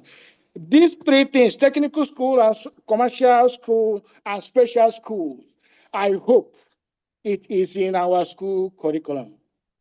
Thank you so much. Thank you. The Education Secretary, Dr. Ngozi, are you here to answer that question, or? Dr. Ngozi is not here. I'll take that information to her. Henry is the Deputy Secretary here. We go ahead and answer that question. Once again, I thank you, DPM, and fellow Biafrans. So our education, the plan we have is that creativity is going to be emphasized. So after when our students graduate from the high school, so we have a 1-year program where before they proceed to the colleges, they can go for the train. They have where they develop skills. So that is so it is the plan is they are going to also have every student will be expected to have skills that they can use to contribute to the growth of the nation, and also our teachers, because they are the ones to inculcate these skills. So we want to have a system where every teacher will have a skill to hold on to, so that they can also help in creation of this in the students. So yeah, that's technical. Every aspect of education will be emphasized. So we are not leaving anything, taking anything for granted. So what that means is that our children will have an option to go to technical school, or to go to college, or to go to any other special school. Is that correct? Commercial, yes, definitely. Yes. So very important, because those days we have a lot of skills developed. It was a choice. Very, very, very important. Thank you so much for that. And the next question, I believe you still remember my DPM. Yeah, thank you so much. The first one you talked about was what? First one was our DC on the 30th. Oh, yeah. I want to make my own plan. Yeah, I got it. In terms of space. Okay, I got it. Is Honorable Adai here, the Foreign Affairs Director? Is he or Uche here to speak on that?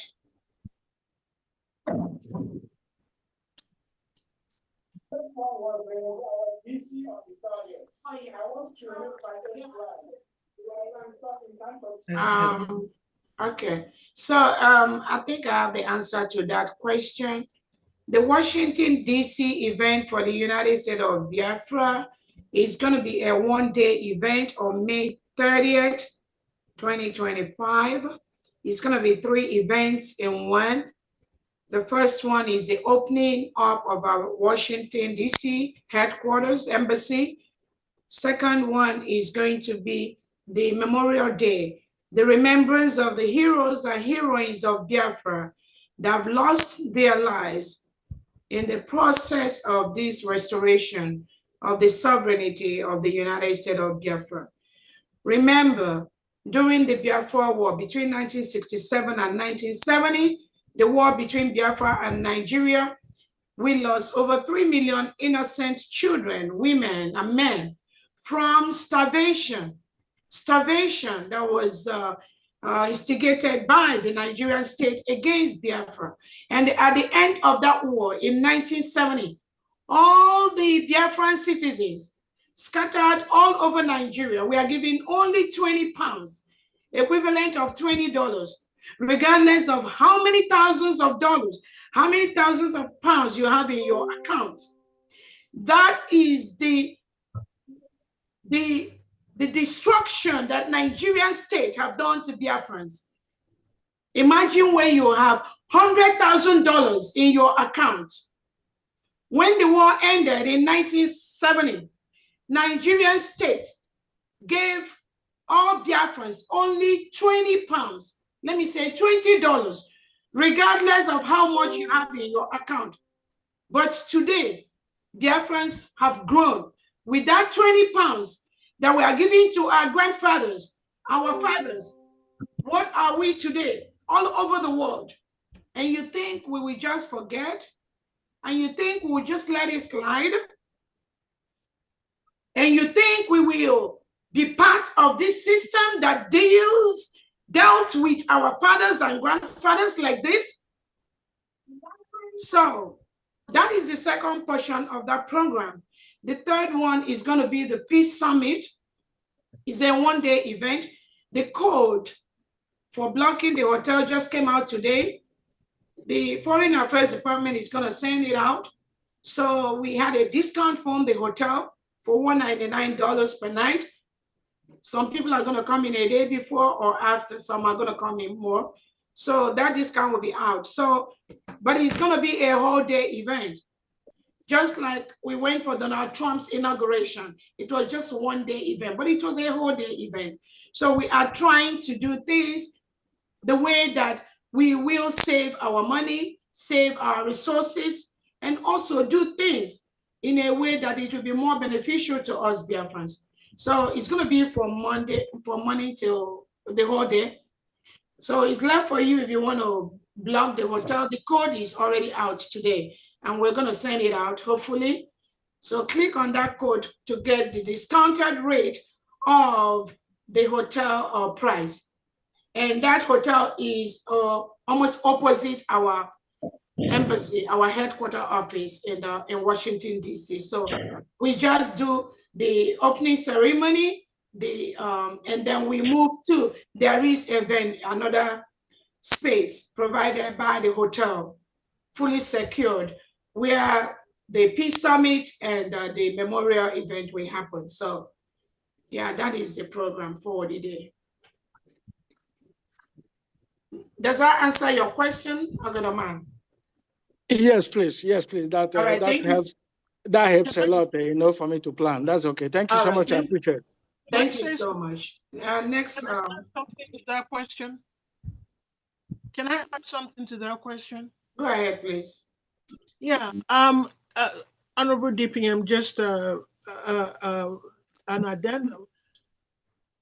For those who may not want to stay in the hotel that was already booked, I mean, as you said, I'm a member of the planning committee, and we also suggested for those who want, I mean, national chain hotels that are a little bit further away that you could take Uber is a lot, a lot cheaper. So you could stay in those hotels, take Uber, and just drive to the ceremonial spot. And so that will, because for an all day, if you fly from DC, I mean, from where you are on that same day, you might miss the earlier part of the ceremony because I think it starts at 9.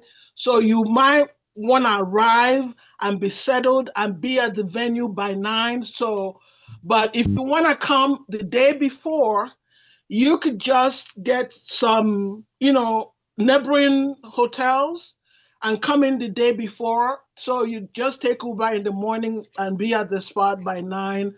And then if you want to leave after, because I think it ends by 9 p.m. So if you want to extend it to the 31st, you could as well do that, but it will be less expensive for those who want to plan it that way. That's an option.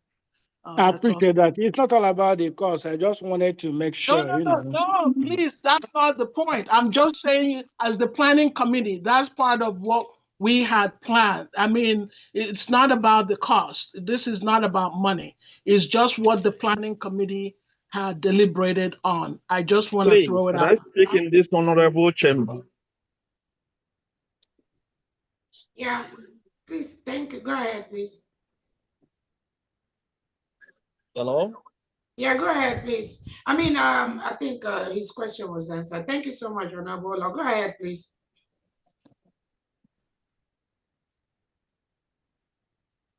Honorable, go ahead. You mean?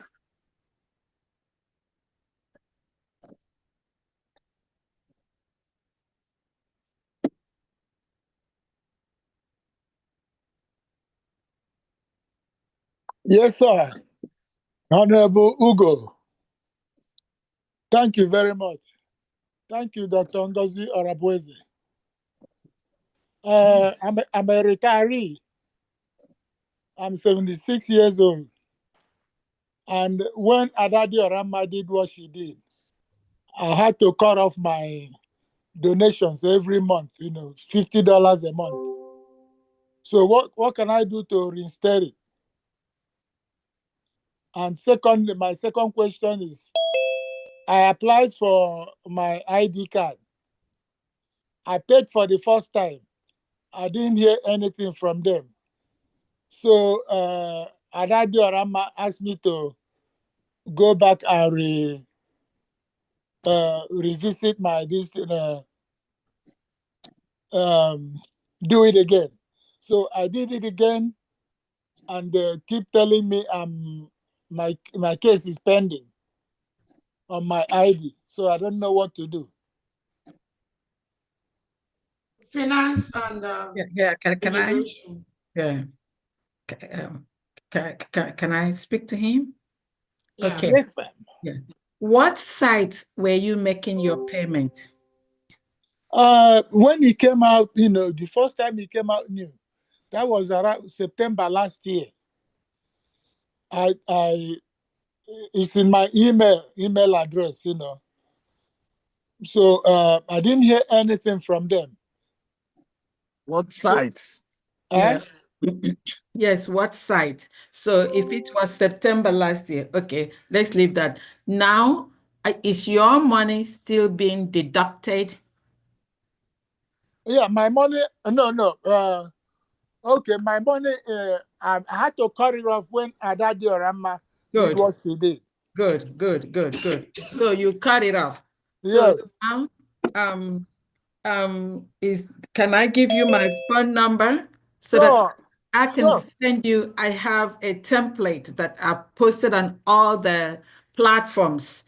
It's just very, very easy. You follow it, Okay, then sure, that would be great. Okay, my number is +1 +1 347 347 369 369 9305. 9305.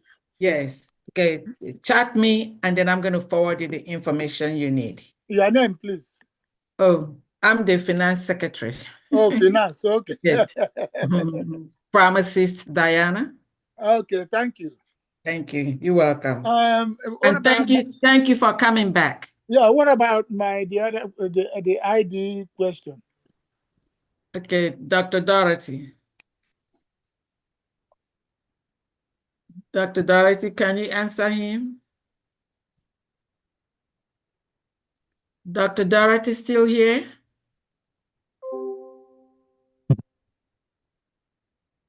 Is Dr. Dorothy still here? Yes, please. Yes, please. Please, can I take the question again? Okay, first of all, I did my ID. I paid $100 for the ID. I didn't hear from them. So I called Adadi Orama. She asked me to redo it. So when I did it again, it went through. But they are telling me they mark check mark on everything that is okay. But I keep getting pending.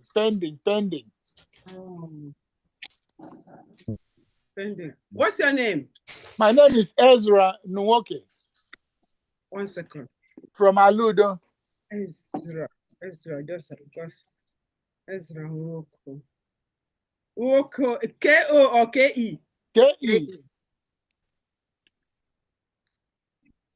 Please, can you remember the type of the form? It was the second one you guys said is more simpler than the first one. Okay, I went to check it out there. Then you have to come for verification. Then maybe we can do your verification right away. Oh, okay. What do you think? Where are you right here? I'm in Maryland, New Carrollton, Maryland. No. Are you on the Zoom right now? Yes, my name is there, Ezra Nwoke. No, your picture. I'm the third hands up. Ezra Nwoke. Nwoke. NWOKE. Yeah, I've asked the question, so it's for her to answer me about all the answers. You know, I check.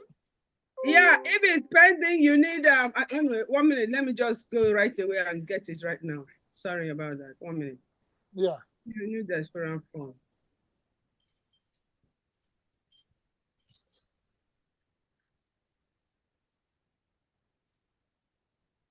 DPM, do we need a cap?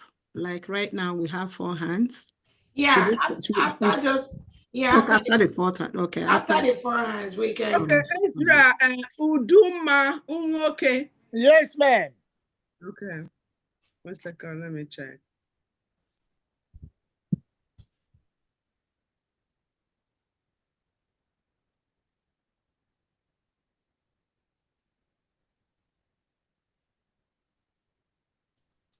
Ezra, you don't have your signature. I mean, you don't have your passport picture here. He checked everything. The check mark on everything. I'm looking at your form here. You see, I'm just looking at it here. There is no passport uploaded here. Or you want me to show you? Yeah, you don't have to. Is it the? I'm just asking. You know, that is the sorry, Biafrans. You see, that is the issue we face when you even call most of them on the phone to quicken the process and get rid of that particular name applicant. You know, they make the problem so cumbersome for you to get kind of frustrated.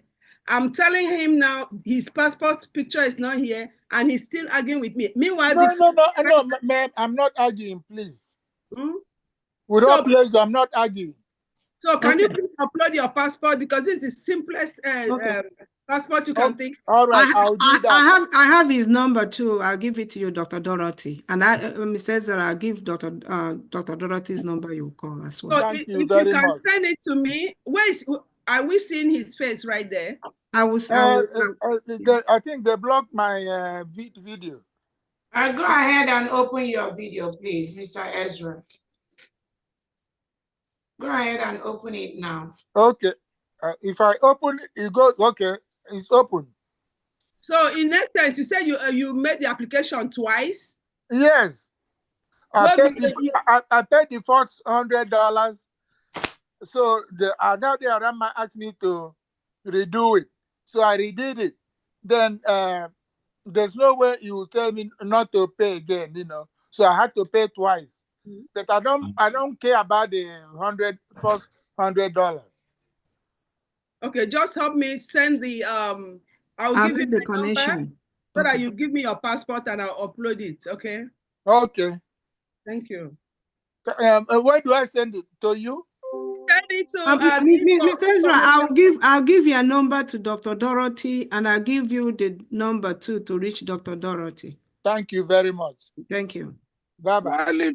While you're dealing with his own ID, mine is already been, I think I posted something right here, telling you people it has been successfully done even before we came into Laiti. It's supposed to pick it up there. Okay? And I still haven't received it. Some people received it, when we were there.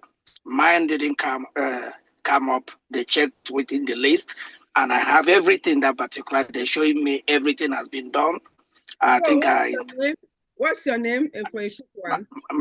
My name 247 know me very well.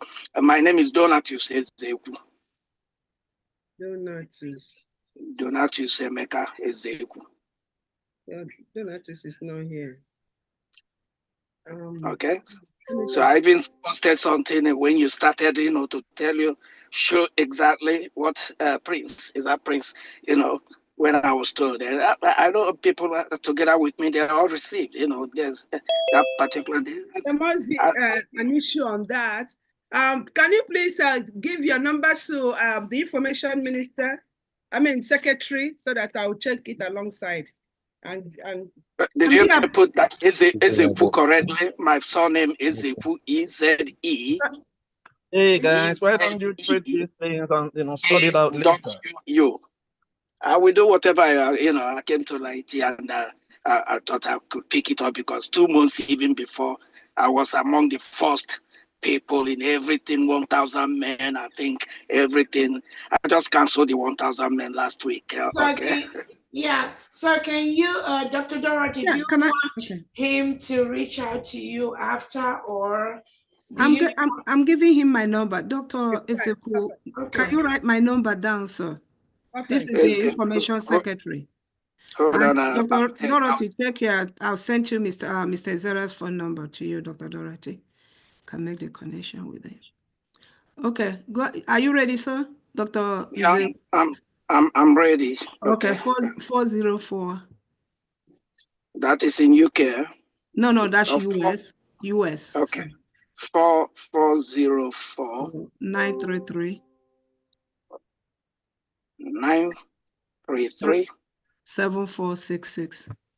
7466. I repeat that number. 401 933. No, 404, sir.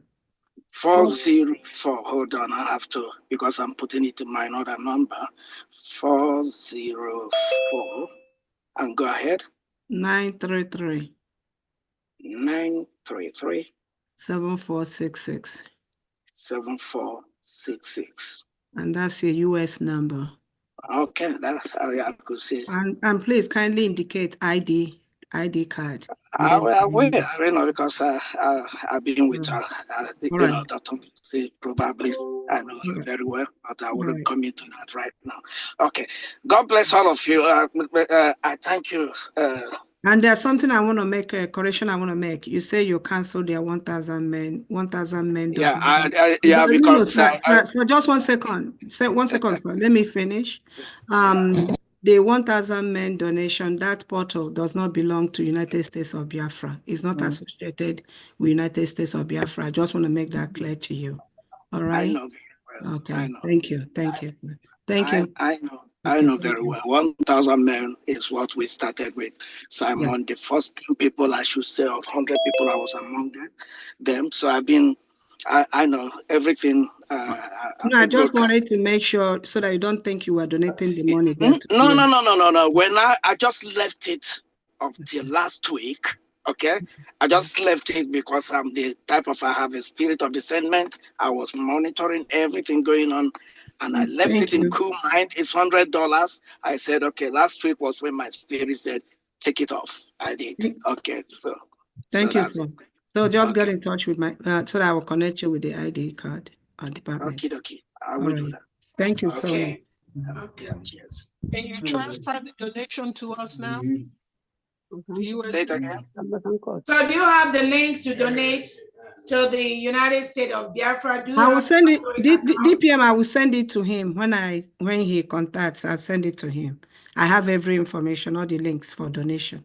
I mean, when you said when you contact, what if he doesn't contact you? Oh, okay. All right, then let me type it in the chat. Is he still on the platform? Mr. Don, if you are still on the platform, can you check the chat? I think then I'm on the platform. I've been on the platform since you guys started. So I'm just that type of person. I will keep listening and picking it up. And no. I'm saying, which state do you live in? That's what we're saying. Are you in the platform? I live in London, UK. So Ben Chooks is the admin. Are you aware of that? Okay. Yeah. Okay, so when you send me information, I'll connect you with admin in UK. Thank you. Dr. Agi, I'm typing the website now, www.newdimensionmandate.org. I'm typing it right now. Everyone here, please go here and donate to what we are doing, because we need that money to protect our land. Remember, we need that for self-defense, right? Yeah, so of course. Yeah, so either you do in your country or you go to newdimensionmandate.org, and then I'm typing it in right now. Just click on that link, please, and donate your money. I've just put it on the chat section. You can click on that. We need all the money in the world. If you want to give us $1 million, 1 million pounds, 5 million pounds, we need all the money. Biafra is a country you will always enjoy. And we're also open to negotiations. In addition, be sure that you donate to the account for this Biafran nation. If you do differently, my department will not help you. Okay, let me. Next person, please. Okay, next person is Anthony. Anthony. Anthony. Okay, can you hear me? Yes. Go ahead, Anthony. Can you hear me now? Yes, we can hear you. Okay, thank you. I don't. You have.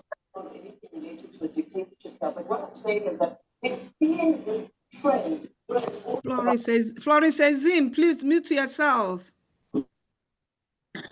Because of the freedom and the selflessness and commitment she has for people, she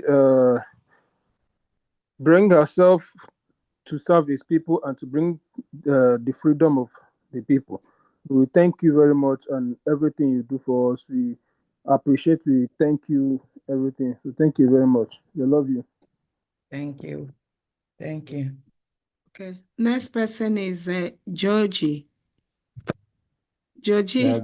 Yeah, good afternoon. Good DPM, afternoon. I greet you. I just have something that, that have been kind of bothering me, which I know that some other Biafrans are always also concerned. It's just a question, but I want to give you a little background why it is something that is very, very important. First of all, I want to say that I believe in USB 1000%, and I'm solidly behind you. But this particular question is specifically to you because you are the closest person to our PM. I wanted to reserve it until the PM comes out, but I felt that there's a need for me to ask this question today because of the events of few weeks. When we look at the history of where we are coming from, the region called Biafra today, there was a time a group of individuals, when the British came, some British merchants gave some of them Scotch whiskey, which, we call ogogoro. Some, they gave them some little chicken money. And that is how the Biafra land was sold to the British merchant called Royal Niger Company. So after that, eventually we found ourselves where we are today because of the greed of few individuals. I was in Finland and the ceremony, everything, the declaration was spectacular. You did, extraordinarily fantastic as far as my own assessment is concerned. Now, when we came back, a lot of things started unfolding. I am not a member of the media team, but on the sideline, we are fighting the war. Because it is part of what I observe that this war, apart from the physical aspect of what is going on in Biafra land, the major fight is the media war because of the insider people who have been part of this particular movement, turning against the movement and churning out propaganda to deceive a lot of Biafrans. So we keep, witnessing what is going on. Please, I want you to have a little patience with me. I know that we are. Just ask the question. Please go straight to the question because we got to go. Last week, sometime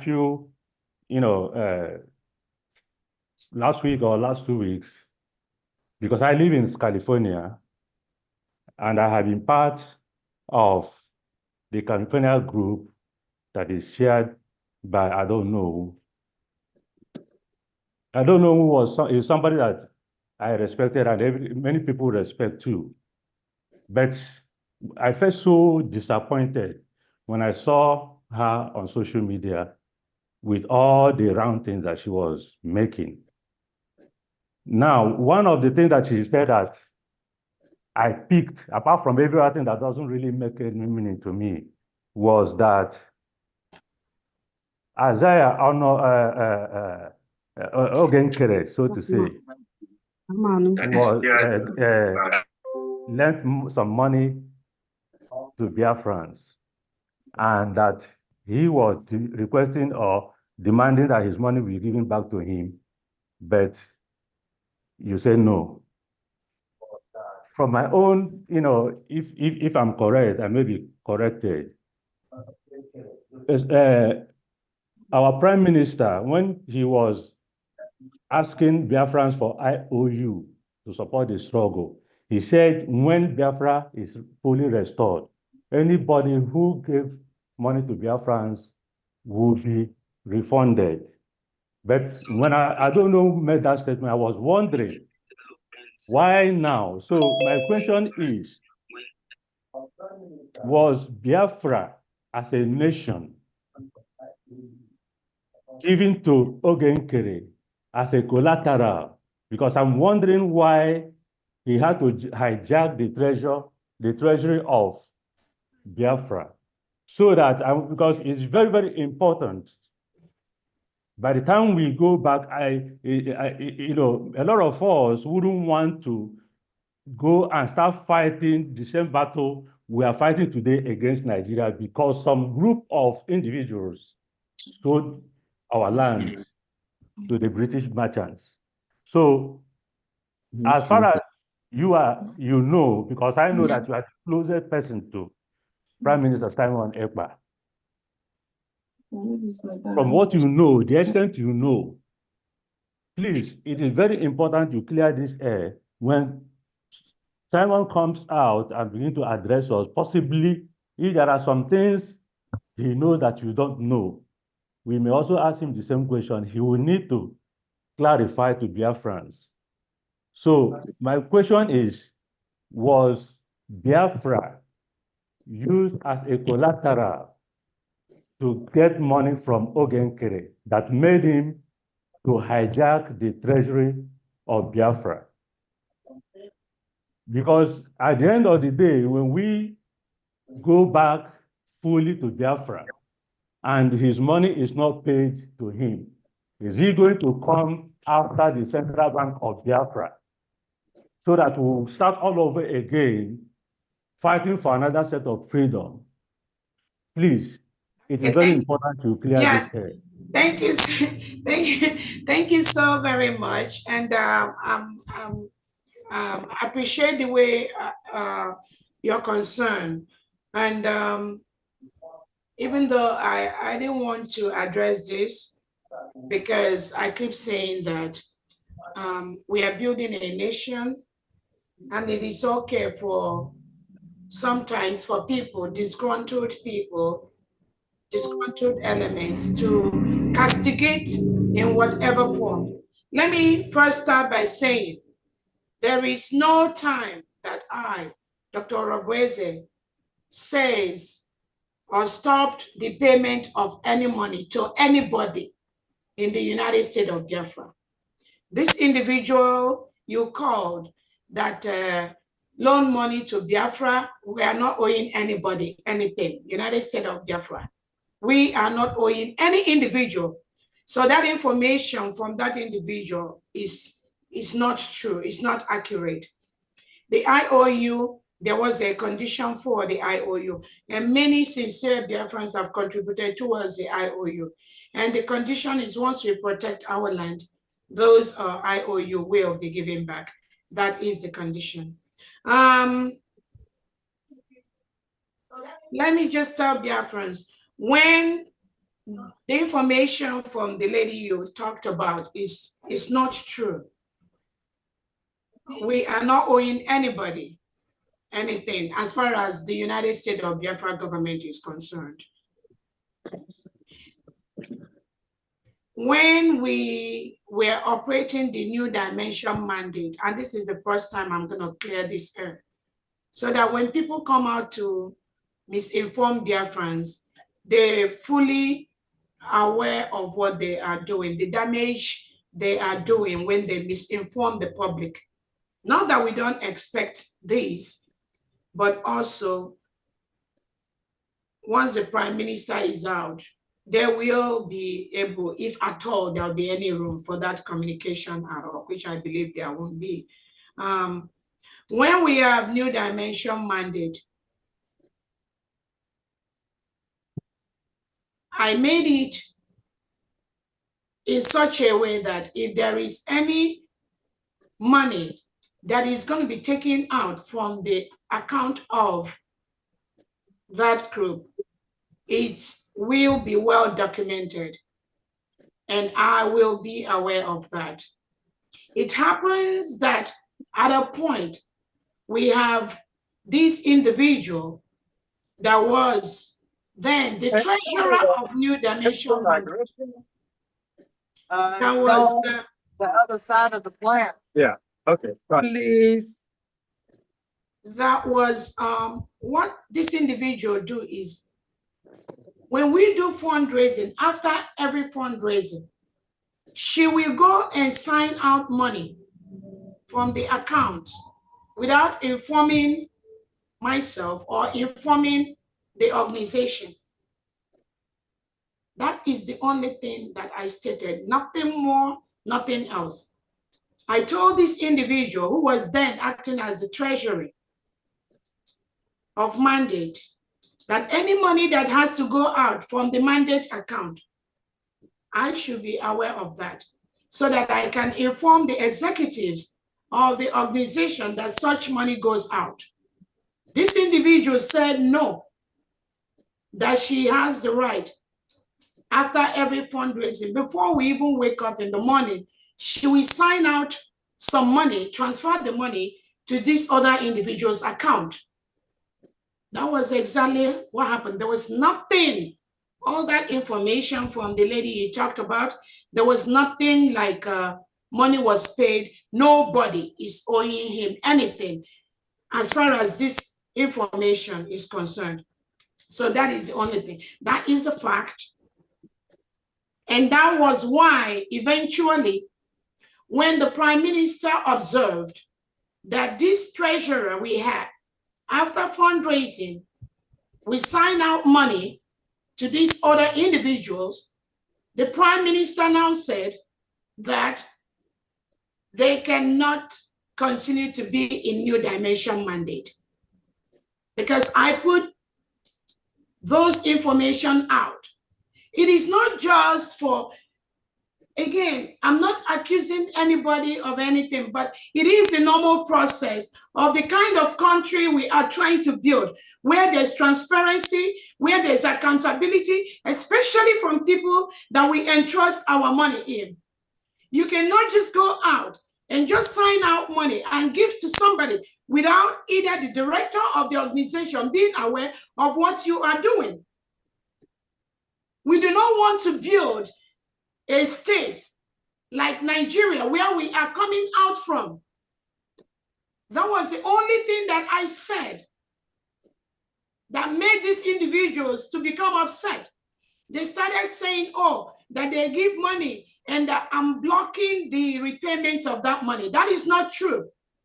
All I requested for is, before the treasurer of the organization move any money to this individual, you must let me know so that I can let the organization know.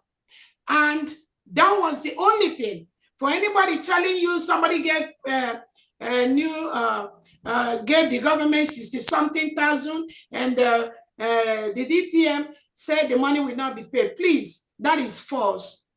The second thing I want to let dear friends know, when these individuals continued to act without transparency, exactly, maybe the same thing we are witnessing, without the normal process of running a successful organization, some of us find it difficult to operate in that particular organization. And I believe that was brought to the notice of our Prime Minister. And eventually, when the Prime Minister analyzed the whole situation, he told those two individuals they must leave mandate. And that was why they are no longer executive or holding any position in mandate. The Prime Minister now told them, let them go and handle the government account, the Biafra government in exile account. So that is exactly what happened. We need accountability in running any, not just the organization, in running our nation. In anything we do, we need accountability. Anywhere I am, I need that accountability. Because the people that are contributing money to us, they trust us to report what is going on in any account. But these individuals, they believe there's no need for that. And the Prime Minister saw the need for accountability. And he told them they must leave mandate. That is why they are not in mandate today. So that's exactly what happened. And that is a fact. Yeah. Thank you so much. That's exactly. Thank you, DPM. I'm so proud of you for addressing this. Yes, it's about time. Thank you. And some people here that are part of that can also chip in one or two things. From D, you can go in and chip in one or two things. I know Dr. Agi, you will start with. And some of the mandate members, you can also chip in one or two things if there is anything that falls. So this individual that's saying I blocked payment, all that story, these are just people that are paid by the Nigerian state to use different excuses to stop the final push to restore and protect the United States of Biafra. Nothing more, nothing less. They now go and start misinforming people. Those some believe in them, some are just carried away with that. I don't know if I'm if you want to add anything or there's nothing to add to exactly. Straightforward. Exactly, if I'm this is exactly what it is. But I'm just happy you dealt with it today, you know. Yeah. Thank you so please, much. Honorable. And on the area of collateral, please, there is nobody that has United States of Biafra as a collateral or anything. Nobody. Please, the only reason you see them doing this thing they're doing is because the Prime Minister is not around. If you all watch the video where this same crop of individuals, when the Prime Minister told them, if not where we are, many of them would have been suspended during that meeting. I will encourage all of you to go watch that video again.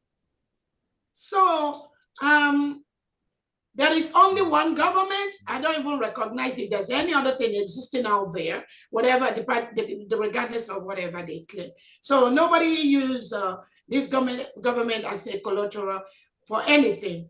What we are using to build our nation, to defend ourselves, is the little fundraisings we get every weekend to help us build our homeland.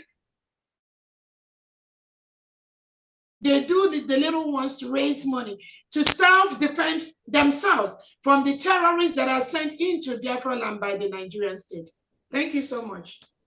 Thank you for the clarification. Ugo, please, if it's possible, this particular session of this program, cut the clip and put it on social media so that Biafrans will know exactly what transpired. Thank you very much. I appreciate it.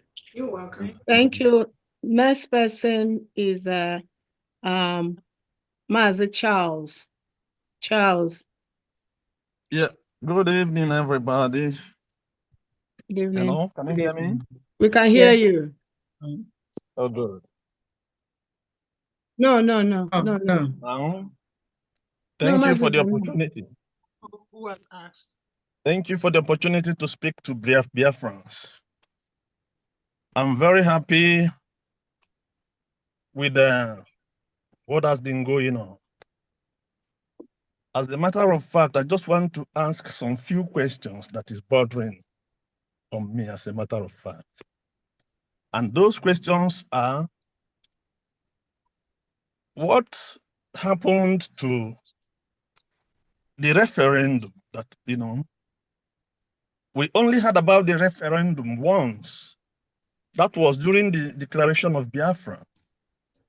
What happened to it? He's done his job. Was it ratified as a document that, has empowered the entire process of this Biafran redeclaration? If it has been ratified, I think Biafran should be, meant to know. Another issue is that I'm very happy. I had someone, saying first things first. It is interesting to know that it is first things first. And there is a mandate to statehood. And in this mandate, we have priorities. I want to know what is the priority of this government in this mandate of Biafran redeclaration. Yeah, thank you so much. Again, two questions.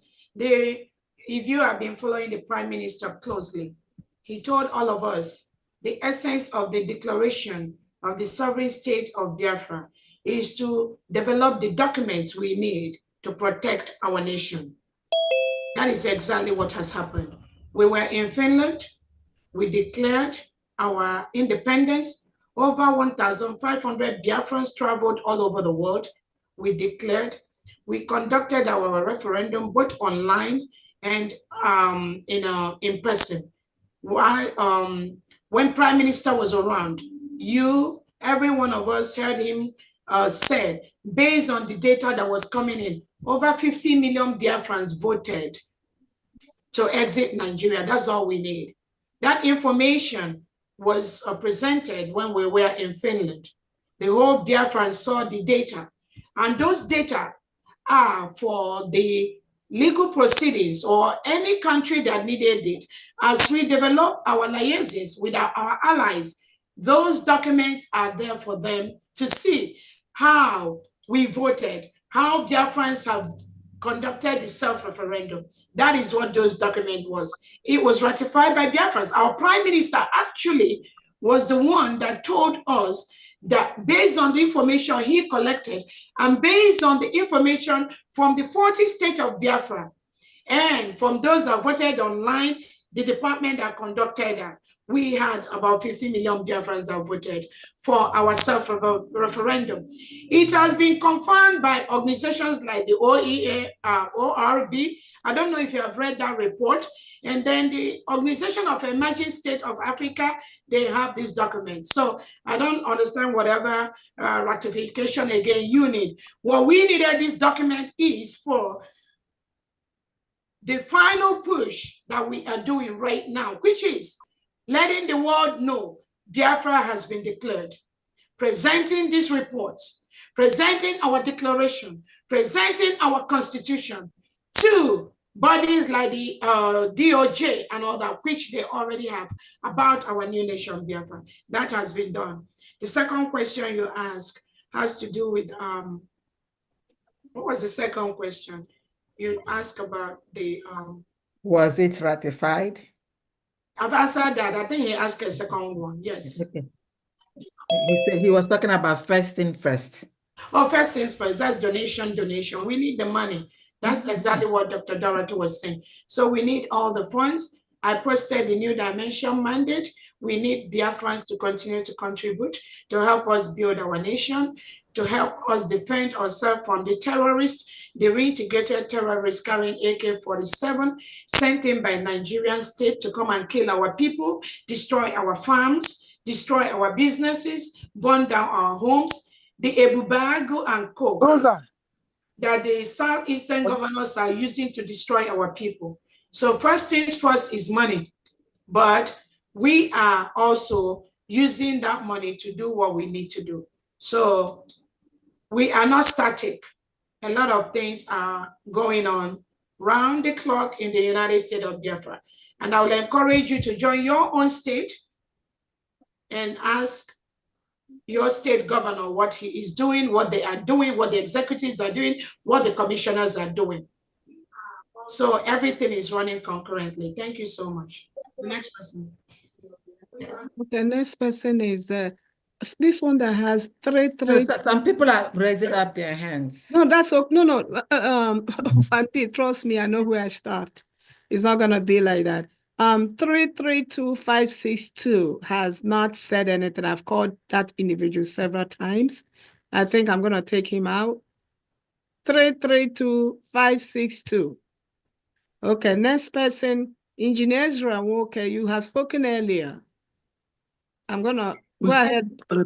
Yeah, Dr. Agi, hold on, please. Okay, somebody dropped on the platform. Hello? Ugo Okoro, you said that you talked about an Igbo brother who is somebody who is a retired Canadian.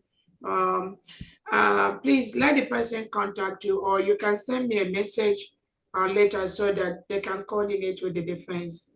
Thank you so much. Go ahead, Dr. Agi. Okay. 332, go ahead, please. Okay. Good morning from here, because we're almost some minutes after 1 in the midnight. So from Germany here.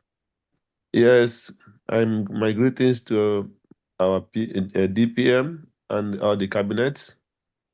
My question is concerning the same, I call her a 70-years-old woman, a 70-years-old woman liar. So I want to know if this very woman was present on the day that CRC was dissolved, and if the woman, this 70-years-old woman, was present, and either she voted yes or no.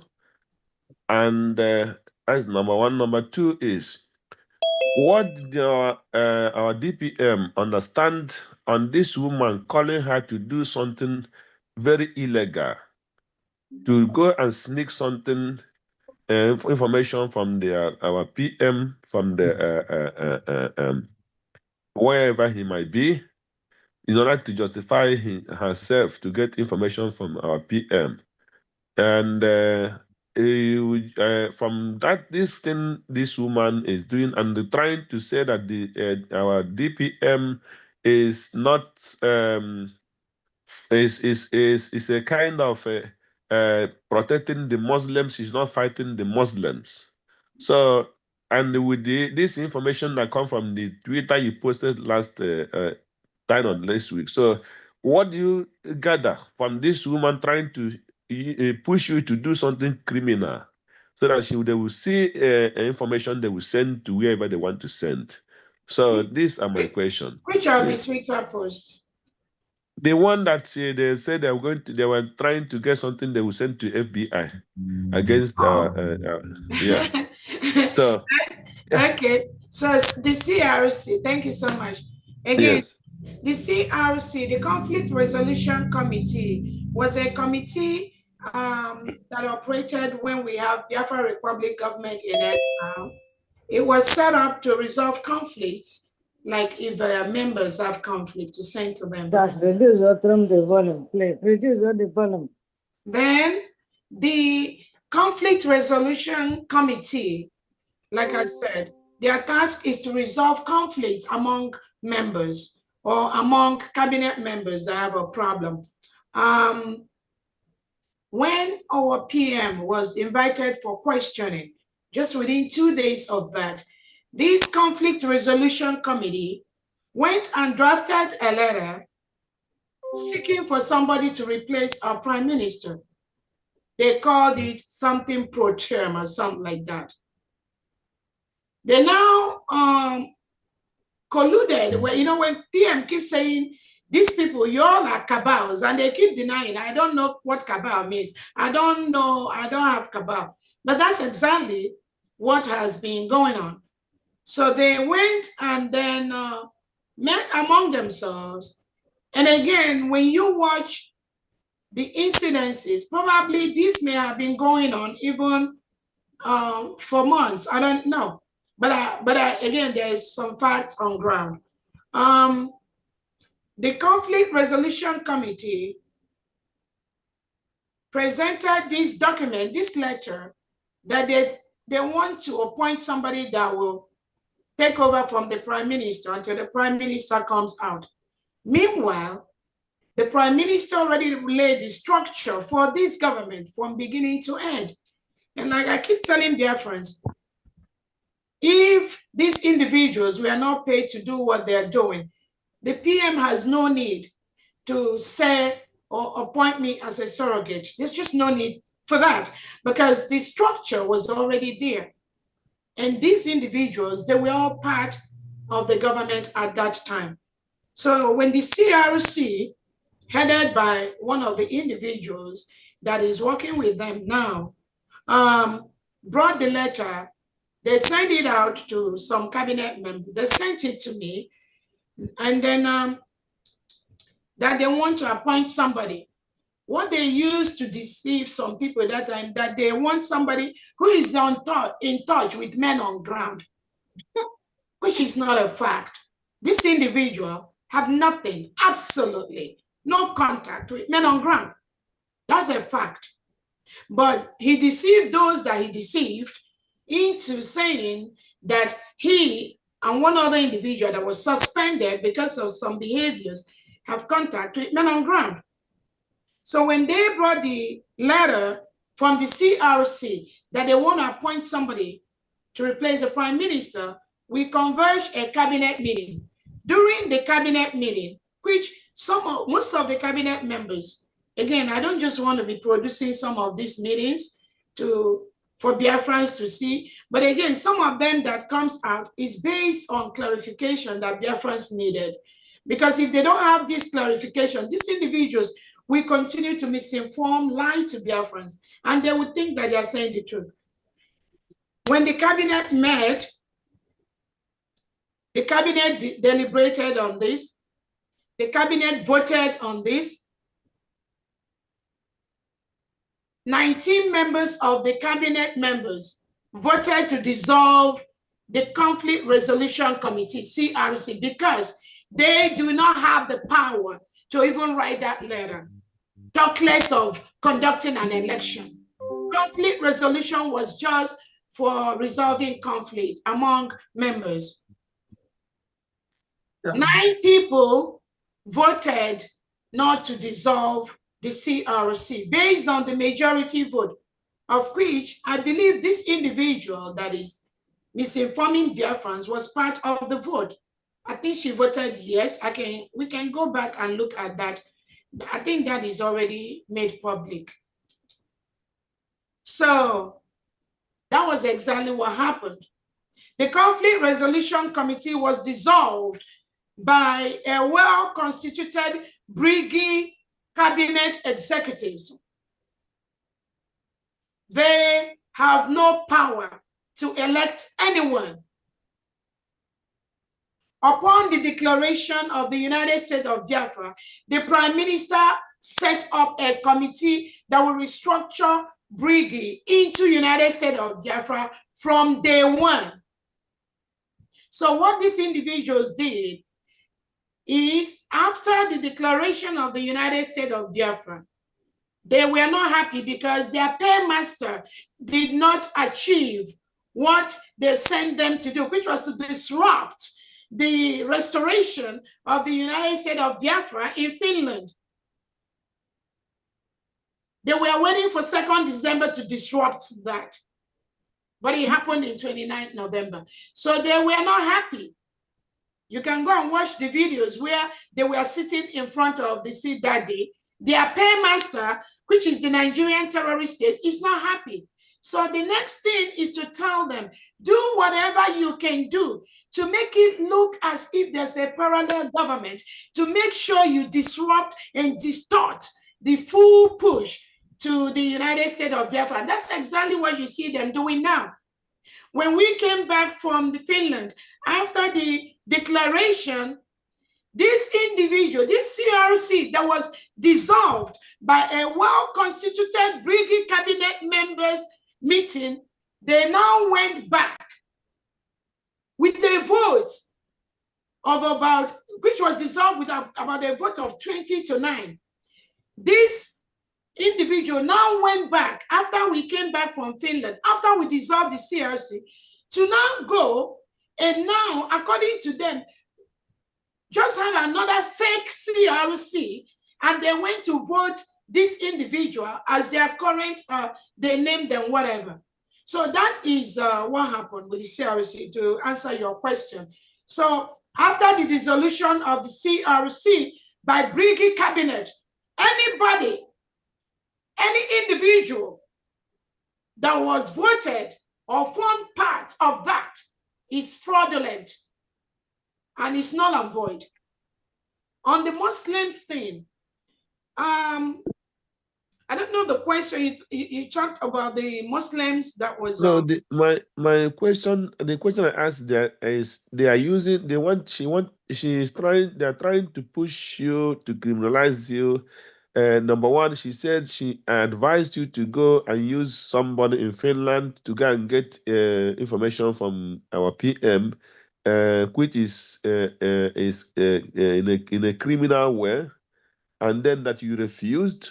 And now they come again, they said you refused to be killing the Fulanese. You said the army is not to be killing the Fulanese. So my question comes that all these things they're trying to get information, they want to push to FBI, that they want to say these are the things that you committed. That's what I'm trying to say. Did you not gather it as they are trying to criminalize you to get information? Yeah, it's okay. Don't worry about their criminalization. They criminalized our leader Nnamdi Kanu. They criminalized our Prime Minister Simon Ekpa, and it is the same people that are doing this. Again, I said that the Nigerian state operates on divide and conquer basis, divide and rule.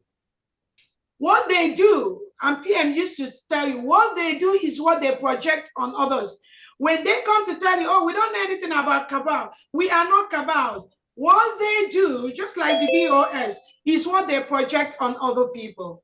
So about criminalization, don't worry about that. I think the appropriate authorities are doing what they need to do because they already know our history. They already know that Nigeria is a terrorist state that kills and murders innocent indigenous and innocent Christians. So, again, I'm not a Muslim. Those of you that know me, I'm a Christian. And so then when they say that my face looks like a Muslim face, and I'm a Fulani face, again, we will continue to defend our land. And we are a nation. We are building a nation. We are not going to reduce ourselves to this level of mediocres that do not know what building a nation is. And I encourage all Biafrans to be very resolute. We don't know their problems. I cannot solve I can only solve so much problems, which is the major one is building the United States of Biafra. But I cannot solve everybody's problem. But all I know is that we are very, very straightforward in what we do in building the United States of Biafra. I will always give you the facts. And the Muslims or the Fulanese, whoever is telling you anything that I'm protecting people that come to kill us, the person, again, the level of some of these people's understanding, we can never go there. I can't come down to their level and I cannot help them. Sometimes lack of understanding of basic English language is a problem to some people. When I say that those Fulani terrorists you see in our land, even our prime minister says that some people bring them. The Nigerian state gives them the roots. The Nigerian state gives them AK-47. I mean, how many times do I have to talk? The Nigerian state uses them to come and destroy our farms, destroy our land, destroy our people, kill our people, give them AK-47 because they cannot, Nigerian state cannot come in military uniform to continue the killings they used to do before, because now the world knows that they are killing us. What do? They now hire these mercenaries. They now hire these Fulani terrorists. They now reintegrate Boko Haram, ISIS, and send them to our land as herdsmen, giving them AK-47 to come and kill us. We will continue to defend our land, regardless of who you are, whether you are among the terrorists that we've listed, whether you are among those that they send not wearing uniform or wearing uniform or acting as a politician that we've delegitimized. The word is we will continue to defend our land. If they do not understand what that means, we cannot help them. But if they want us to come to those levels of Basa Bosa, that's why I say we cannot help them. My DPM, just for information's sake, I was part of the CRC, and I rejected everything that they came up with, and I was kicked out before we even went to Finland. Wow. Just for that information. My name is on the list. Oh my goodness. Really? Yes. You see, we have to vote people in that will take over from our prime minister. But I rejected that, and I told him, no, we just have to wait and see what happens. And, you know, that you're going to be the one, they kicked me out. Wow. This is something new. Thank you so much. Next person, we got DPM, we've come to the end of it. However, two people snuck in. So it's up to you whether you want them to speak or not. You can allow two of them. Please, after two of them, no more. Please. All right. And then I'm using this opportunity. This is Dr. Ade. For the fact that I share my number here does not give anybody the warranty to call me directly. And don't send me, I only communicate via text, WhatsApp. Yes, WhatsApp. And only WhatsApp. And please, when you want to communicate to me, don't say hi. I'm not here for hi. Just go straight to the point, how I can help you. Introduce yourself and then tell me your problem. Then I will direct you to the appropriate department. That's the essence of sharing my number, not hi. Thank you so much for your compliance. Edith, Florida admin, please, is your turn. Thank you, my DPM. Thank you, everyone, dear friends. Greetings to everyone. I just want to ask Honorable Secretary of Foreign Affairs, Honorable Dorothy, I sent a text message personally to you. I don't know if you can help me with this. That's why I gave my name. And please, for this ID card, it's been a headache for me. I don't know. I can trash whatever was old and start a new one, but I'm afraid not falling into the same trap again. Can you please let me know what is really the problem if I have to start over again? Please, who am I speaking with? Edith. This is Edith Ijoma Adigwe. Adigwe. That's Florida admin. Did you receive any email from us? No, I don't have any email from. Okay. What did it? Do you allow me? Do you want to check it now? Yeah, I'm doing it. Okay. Thank you. Did you? I mean, after the completion of your form, did you receive any email from automatic email? Yeah, I received email then that it wasn't complete. I went back again, followed it up with one course with our then ECOMA. She for one time sent me text message that everything is okay. I was expecting to get my card in Finland, but it didn't happen. Ijoma, what's the last name, please? Adigwe, Adigwe.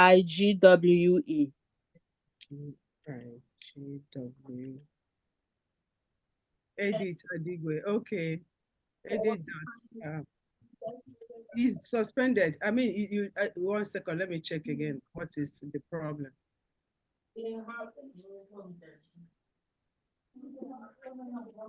And you, instead of waiting for others, can you contact Dr. Agi? I'll just tell you what it is immediately.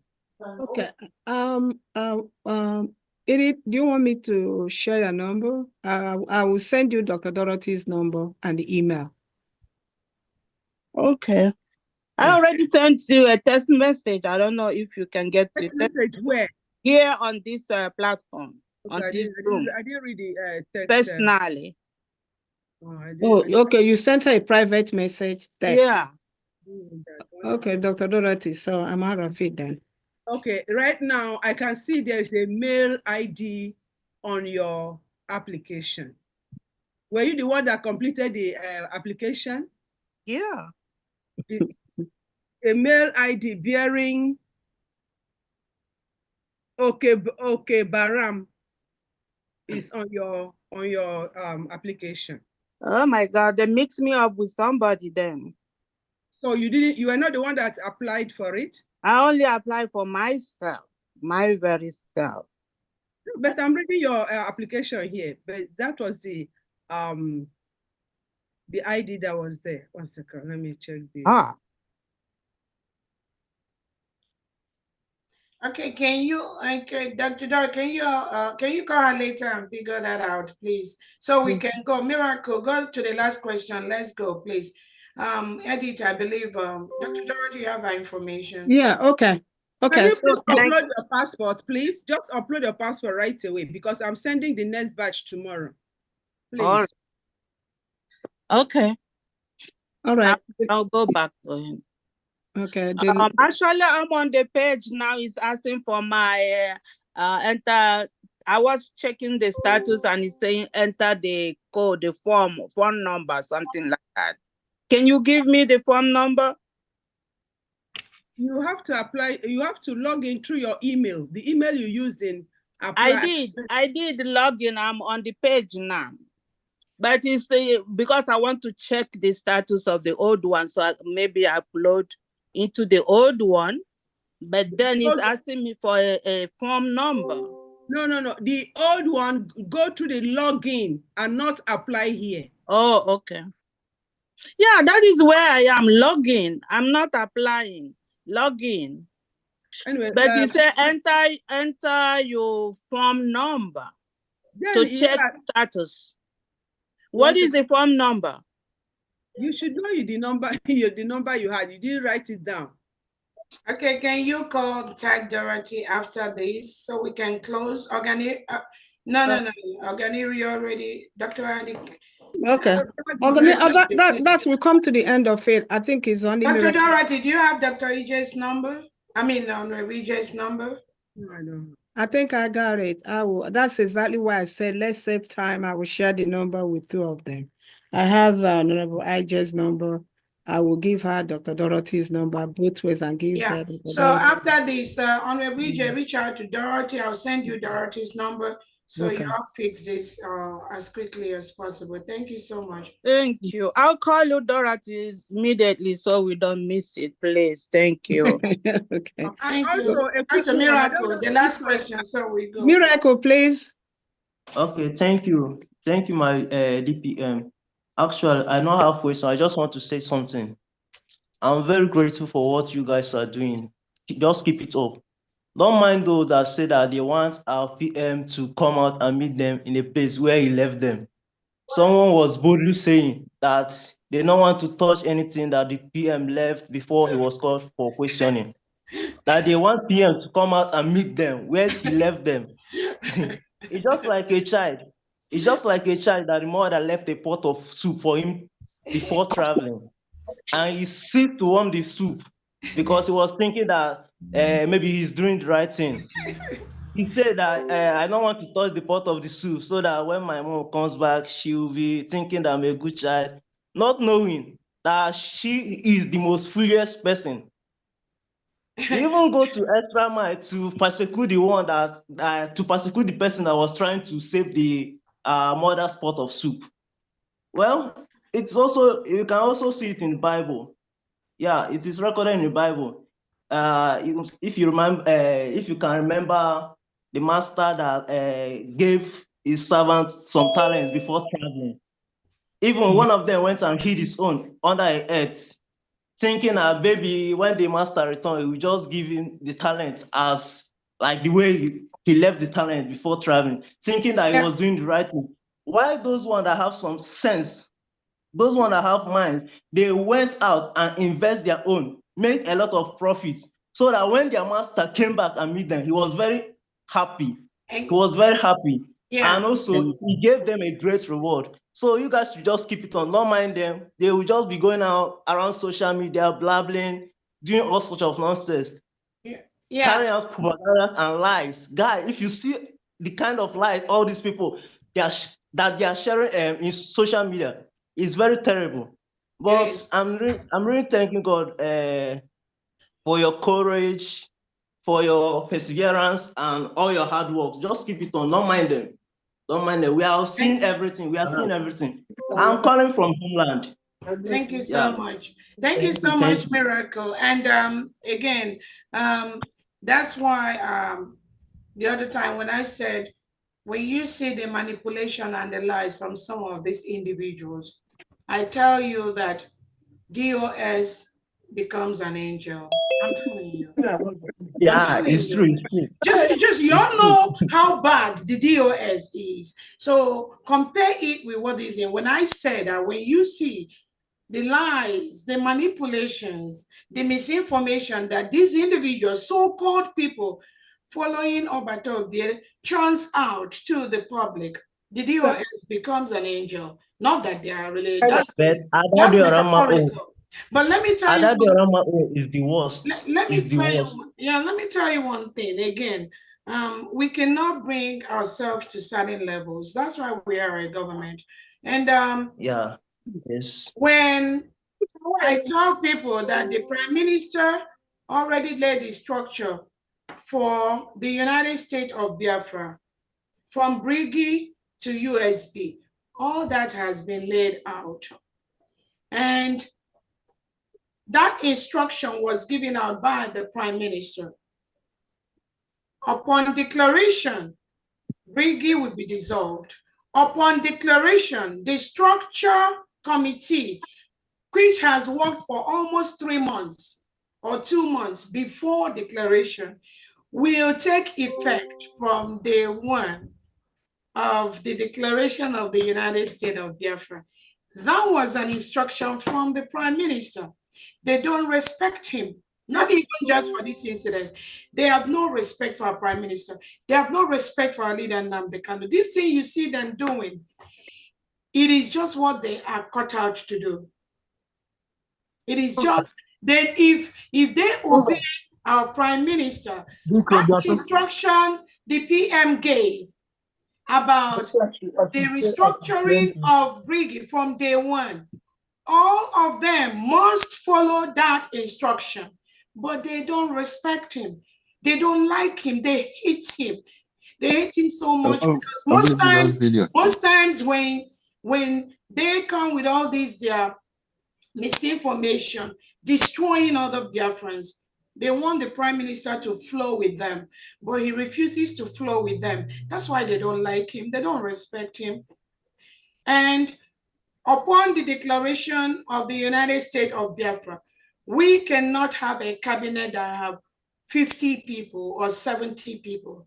We chose the cabinet members that are the best in what they deliver to the government. And we compressed the different departments in the government, selecting those people that we believe they will deliver the best for the United States of Biafra. That's why we have 23 cabinet members, 23 secretaries. We cannot have 70 secretaries just because we want to accommodate people. It's not possible.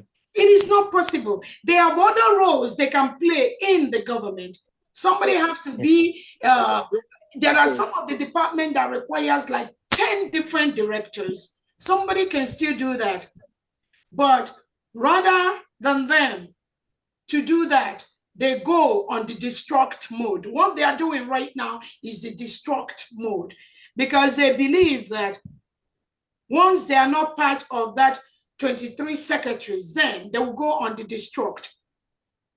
With the people they are confusing and misinforming. But there was room for everybody. Now we are a government. We welcome everyone. But when you want to come into the United States of Biafra, you have to make a formal request to the government. We're going to analyze you, analyze your behavior, and see if what you are is in line with the kind of nation that we are trying to build. That is the thing. Everything from day one has been laid down by Orabueze. But some people decide to do whatever they want. We cannot help them. You see, this thing, we have only one government. No movement. We are not moving an inch from the structure laid down by our Prime Minister. They can say I'm a Fulani woman. They can say I'm an Igbo woman. They can say that I'm a Nigerian politician. They can say that I don't want to kill Fulani. They can say anything. It does not move an inch on the plan and the template laid by our Prime Minister. Nothing. There is no. The only thing is when any lie you are here, bring it to me and I'll give you the facts. Just like the one that the woman that was saying somebody's owing somebody $68,000. Please, that's not true. That's a lie. That's a lie. Orabueze is not owing anyone. There are conditions for any contribution to the United States of Biafra, of which I believe most of you are aware. The IOU, we said when we fully protect Biafra, those money will pay back. And the money is being used to build our nation. The money is being used for our self-defense, because we cannot fold our hands while the Fulani terrorists come to kill us. So do not pay attention to their misinformation. Again, that is the only thing they know best how to do. There's nothing they can offer except lies on the Twitter and lies on the internet. They already know all the, that's why Orabueze know from day one, there is no solid document that is for the United States of Biafra, for the declaration. You will not see any of their name there. Go and check all of them from beginning to end. From the Constitution of the United States of Biafra, none of them, you won't see their name there, because Orabueze knows that they don't qualify. Their behavior does not merit to be in a document like the Constitution of the United States of Biafra. In the declaration document, you won't see their name there. In the Biafran currency, you will see their name there. Go and ask them, where is their name in these documents, in these committees instituted by Orabueze from January 2024 to December 2024. You won't see their names there, because Orabueze knows they do not qualify for that. So all they are doing is to find mediocres like them and continue to confuse them, going on air to break egg, go do all those voodoo and stuff like that. That's not the kind of nation we want to build. No, Orabueze can never have anything to do with a nation like that. So leave those that are lying. When they are tired of talking about Dr. Orabueze, then maybe they will pick one of you and make you the next topic that they're going to be talking about. So for me, do not worry. So do you know the most? Go ahead. I said the worst thing that they did is using this name, Orabueze, and tagging it with Fulani, using their father's language, their father's word, and adding Fulani, Orabu Fulani. What is the meaning of Orabu Fulani? Again, you know, if you use my name, and tag any other words that is not an Igbo words, on it, I'll be very angry with you yeah. because you cannot insult my father's language. My father's language is Ezechukwu, Chibuike, Again, please. Orabueze. Please, So my how dear. can you start Yeah. Orabueze and you went Yeah. and ask for me? Yeah, please, my dear. Let me just let you know that. Remember, they said our prime minister. There's no lie they didn't hip on him. Nnamdi Kanu the same thing. So again, do not be worried by those things. I've told you I'm an Igbo woman, right? They say I don't speak Igbo well. That my Igbo sounds somehow. No way, that's again. The reason why I'm saying this, is because they even is it because of propaganda that they went even an extra mile to insult their father's language, tagging DPM. Again, yeah. Okay, it's almost 8:45. Yeah. Again, Okay, thank you so much, Dr. Agi. Again, like I said, what you don't know is bigger than you. Those that think that they know Obatobie, the question you will ask them, why didn't Obatobie hand this struggle over to them when he was invited for questioning? Obatobie knows all of them one by one. I mean, he knows all of them and what they are capable. Some of them are just again, I don't just want to go to that level, but again, don't go there. Yeah. Okay, so on that note, thank you so much. I don't know who want to close. I think we've said enough for one day. This is a good session. Yeah. Thank you. Sorry,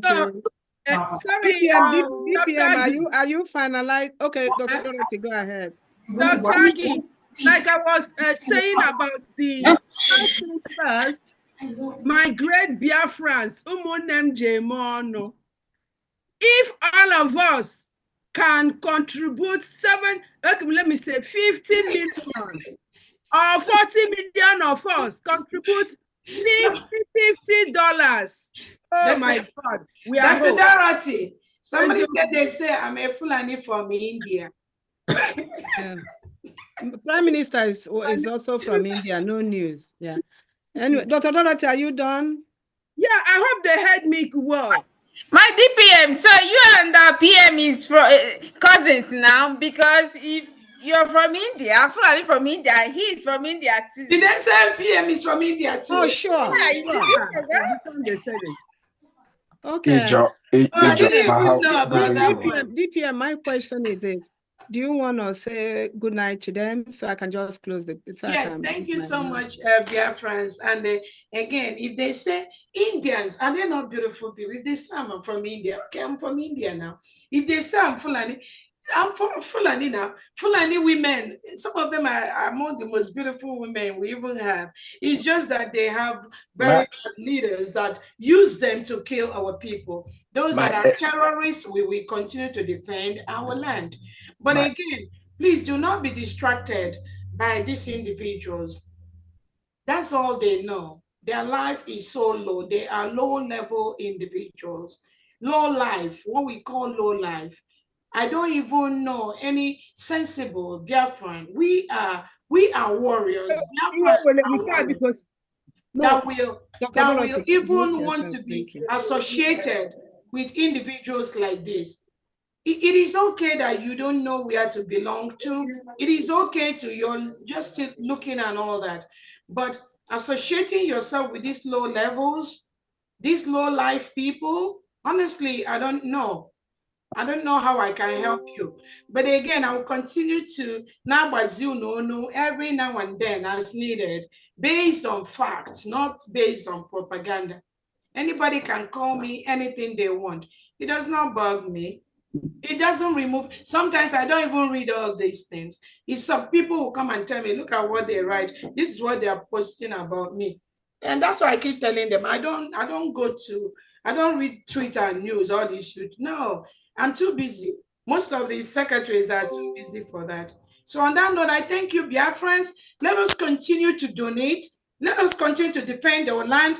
Our men on ground are competent. Thank you so much for what you are doing to protect our land. We will continue to do that.